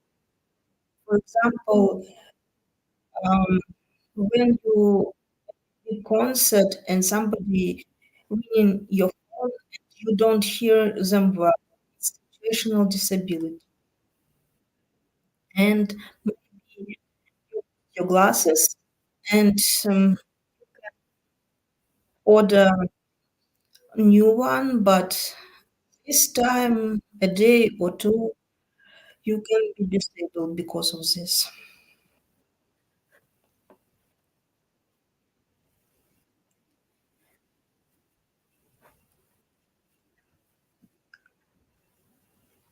And we should remember that accessibility is a usability for all. Usability for all, it's for all people of all abilities. Also, a question often comes up in mind whether or not accessibility is required for law, by law, and also which law we should keep in mind. There is European Accessibility Act, and in USA, Section 508, and American Disability Act. Each country has its own laws regarding accessibility of websites. European Accessibility Act is European Union law. It requires some products and services be accessible for persons with disabilities. And in United States, Section 5.0 applies mostly for government websites, but for all other websites, ADA was set up to make sure that people with disabilities don't face any discrimination.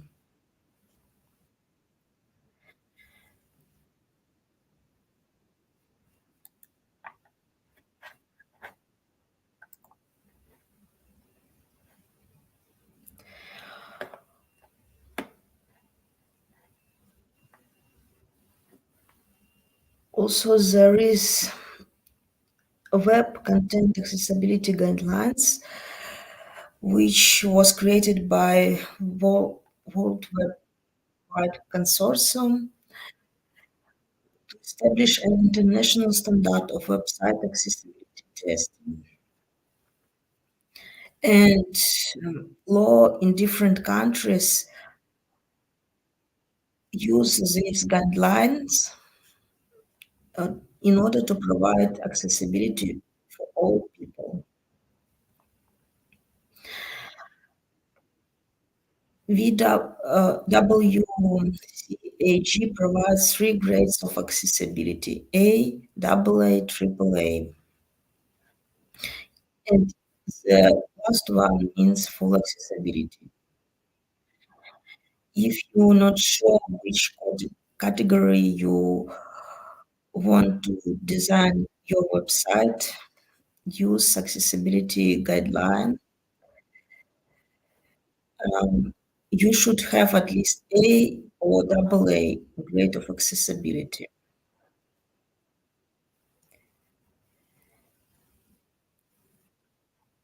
We want to make our digital products accessible simply because it's the right thing to do. And accessibility becomes easier when we make it part of our standard default development process.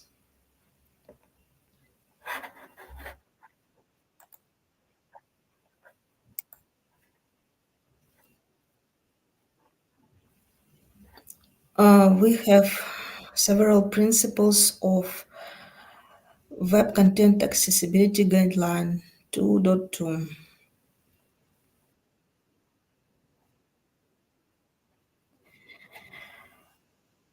Principles of standard perceivable, operatable, understandable, and robust.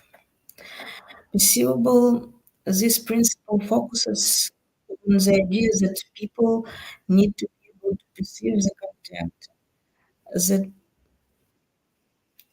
guideline shows how we can check this, and our website applications and gadgets can be designed in a way to make it easy to perceive by sight, sound, and touch.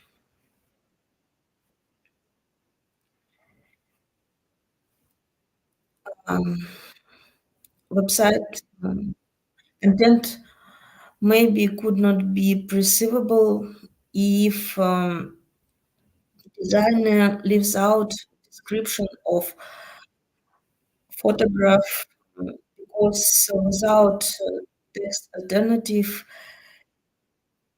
the the point is missing out, and disabled people who surf the internet without screen reader will not be able to tell what is this photograph.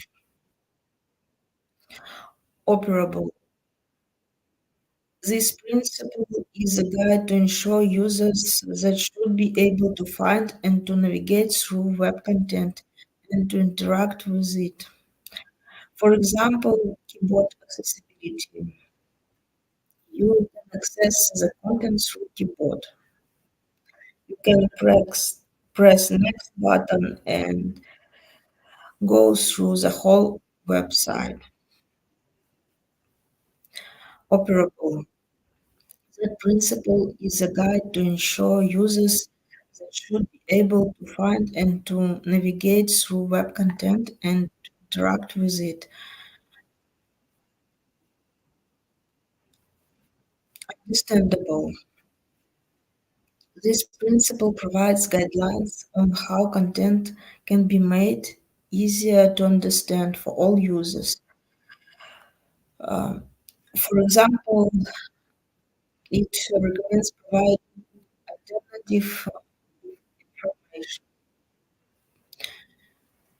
For example, for people, the text can be harder to understand, and we should keep in mind its alternative representation. This principle focuses on design that, that is functional across current and future technologies. People are using different browsers, different screens, different operating system. Our website application should be accessible for them. And when people are unable to access something, they would probably do not return to this website application, and application lost lose their clients.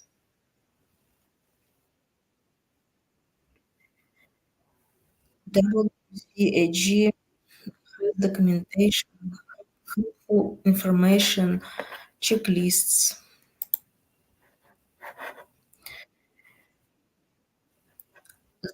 Also,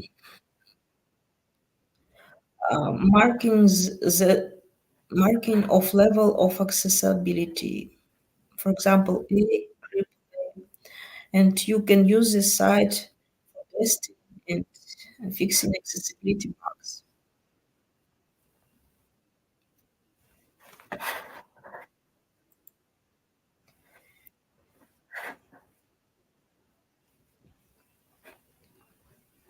Website accessibility can be achieved using both manual and automated testing of specific elements of digital technology. It's better to test manually and using tools. Why to test manually? Because maybe there is no automation on your product. Maybe there is no people with such competency, and we can get quick measure of accessibility. Maybe we don't have access to the code, people who test accessibility, and not everything could be tested by automation. For example, tool cannot determine if the text is understandable for a person. We can do basic checks such as check structure of the document, keyboard navigation, checking colors, contrast, making page bigger, smaller.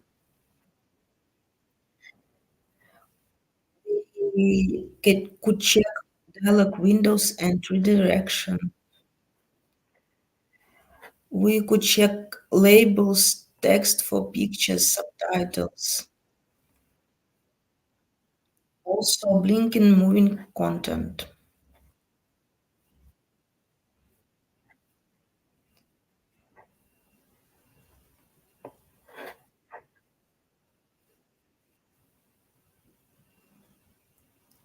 We could also check images, captions, descriptions for the audio and video content.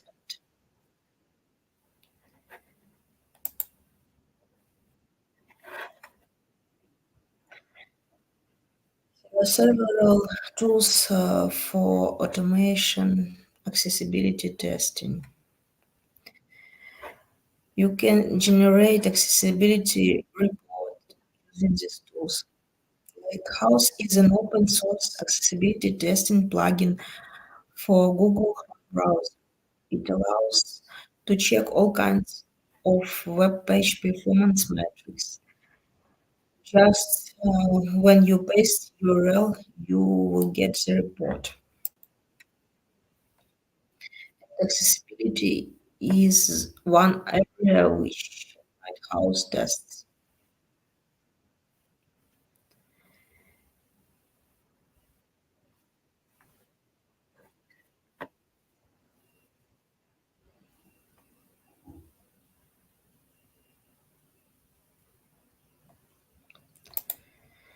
Also, there is Wave automation tool, also good for accessibility testing.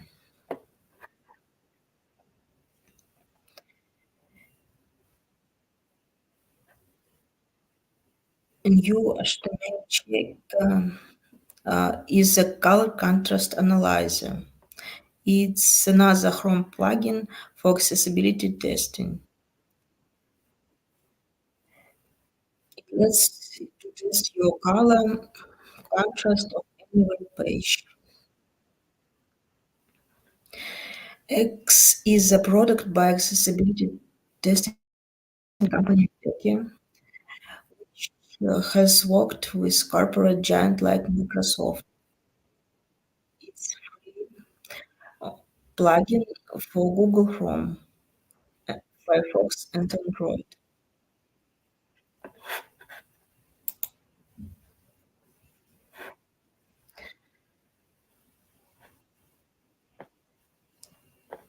JAWS is very popular tool.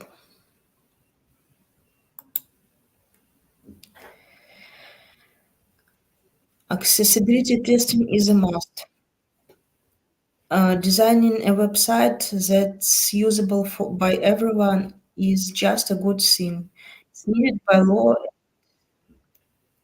a pass for more because we should keep in mind that all disabled people are also people. They have money. They can bring value to a product, and it's good when we make a product that they can use.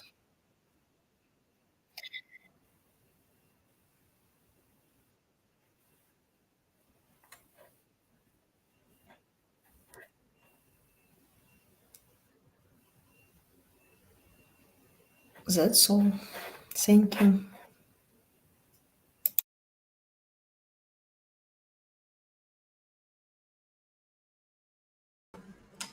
Kate, thank you so much for your talk. It was so interesting to hear about the different considerations for accessibility. You've set off a great debate in Discord as well. So thank you so much for joining us today. It's been absolutely a pleasure to hear from you.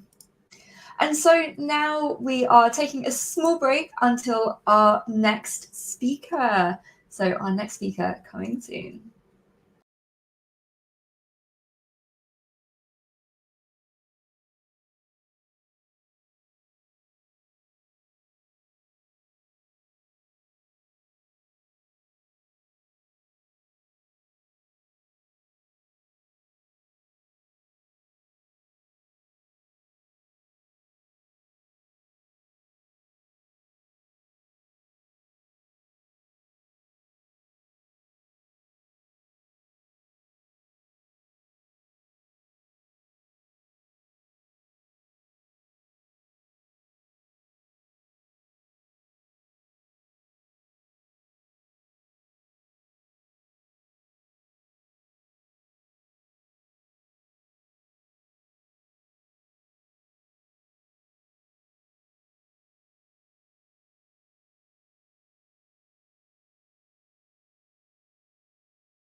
Fantastic. It is time to welcome our next speaker. So, Kristen, welcome. How are you today?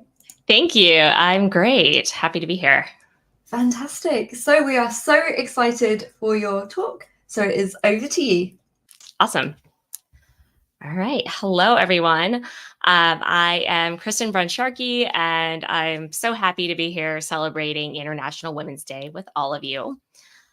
A little bit about me before we kind of jump into the content. I am a leadership coach and facilitator. I primarily work with leaders in the tech industry.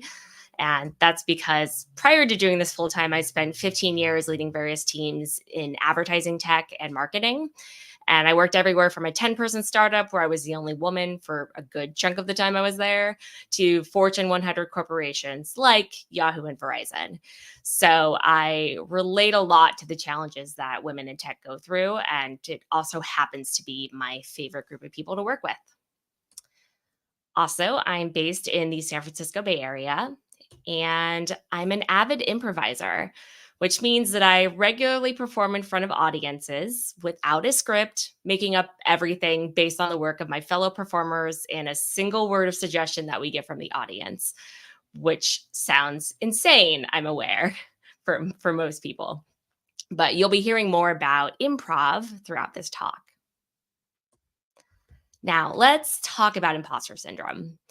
If you experience imposter syndrome, you've probably had thoughts that look something like this.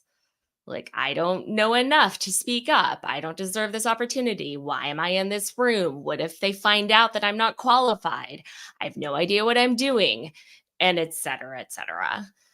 Imposter syndrome is fundamentally the experience of self-doubt, inadequacy, and incompetence, despite contradictory evidence like promotions, job opportunities, and other clear successes. And if you experience, you are definitely not alone, and you are also certainly not destined for failure.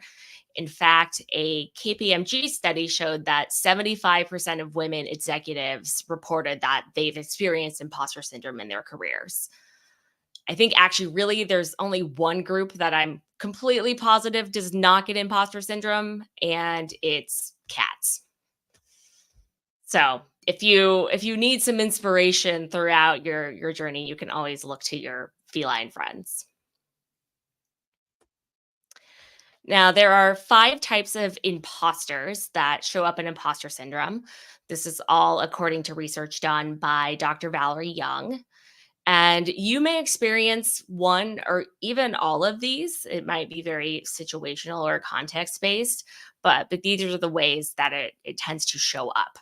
So the first is the perfectionist who sets incredibly high standards and really focuses on how the work is done and making sure it turns out perfect. The expert is focused on always knowing the answers and really being the go-to person for their field. So they feel like they need to know all the answers to every question that should be asked of them. The soloist wants to show that they can do everything themselves, and they feel like if they have to ask for help, it means that they're a fraud. The natural genius is determined not only to complete everything perfectly, but also do so easily and quickly, like getting it on the first try. So it's not just being able to do the work, it's how you do it and being able to flawlessly execute it. And then the superhuman is focused on successfully juggling all these multiple roles without dropping any balls. And they will work more hours than anyone else to prove themselves. So there's a very good chance that you identify with at least one of these. But you might ask, why does it matter? I mean, you might think that part of your recipe for success has been some of these thoughts, right? Well, it turns out that there are a lot of costs to unchecked imposter syndrome, from not speaking up in cases where your opinion really needs to be heard, to getting passed over for promotions, to sabotaging your own career success. So it is something that's really important to be aware of and understand its impact on you in order to progress in your career. So what can we do about it? The key to handling imposter syndrome is not to try to bury it and pretend it doesn't exist, but to learn to anticipate the thoughts and feelings and ultimately reduce their power. You can start to do this by keeping a methodical list of your accomplishments, for example, sharing your fears with others, and celebrating your wins. Imposter syndrome is something that I used to struggle with a lot of my career, and it still rears its head sometimes, like when I change careers or like starting a business or when I do something that I have a lot less experience with. But at this point, I have a lot of tools to manage it and to keep it from letting me sabotage myself. And a lot of those started 7 years ago when I decided on a whim to take an improv class. I found myself taking another class and then another. And before long, I was completely hooked on it. This picture is apparently very grainy because it's from 2017, and I guess cell phone cameras have improved this much in 7 years. But this is from March 2017. This is when I was pulled on stage for my first improv performance, just a few months after starting my classes, and I had no idea how much of an influence it was going to be on my life and my career. Improv first got me hooked because it was just incredibly fun and I loved the community and I learned to love performing as well. But after a while, I realized it was having this impact on how I show up at work as well. I was more confident. I was able to speak on the fly more clearly without getting flustered. I had greater self awareness and empathy. And I just felt like I was more present in the moment on an everyday basis. And I felt more creative than I had been since I was a child. All of this really helped me tremendously with managing my imposter syndrome. So, there are 5 lessons from improv I want to share with you that have helped me the most with my imposter syndrome. Now, if you've heard anything about improv, you've probably heard of the concept of yes and, which means that you accept what your teammates have put forth and then you also add your own contribution to it. So, if you miss something important as an improviser, so like for example, your scene partner has stated that you're in a school classroom and then you say that you're actually on the International Space Station, it's going to be a lot harder to create a coherent scene. So, that means that to be a good improviser, it's essential to know how to be present in the moment, listening closely, and not allowing your inner judge to take over. This skill set also keeps you more present in the moment in general, and it makes you a lot less likely to dwell on your past mistakes or anticipate future failures. The key to this is that you don't need to do much to start growing these skills. It's great if you want to start a 2-hour a day meditation practice. Great. I'm sure it will have a ton of benefits for you, but that is entirely unnecessary. You can really just start with moments of mindfulness once or twice a day while you're waiting for people to join your Zoom call or while you're getting your coffee or whatnot. Just those few moments at a time can make a huge difference. And I'll share an exercise at the end of this that you can use for this as well if you don't already have a go-to mindfulness exercise. The next one is embracing your mistakes. And I caveat all of this, which I am so I have had a lot of issues with failure. It's something that I really have struggled with in my life. It's fear of failure. But what's amazing is that in beginner improv classes, we actually celebrate anytime someone in the class makes a mistake, which is a little jarring at first as a recovering perfectionist. But why is that? Well, in improv, mistakes are considered to be gifts if used appropriately. But also, making mistakes often enough trains your brain that it's okay to take risks. There's nothing quite as powerful of knowing deep down that whatever is thrown at you on stage, at work, in life, you'll figure out a way to handle it. That deep faith in yourself is the number one antidote to imposter syndrome. So, how do you start building that up? Well, you do it by failing a lot because just like so many things, learning how to deal with failure is a muscle. The more experience you have with it, the better prepared you'll be to face it in the future. But of course, you don't want to just screw something up important just for the sake of learning how to fail, right? The key here is lowering the stakes and providing yourself with an environment where it's safe for you to take some risks. And by getting that practice in taking risks and failing and seeing the world not end and learning how to deal with it repeatedly, you'll actually help yourself learn how to succeed when it really matters.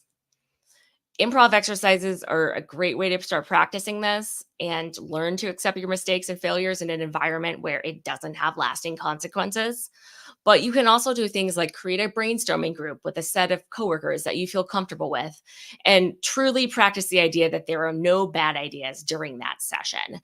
The idea is to create a safe space where it's okay to be creative and take risks, and nothing bad will really happen as a result. Now, one of my favorite quotes is from Ginny Rometty, who's the former president and CEO of IBM. She says, "Growth and comfort never coexist." And I love this because it's so true.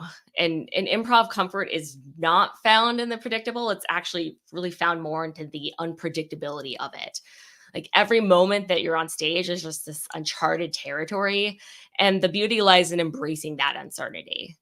So when we transfer this comfort with discomfort into our daily tasks, imposter syndrome loses its power. Embracing discomfort means viewing each new challenge as an improv scene. So there's no failure. There's just unexpected plot twists that you are fully capable of navigating. It's about trusting in your abilities to adapt and create, even when the path isn't clear. This trust is an antidote to imposter syndrome. It's acknowledging that feeling out of place doesn't mean you don't belong, and it simply means that you are growing. The key to repeatedly doing activities the key to this is repeatedly doing activities that make you somewhat uncomfortable, but aren't so overwhelming that you don't feel safe. I strongly recommend creating a list of these kinds of activities and situations and challenge yourself to slowly tackle each one of them on a recurring basis. With practice, you might find that the butterflies in your stomach never really go away, but you'll walk into each uncertain situation far more confident in your ability to handle it.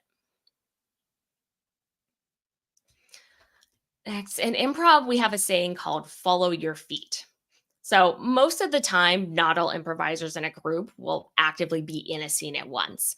And the people who aren't are usually on the sidelines, just waiting for an opportunity to add support to it or to start something new. And often you can just see an improviser struggle where an idea pops into their head and they lean forward to jump into the scene. But then just before they do it, their inner judge kicks in and questions whether their idea is good enough. They hesitate, the body pulls back, and then the moment is lost. And this happens all the time in the workplace as well.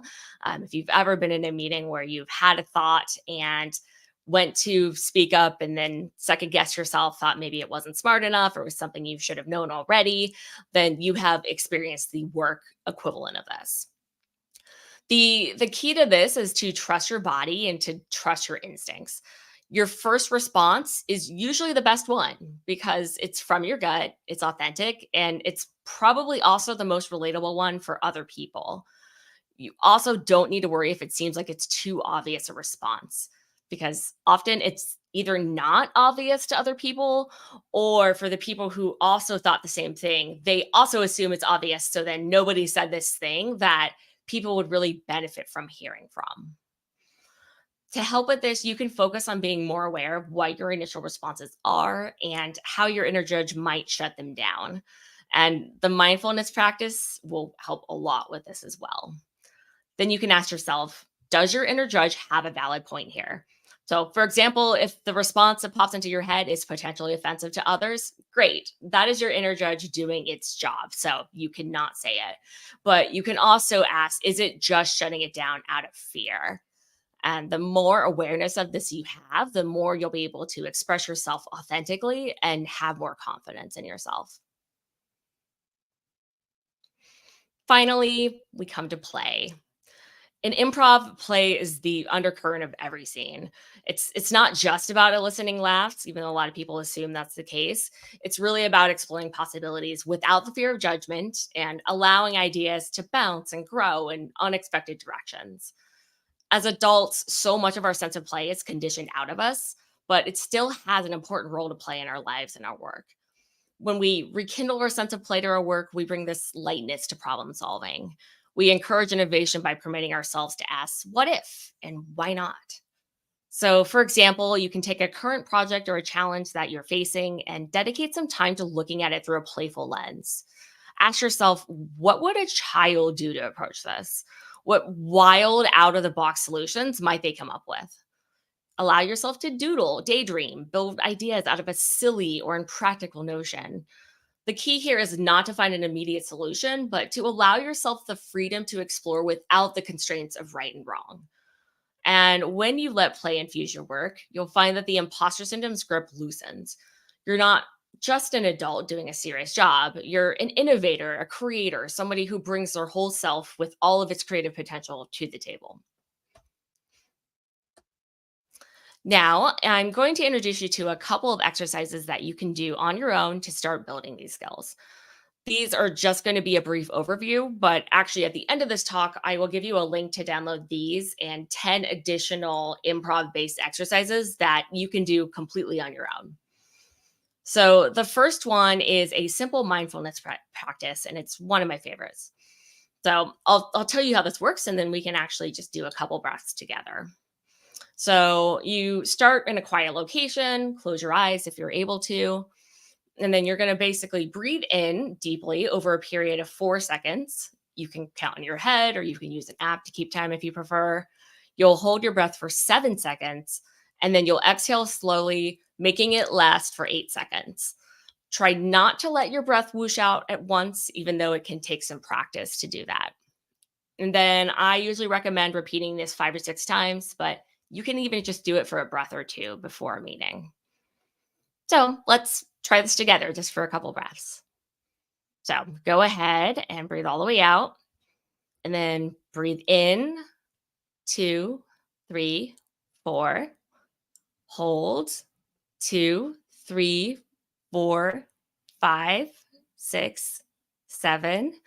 And then breathe out slowly.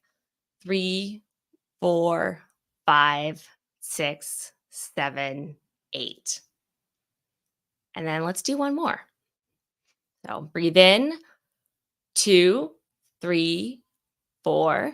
Hold, 2, 3, 4, 5, 6, 7. Release, 2, 3, 4, 5, 6, 7, 8. Hopefully you find that you're feeling a lot more centered after doing that, and it's really just a great way to bring yourself into the present moment. This next exercise is an improv-based one that helps you make mistakes and be imperfect in a safe way, as well as starting to trust your authentic reactions. So, for example, you can pick a random letter of the alphabet and a topic that you feel okay speaking on. You really don't have to overthink this. And then you start to discuss the topic, and you would begin the first word with the letter that you chose.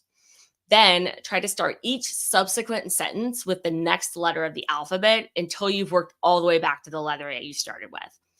So just to give you an example of how it works. So if I say that I want to talk about weather in San Francisco, I might start with the letter D and say that days like this are sunny. Every other day has been cloudy recently. Fog is something that we face frequently, and so on and so forth until you get through the alphabet. And this can be really difficult, and it's really easy to just get yourself stuck in your head and just stop and have a really long pause. The key to this is just to go as quickly as you can, like eliminate that pause between. Don't judge yourself, don't hesitate, like don't overthink your sentence. It doesn't have to make that much sense. And making mistakes is expected in this kind of exercise, actually really required. So then once you do this, you can just repeat it one more time. And if you do this regularly, it's going to help you so much with learning to make mistakes and think more quickly and really trust your instinct. Just remember that the key is to let yourself make the mistakes. You can also do this with a partner or a group of people by taking turns. So I do one sentence, my partner does the next sentence, and so forth. So as we come up towards the end of our time together, I want to leave you with a few things to remember. You are not alone if you experience imposter syndrome. Being present in the moment is the foundation of all of these things. Your authentic reaction is usually going to be the best one. The more you practice with trying new things and failing, the easier it gets. And finally, practice these skills, because any practice is better than none. And finally, since I just said practice is the most important part of this, like I mentioned, I have a PDF of 12 exercises that you can do entirely on your own based on a lot of the things that we talked about today. So you can download this by scanning this QR code. The URL is also underneath the QR code.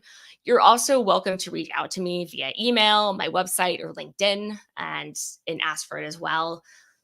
I'm also offering a free 30-minute coaching session for anyone from this talk. So if you want to take advantage of that, you can reach out to me via any of these methods as well. Please also connect with me on LinkedIn and keep in touch with me in general. I would love to continue this discussion with you. All right. Thank you, everyone. Kristen, amazing. Thank you so much for sharing this with us. I was definitely Googling improv sessions near me after seeing how great it is, and those exercises as well. Wow. Thank you so much for sharing. So thank you for having me. Excellent. Thank you so much. Fantastic team. So the next talk will be at 6 p.m. UTC, so about 14 minutes to go.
Hello, everyone, and welcome back. I am so excited to introduce our next speaker, who is coming to us live from the International Women's Day event in Scotland. So, welcome, and thank you for joining us from the event. You're welcome. Thanks for inviting me. I'm really pleased to be here. Amazing. So, I will make sure your slides are there. Thank you so much again, and it is over to you. Thank you so much, Lisa. So a little bit about my background and how this talk came to be. I'm an entrepreneur with training in video and photos, who then converted to working with tech some 10 years ago. Within tech, I actually work with video. I've also worked with computer vision, and more recently, I started looking at generative AI. Last year, I started a whole bunch of research looking at generative AI. And my interests are, to what extent can I prompt images that are truly how I intended the image to be when I put the prompt in?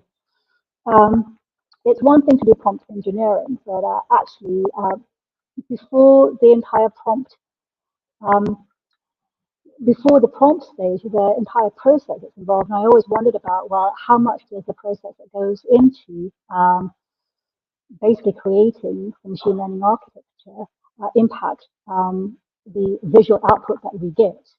I'm presenting today some of the research that I came across working in this space over the last year and a bit now. Before I go into the talk, and so just moving on to the next slide there. You'll have noticed that already we started talking about visual generative AI and art.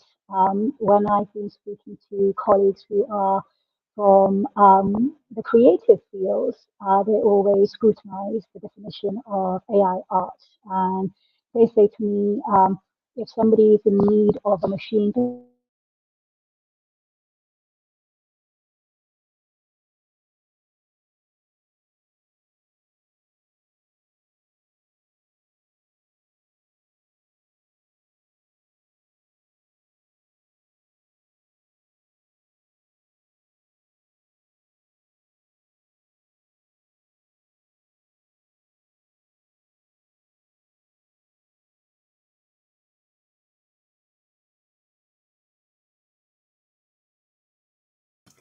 Oh dear, we seem to be having a few technical issues. Just bear with us and we'll try to get back online in just a moment.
I hope to be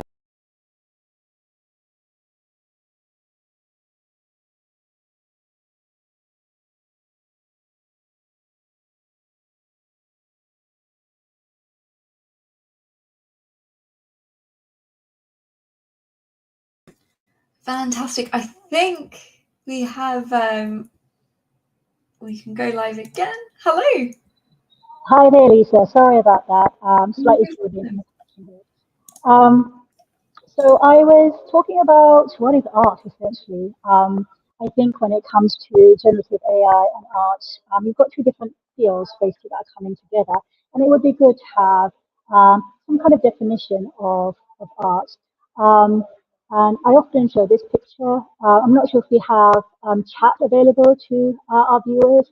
Are there any guesses about what this might be and how it was created? Any ideas? So maybe Lisa can field those thoughts for me, and I'll just move on to the next slide. Um, so the big thing here is that do you think that this is human created or machine created? The answer would be it's actually early human created, about 17,000 years ago. It's basically a cave painting, part of a series of cave paintings famous in a region of south of France. And then the next question would be, is do you think it is art? And I'll leave that question with you. So I'm going to move on to my own definition of how I try to understand the place of generative AI art and just sort of art generally speaking. I think there is a thing that is creative, and these definitions come from the Oxford Dictionary. And for something to be creative, it's the production of ideas and objects that are both novel and original and worthwhile. Um, they're appropriate, they're useful, attractive, meaningful, or correct. Notice the areas that I've highlighted, the words that I've highlighted. All of those things are mostly, if not completely true for machine learning, or what machine learning can do. It can produce ideas that are novel and original. Oftentimes they are useful. Oftentimes they are attractive as well.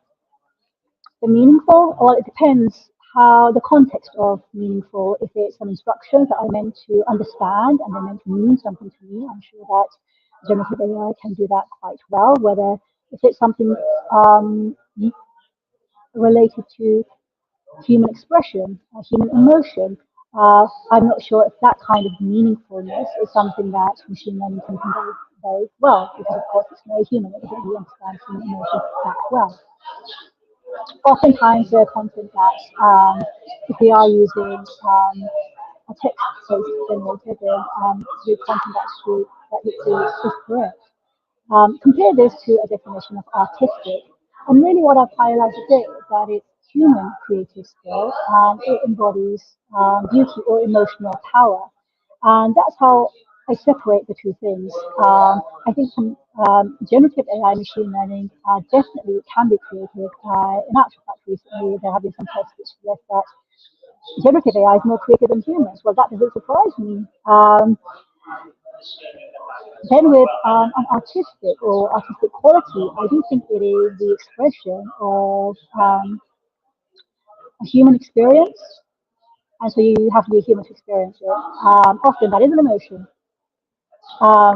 and because it's something that humans have, they can communicate it in whatever way they wish. It could be text, it could be poetry, it could be paintings, it could be photography, it could be performance, and that is the artistic part of it. So that's how I define what is creative and what is artistic. So a lot of the stuff that is human based, I think, falls into creative section of things rather than being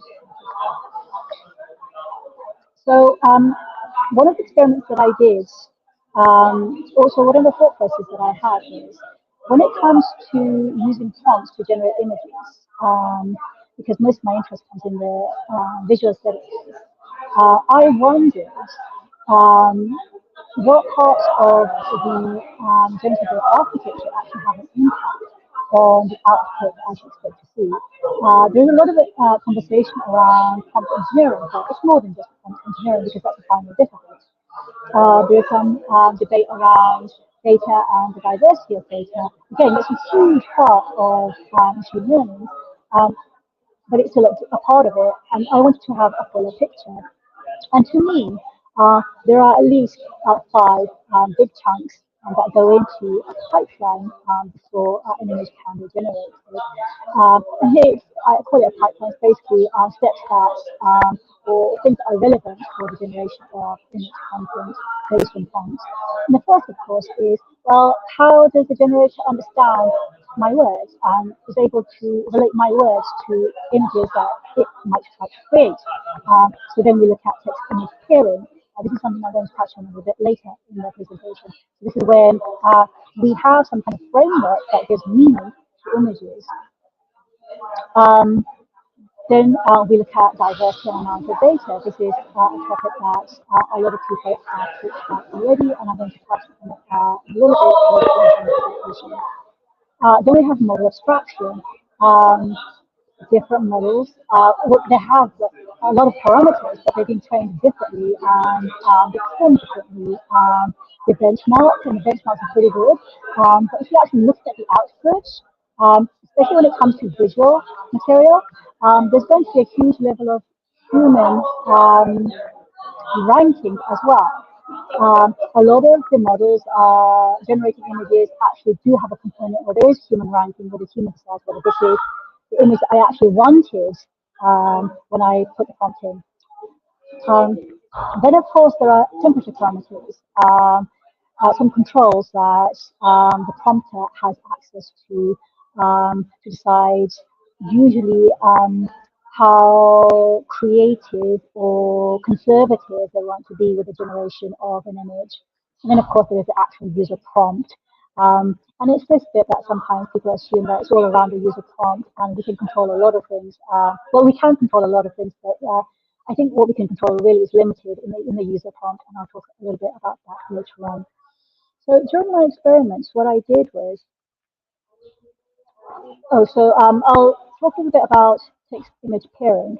And this is a pretty complicated diagram, but what I wanted to highlight here is that a lot of image generating models actually have two components to them.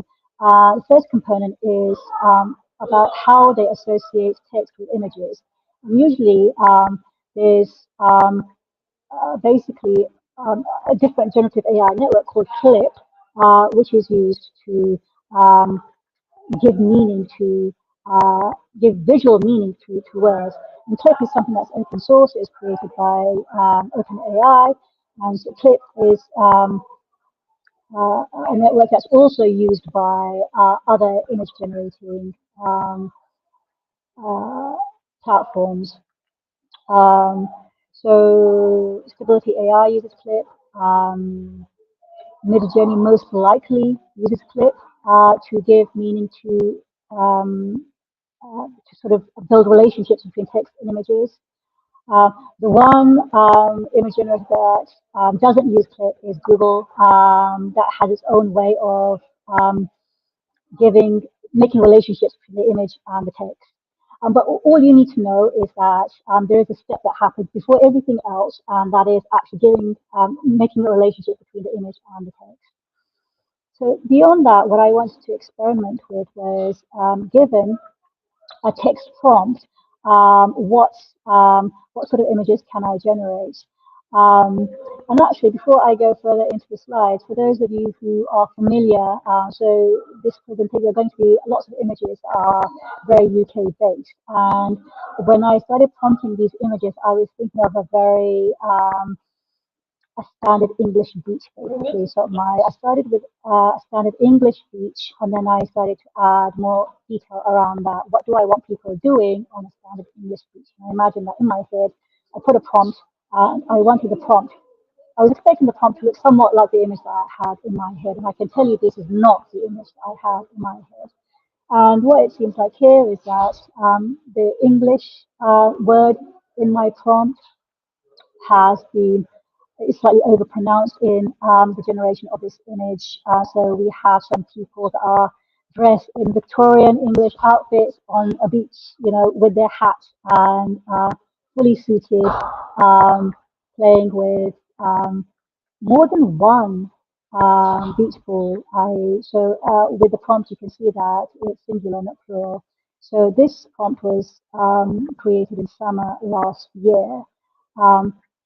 Having created this prompt and seeing this image, I went on to adjust the prompts to see if I could make the output image closer to what I actually expected, what I actually imagined in my mind. So then I went to my modified prompt, and here I add the word modern. When I go to the beach, or when I went to the beach last year, this is not the scene that I saw. Although these scenes have a visual quality about them, especially the one on the left, um, the shading, the dress, the way that things flow, even sort of the limbs and the body for most part, they look quite good. The background scene, although quite generic, I'm not sure if that says English beach to me. I think it's quite interesting. So visually, um, things are looking good, but it's actually not what I want. It's not what I expect to see when I put that prompt in. So let me make a very small modification, and every time I've used the term diverse group, what I really mean here is I want to see more diversity, ethnic diversity in the group. So I didn't, and although I've used diverse group twice before, it didn't pick up on including ethnic diversity in the images. But then when I changed the prompt from English to British, it started to include more ethnically diverse people. And that might be to do with understanding of English as an ethnicity. So that was a little bit interesting.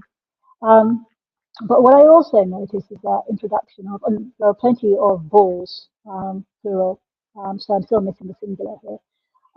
So at this point, it just seems like there's a fair bit that's sort of lost in translation. And one of the things that I saw in this set of images is the introduction of the Union Jack, and I actually didn't want the Union Jack, so I had to put in a modified prompt where I ask for the Union Jack to be removed, and we've seen an emphasis on the Union Jack here. So again, most of this, most of these things are not what I am expecting with the prompt that I have given, and I've been working with this prompt for a while now. So I think I make a final attempt. Yes, I do make a final attempt where I say, so instead of using a no Union Jack, this time I said no flags, and so flags it seems to have understood. But in one of the images, the beach ball, the patterns on the beach ball are actually very, very similar to the lines that you find in the Union Jack. It's just the colors are different. So still on the understanding there, there is, it's lacking somewhat. But actually, as of with the word British, I am getting more diverse people, so that is quite interesting to look at. But this is something I can't use because overall, they don't look like beach balls, do they? I mean, the one in the foreground does, but the things in the background just, there are things that are floating in the sky. So this image is just too surreal for it to be actually useful. So more recently, what I did was I used those same prompts. As we know, all of these models continue to be trained. The weights are different, and with further training, we should see, we assume to see a better output. So then I thought that was interesting. The first set of experiments were done last summer. Midjourney has gone through a lot of training. What can I expect to see this month? And so this is the first prompt here, and it doesn't look very modern, so I have to add that in the prompt to get it to look modern. It's a very old-fashioned, and I don't know why there's a plane flying there now, but again, it's really not what I want. Um, I make several attempts at this, and actually when I switch to, I can't actually see the prompt because of the way the screen is showing at the moment. Hold on. No, I still can't see my prompt. Now I can. So a modern English beach scene with diverse groups of people having fun, including playing with a beach ball. So having added the word modern here, this looks a bit more modern, but it's not diverse. And one of the things that I'm noticing here is, obviously I put the prompt in, because I've imagined how this scene should look, and I want the prompt to be similar to what I've imagined.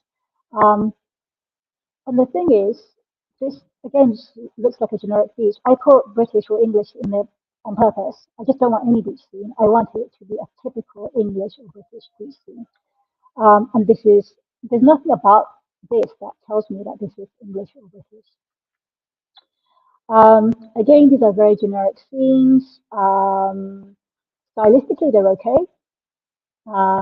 In terms of prompt, in terms of sort of the removal of incredibly surreal things like multiple bulls flying in the sky, that's not so much of an issue to deal with. So then I thought, let me simplify the entire thing and take it down to a simple prompt because as I mentioned earlier, I started with the idea of an English beach and then I started adding things to it, what I want to show on an English beach. And I thought, well, let me just remove all of those other things and keep it simple. So I put in English beach and this is what I got. And this still looks quite generic to me. So then what I did was, so this is Midjourney generates images in 4. So this is the other two. So this makes a complete set now. So to me, this still looks very generic. Then I went over to Google and then I searched English beach and then I got these results. And actually, this is what I'm expecting to see. This is what I think, or this is what I imagine when I think English beach. Already, we have a really famous beach feature on one of the really famous English beaches. So that's the sort of arch that you see there. There are deck chairs, which are like a very standard thing that you see on English beaches. If I move to the next slide, beach huts. I was looking for beach huts as well. So to me, that's a very common sign or common feature of an English beach. And so I was thinking, it seems like Google semantic search just gets what I want better than the generative AI at the moment, possibly to do with um, the amount of training that Clip has received. So that was that side of my experiment. So then I thought to push it a little bit further, um, thinking about regions and iconic things. Um, and then I generated this image. I'm actually speaking to you from Scotland. So this slide was created especially for my Scottish friends. Um, and I would invite you to guess what the prompt was for this. I won't be able to hear you, but I'm going to go ahead and talk about it a little bit. Of course, it's a steam train.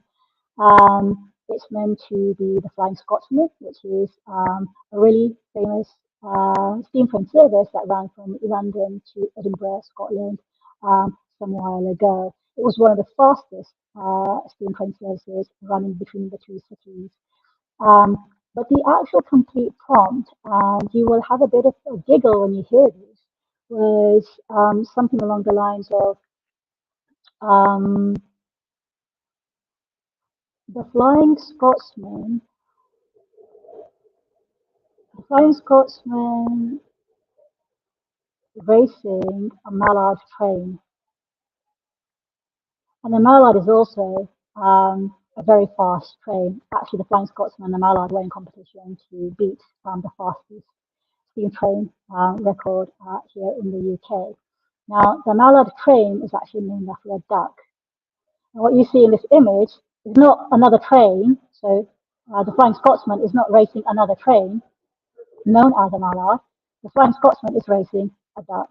Or, I mean, there's a duck in an image. And, you know, I suppose this is Midjourney's interpretation of my prompt. So that was quite interesting to look at. So moving on, I said I'd talk a little bit about the diversity and amount of different data sets that are used for machine learning purposes. And although we don't really have a study looking at where the data comes from, who's creating it, so the data that these machine learning models are trained on, who's creating most of it, because that's going to have a big bearing on the processing and the output that the models produce. Um, And so some of the statistics that we do have relate to internet usage. And we can see that predictably certain countries rank quite highly when it comes to internet usage. And if it's these people, if it's these countries that rank highly, we can assume that it will be people in these countries that are creating most of the content that we have on the internet. And actually, as a default, most people just assume that a lot of the content that has been used for machine learning purpose was probably produced in America. And it's not everybody in America that's producing this content. It's going to be certain segments of American society that are producing this content. And so that would be sort of the under 50s, I suppose, have created quite a lot of the content that a lot of these models have been trained on. So already, we don't really have a full picture of diversity in all of its senses, even in geography, right? So working with Midjourney, I was trying to generate images that most British people would understand. If I were to use those phrases with British people, they would understand them. They have meaning. They are things. But Midjourney just didn't understand. Moving on, I also mentioned that there is a level of control that we can use to influence the output image that relates to temperature parameters. So these are often called hyperparameters. Basically, with generative AI, the data that is used for generative AI training is broken down into tokens, and a token is basically a tiny unit. So you have, for example, a word. The word is divided into letters. The letters are then divided into further segments. The smallest segment is a token. So when it comes to generative and sort of generating content, you can control what we just say is the temperature. So you can either have high temperature or low temperature. That is basically the probability of some sort of probability distribution of those tokens. So if we make things more predictable, we will call that low temperature, and the output that we get is going to be more conservative and pretty much what we expect to see. Whereas if we were to put things at a high temperature, we would open up, or we would sort of give permission to the generative AI model to be more experimental with the tokens that it's using, and then that would enable creativity. So these are some of the things that we do have control over. And so, of course, this was sort of at the end of my pipeline that I sort of, the diagram that I showed earlier, that where the different processes are involved in actually generating images. So my research for now has ended here, but I did want to finish off on some new research that I had to do and potentially interesting areas. So I mentioned that Google's Imagen is one generative AI model, or is probably the only generative AI model that doesn't use clip. And I'm interested in seeing how well that performs in outputting content. And I'll be using the same prompts as I have done for these other experiments, because as you remember, with the search, Google did actually quite well. So the semantic search is doing quite well. And I wonder if Google's approach to associating word with images will give a better understanding of my prompts, regardless of the temperature parameters. I don't think that for the prompt that I use, there should be significant prompt engineering. I think there is sufficient. I think this is more on the model side, and I think that there's a better way of doing it. I just wonder if Imagen has that better way of doing it. I believe that is the end, and maybe this time next year I'll be presenting research that I've done with Imagen. Who knows? So that is the end of my presentation. If there are any questions, I'm happy to take them now. Amazing. Thank you so much for your talk. It was so interesting to see all of the developments and everything you have done. We don't have too many live viewers at the moment, so I think questions, a lot of people are very behind on the live stream. But thank you so much for joining us. It's been an absolute pleasure, and thank you for joining us from the event as well. We hope you enjoy the rest of your International Women's Day event up in Scotland. Thank you. It's been great joining you guys, Lisa. I'm glad you guys enjoyed it, and you can send me questions afterwards. And I'll be generating images from now until I don't know when. Amazing. Thank you so much. Okay. Enjoy the rest of the day. Bye.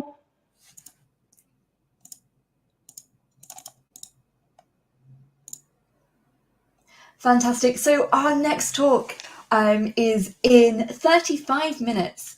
So we'll see you back at the next talk.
Hello, everyone, and welcome back.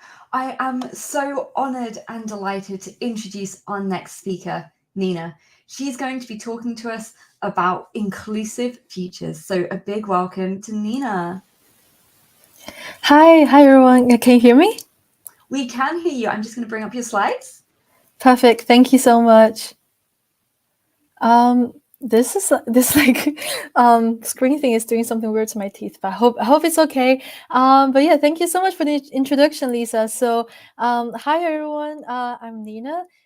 Thank you so much for having me here. I'm really excited to talk to you about inclusive futures, the impact of AI on disability and accessibility. So before I get started, a quick introduction of myself. Up until last November, I was a software engineer at Microsoft for 2.5 years. And before that, I was a technology consultant at PwC for 3 years.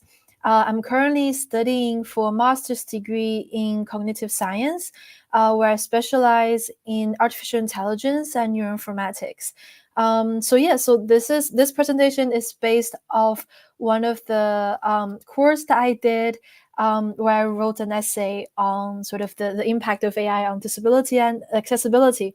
And I want to share, the result of my research with all of you guys, because I think it's a really important topic. And so let's get started.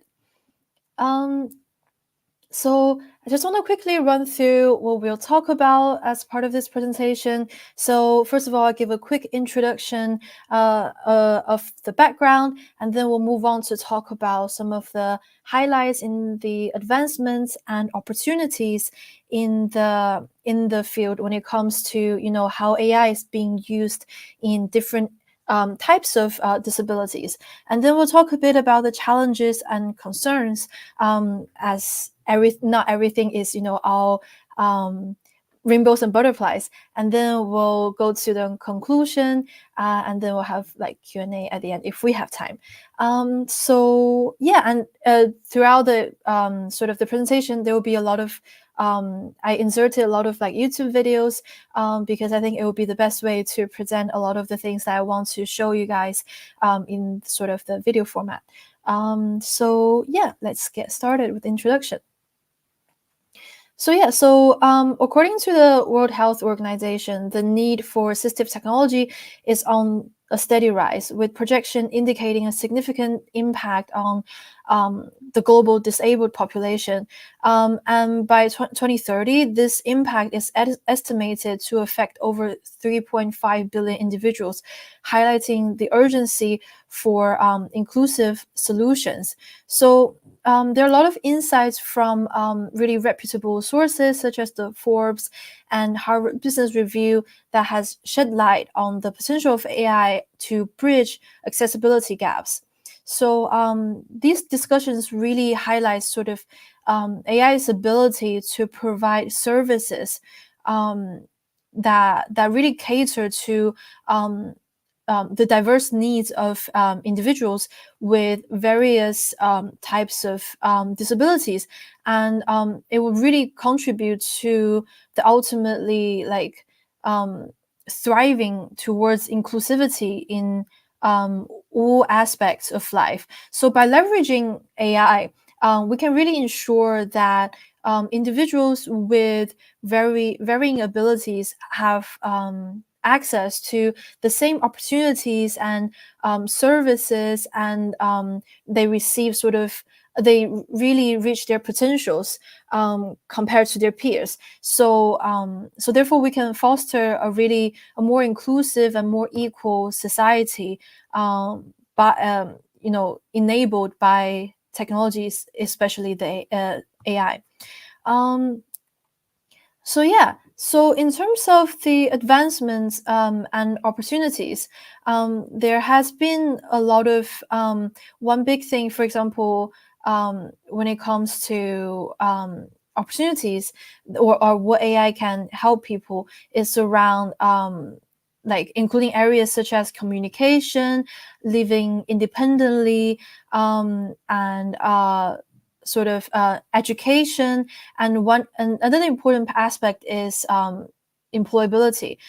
So, for example, according to the report titled "Using AI to Support People with Disability in the Labor Market" by the Organization for Economic Cooperation and Development, so OECD, there are 142 examples of AI-powered solutions that were identified that could support disabled people in the labor market. So this is something really massive, because a lot of people that are disabled are facing a lot of discriminations and barrier to enter the labor market.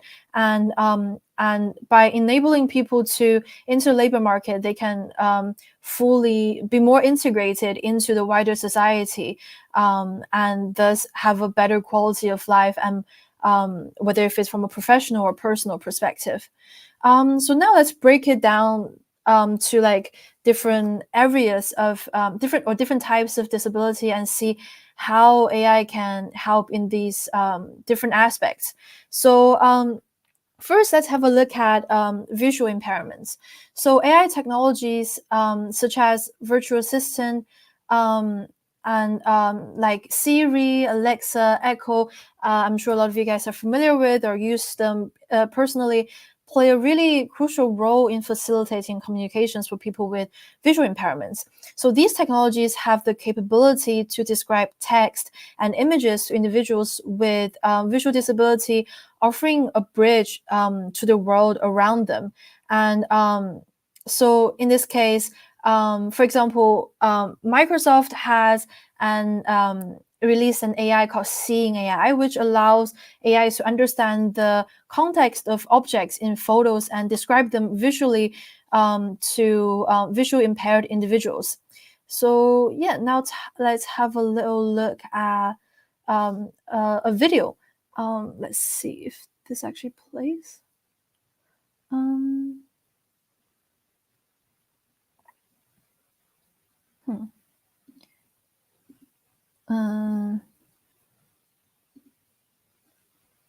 Let's see, 1 second.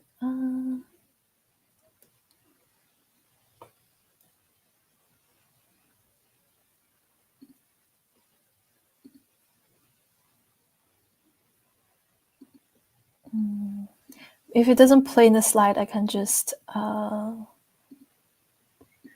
let's let it. That's good. Let's.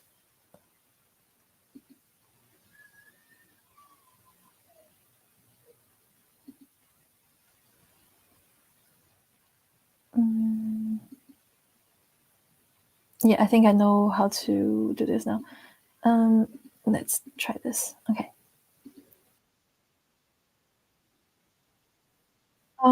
So would you let me know if would you let me know if people can hear the sound of the video?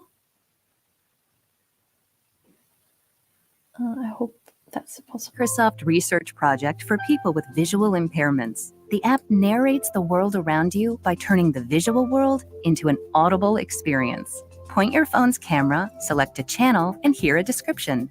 The app recognizes saved friends. Jenny near top right, 3 feet away. Describes the people around you, including their emotions. 28-year-old female wearing glasses looking happy.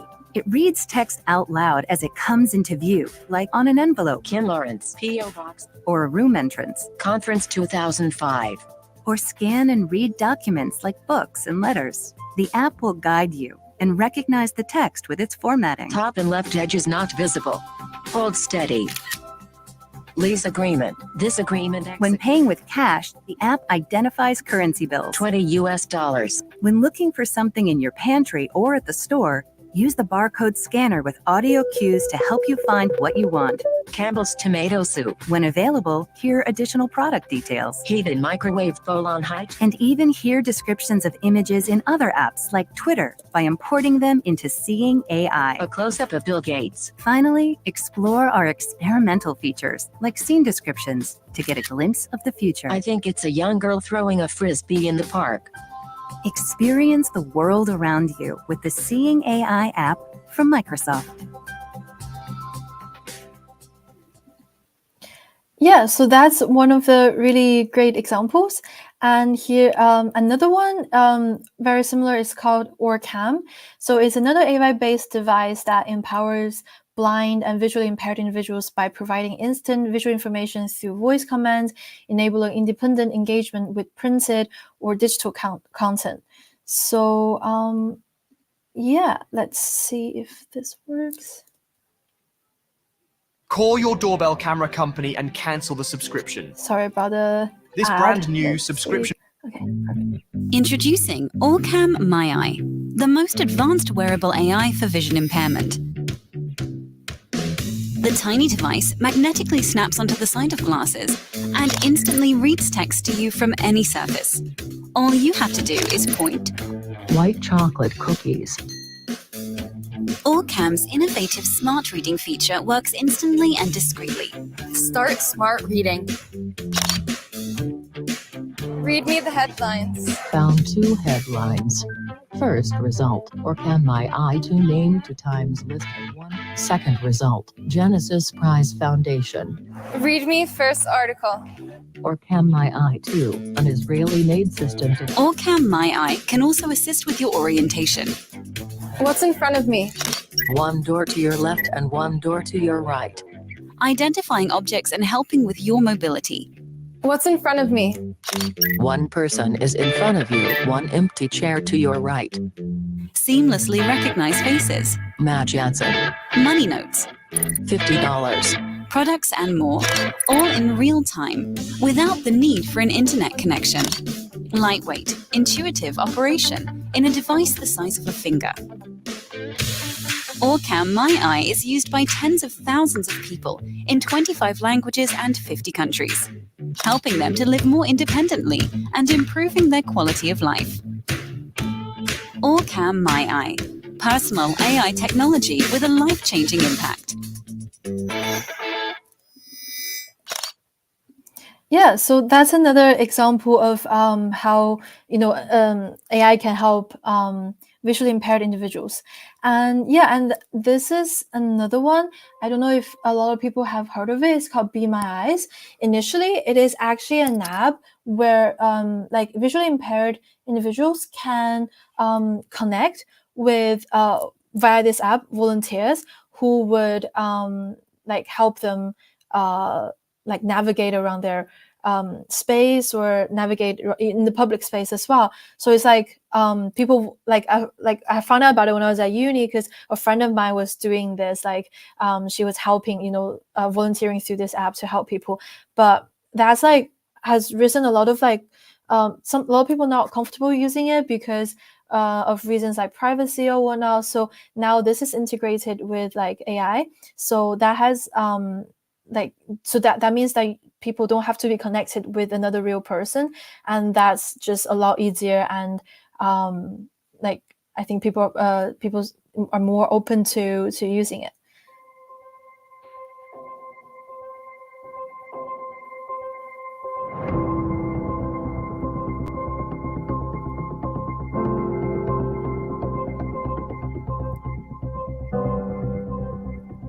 Be My Eyes uses this technology to help people who are blind or have low vision with their daily tasks like identifying products in front of them.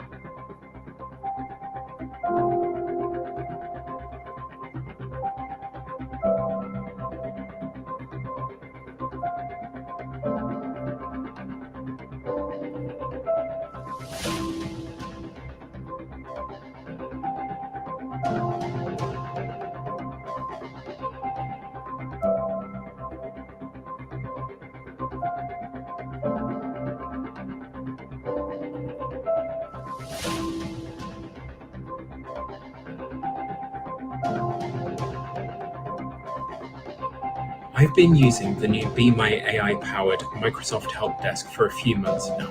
It's been absolutely incredible.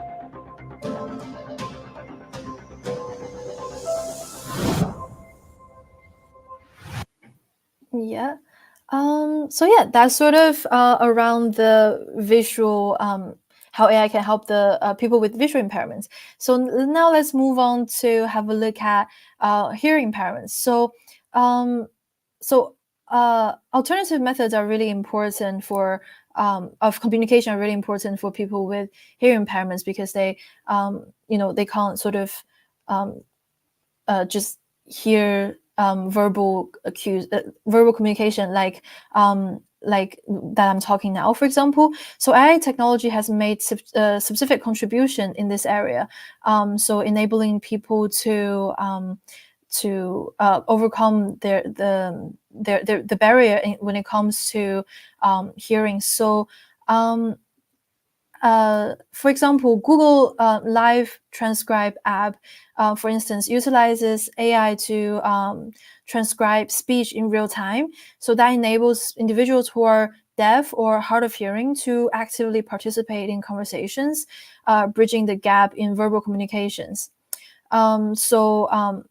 Like lip reading algorithms developed by Google's DeepMind further enhance communications by accurately deciphering spoken languages in various environments. And these advancements really contribute to creating a more accessible and inclusive environment. So yeah, I think I have a video for that as well. Let's see.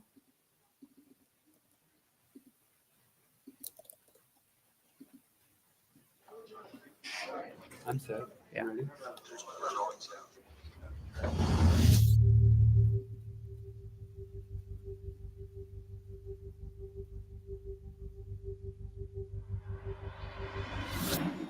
I completely lost hearing when I was 1 year old.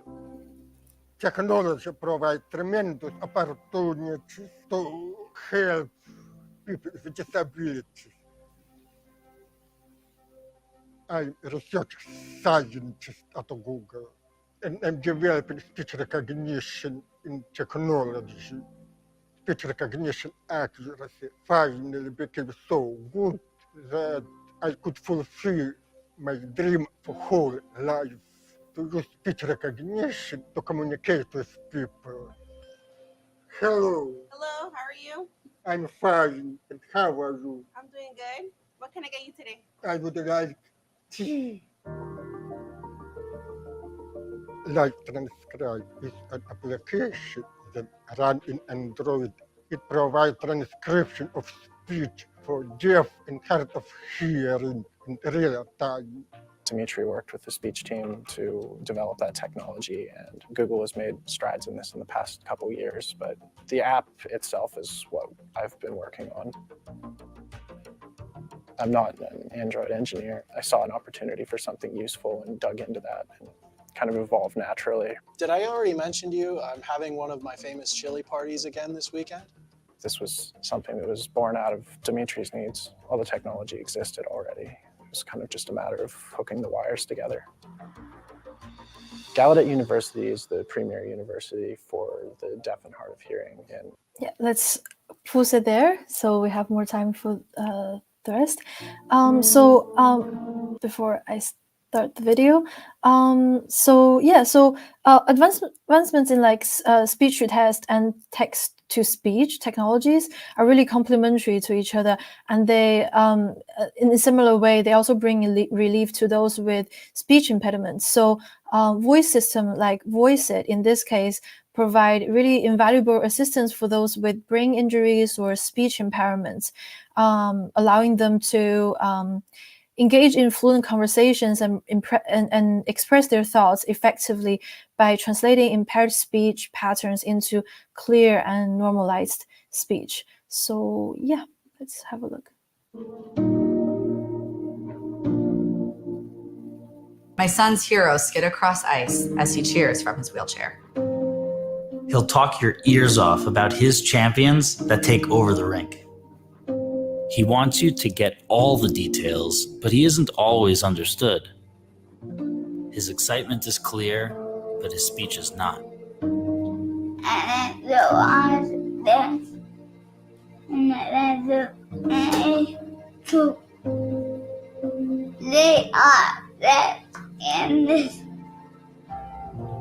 But with VoiceIt, his words come alive. And in that moment, his physical limitations come second to his love for the game. When he explores the world with technologies that don't see limitations, but possibilities. Play We Are the Champions by Queen. He's not an 8-year-old who's unlikely to skate under the bright lights of Madison Square Garden. He's the one I know. The one who's sometimes nervous or apprehensive, while also curious about the world, with so much to say and share. And although his voice sounds different than others, it is his own. Hi, Esri. Hi. What'd you do today? I went on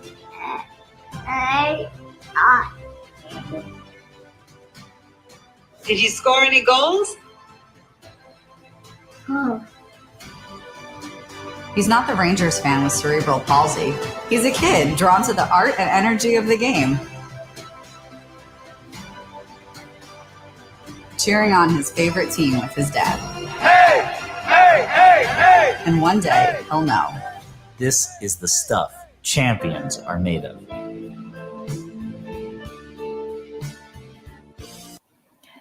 Yeah. So So the next thing that we're going to talk about is physical disabilities. So I think visual impairments and hearing impairments, I think a lot of people are probably quite familiar with. Like we talked about speech to text, text to speech for hearing impairments, and for visual impairments, object recognition, computer vision, etc. But it can even help physical disabilities. So there are some really, really interesting examples that I would like to share.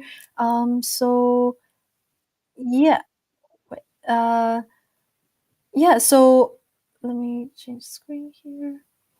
So evolution devices is remaking mobility solutions with the power of AI. So by combining muscle stimulation with AI, the device can change the physical braces and help replace physical braces and help patients with foot drop walk unassisted. So it is a whole generation of mobility solutions that is customized to each individual. And so let's have a look. 8 years old, I had a brain injury, woke up from the surgery and was completely paralyzed on the left side of my body. Walking haltingly. As a child, I accepted, and the medical community accepted, that this is just kind of the way it was, that I walked this way and that's how it was going to be. Can an algorithm help us walk? But that's not how it has to be. An innovation story from Verizon's Forward for Good accelerator, Pierluigi Montavani. The EvoWalk is the product that we built at Evolution Devices. People who have a neurological impairment typically have paralysis on one side of the body, or something in particular called foot drop, where they can't pick up their foot when they're walking.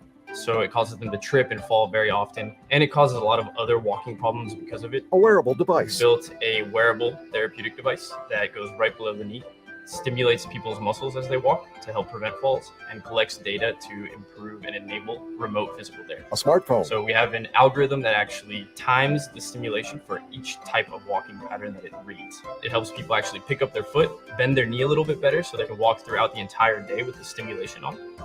So my life has been very much a personal journey to regain mobility. It felt like new possibility, honestly, right? Because nobody had been able to design something where you could kind of target two different muscle groups, which for me is really what's needed to be successful. Mobile subscription required. It's really important for Verizon and other big companies to partner with startups that are working on really innovative technology, especially in the accessibility space.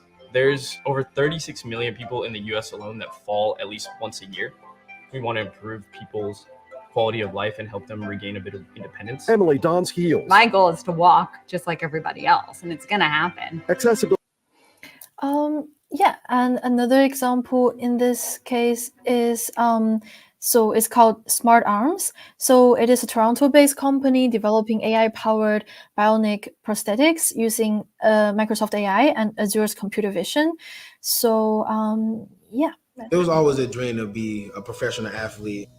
We knew it wasn't going to come easy. We knew it was going to be hard. But the thing is, just dreaming big and fighting for it, we wasn't going to allow it to stop us. Hey, I'm Shaquem Griffin, former professional football player, born with amniotic band syndrome and had my hand amputated at the age of 4. My journey with prosthetics was a long one. I always was thankful for my father to be able to create even the closest to a prosthetic that helped me even get an athletic edge. I was a test trial for new prosthetic companies, and I went through a lot of different pains and different fittings that made it hard for me to really get a comfort feeling for prosthetics. When I first connected with SmartArm, it was December 14th, 2022. And what caught my attention was their approach. Out of all the companies that came, it was the first time where it's like, it's about you and what you need opposed to what we need. They're trying to create a service and be a service to people with limb differences. That's going to be very important to people. Our goal at SmartArm is to make bionic arms as accessible as possible. So SmartArm was born out of the dissatisfaction of what was currently on the market. At the time, users had the ability to choose between something that was affordable or something that was functional. Seeing how democratized and accessible technology is these days, I felt like I had a responsibility to address that gap. I took a look at the Azure AI suite of services, and I saw this clear-cut path as to how that could be applied to solve this problem in the bionics world. I built out a prototype and we posted some videos of it online. Someone from Microsoft found out about it and commented. They were like, you should apply to the Imagine Cup. This is exactly what we're looking for. So I did. And long story short, we ended up winning the whole thing. The confidence that came with Yeah, so let's stop here. And then just for time reasons, and then the next one I want to very quickly talk about is the developmental disorders and how AI can help in that space. So yeah, so in this case, let's see.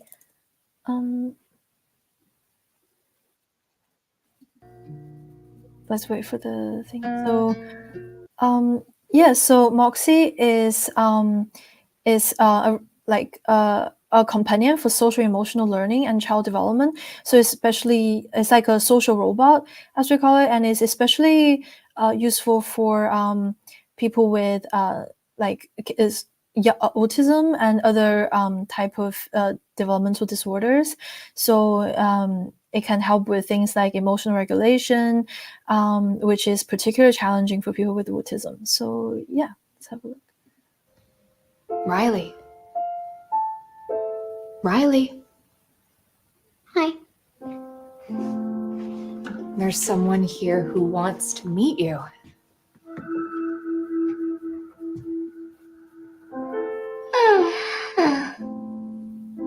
My name is Moxie. I'm a new robot. What is your name? I'm Riley. It's nice to meet you, Riley. What do you do to get ready for bed? Brush my teeth and read a story. I love stories. Would you read a story to me? Sure. Rita woke with a lovely dream, still fresh in her mind, gracefully gliding across the shimmering ice rink. Yeah, so that's like one example, and another one is, in this case, is using to help like diagnosis of autism in children. So like sort of neurodevelopmental disorders tend to be really difficult to diagnose, and using AI and machine learning, it can really speed up the process and make people wait less time to get access to the support that they need. Grayson was our first child. We thought maybe something was a little bit off pretty early. We were told the wait lists for diagnosis with autism are really long, and I think they've only gotten worse from friends that I've talked to now. The computer can see things that the human eye simply can't see.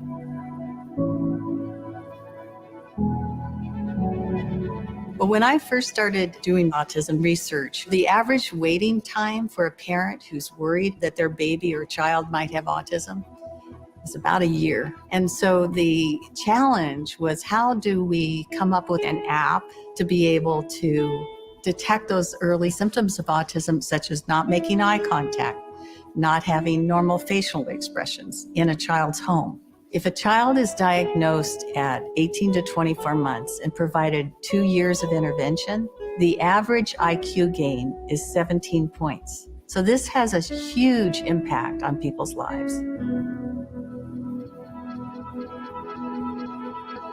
When I met Guillermo Sapiro, and he showed me that we could do what I've been doing in the clinic using a computer, that was an amazing moment for me. So I've been doing computer vision and machine learning basically all my life. using computer vision machine learning. We wanted to see if we could help create an automatic analysis of autism and autism spectrum disorder. Guillermo can use computer vision analysis to assess things like facial expression and attention. And so we built a set of movies that elicit these behaviors. And then we can show these on either a smartphone or a smart tablet and use the camera in the device to measure the child's response. Data gets sent out from the phone to the cloud, and then we would be able to analyze that data, run it through our algorithms to produce our estimates of where the person is looking at. Now that we have this tool, what we hope to do is combine the eye tracking data, the gaze data, along with the motion, and jointly see if they can help in the assessment of the risk of autism. Yep, let's stop that there. So yeah, I think for time reasons, we'll skip the sort of accessibility bit. But long story short, there are also tools out there that would help be able to sort of leveraging the power of AI to help companies and businesses to check whether if their products are accessible, whether if it's their website or their app, etc., whether if it's has those inbuilt sort of features and capabilities to be made accessible to people with disabilities. So yeah, but finally, let's talk a bit about the challenges and concerns.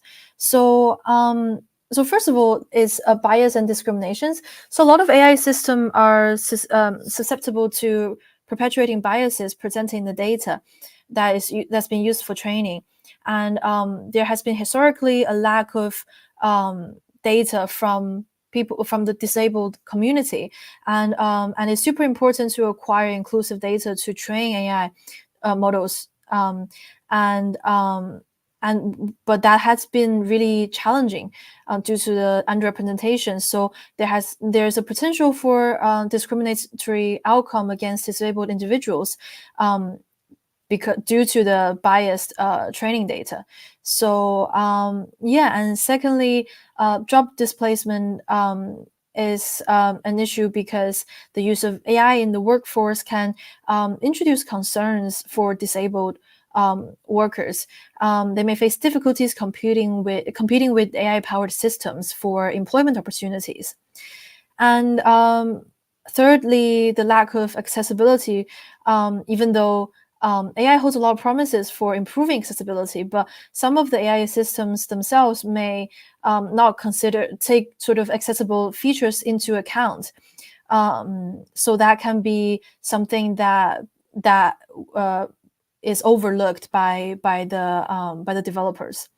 And fourthly, like privacy concerns, as people with disabilities might be more vulnerable to privacy violations, and the collection of and utilization of sensitive data can be concerning towards the safeguarding and privacy of disabled users, and also over-dependency. So there is a risk that disabled individuals might become overly dependent on AI systems for essential tasks, and in case the system fail or malfunction, so that can cause huge problems for individuals.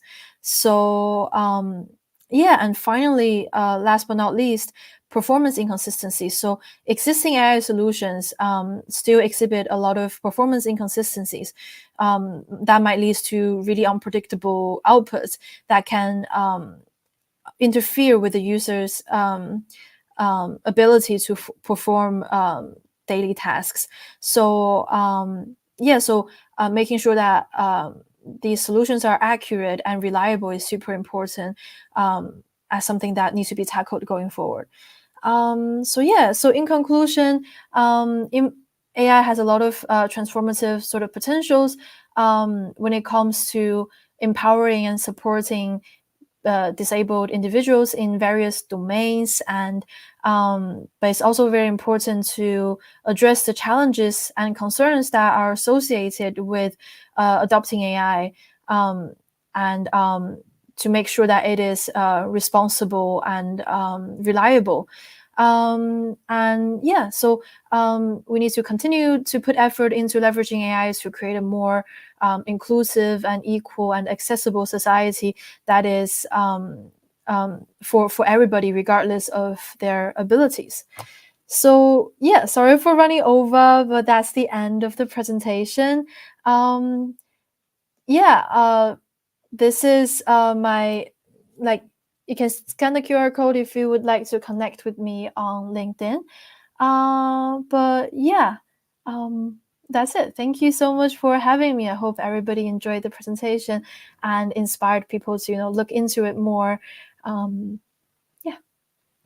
Nina, thank you so much. That was absolutely incredible and so inspiring. We do have one quick question, if that is okay. Of course. So Spaceboy from YouTube would like to know whether the products, so these are the demos you showed right at the start, how real are they at the moment? Are they prototypes or are they available right now?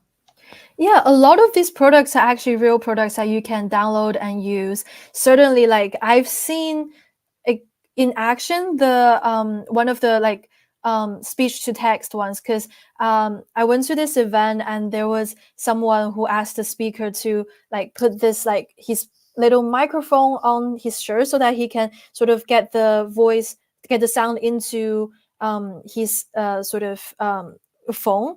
That can be, the app can transcribe the text. So that's definitely already being used by a lot of individuals who face these sort of accessibility barriers. But at the same time, some of the things I guess I showed in the videos, they might not necessarily be that fancy, because obviously about marketing.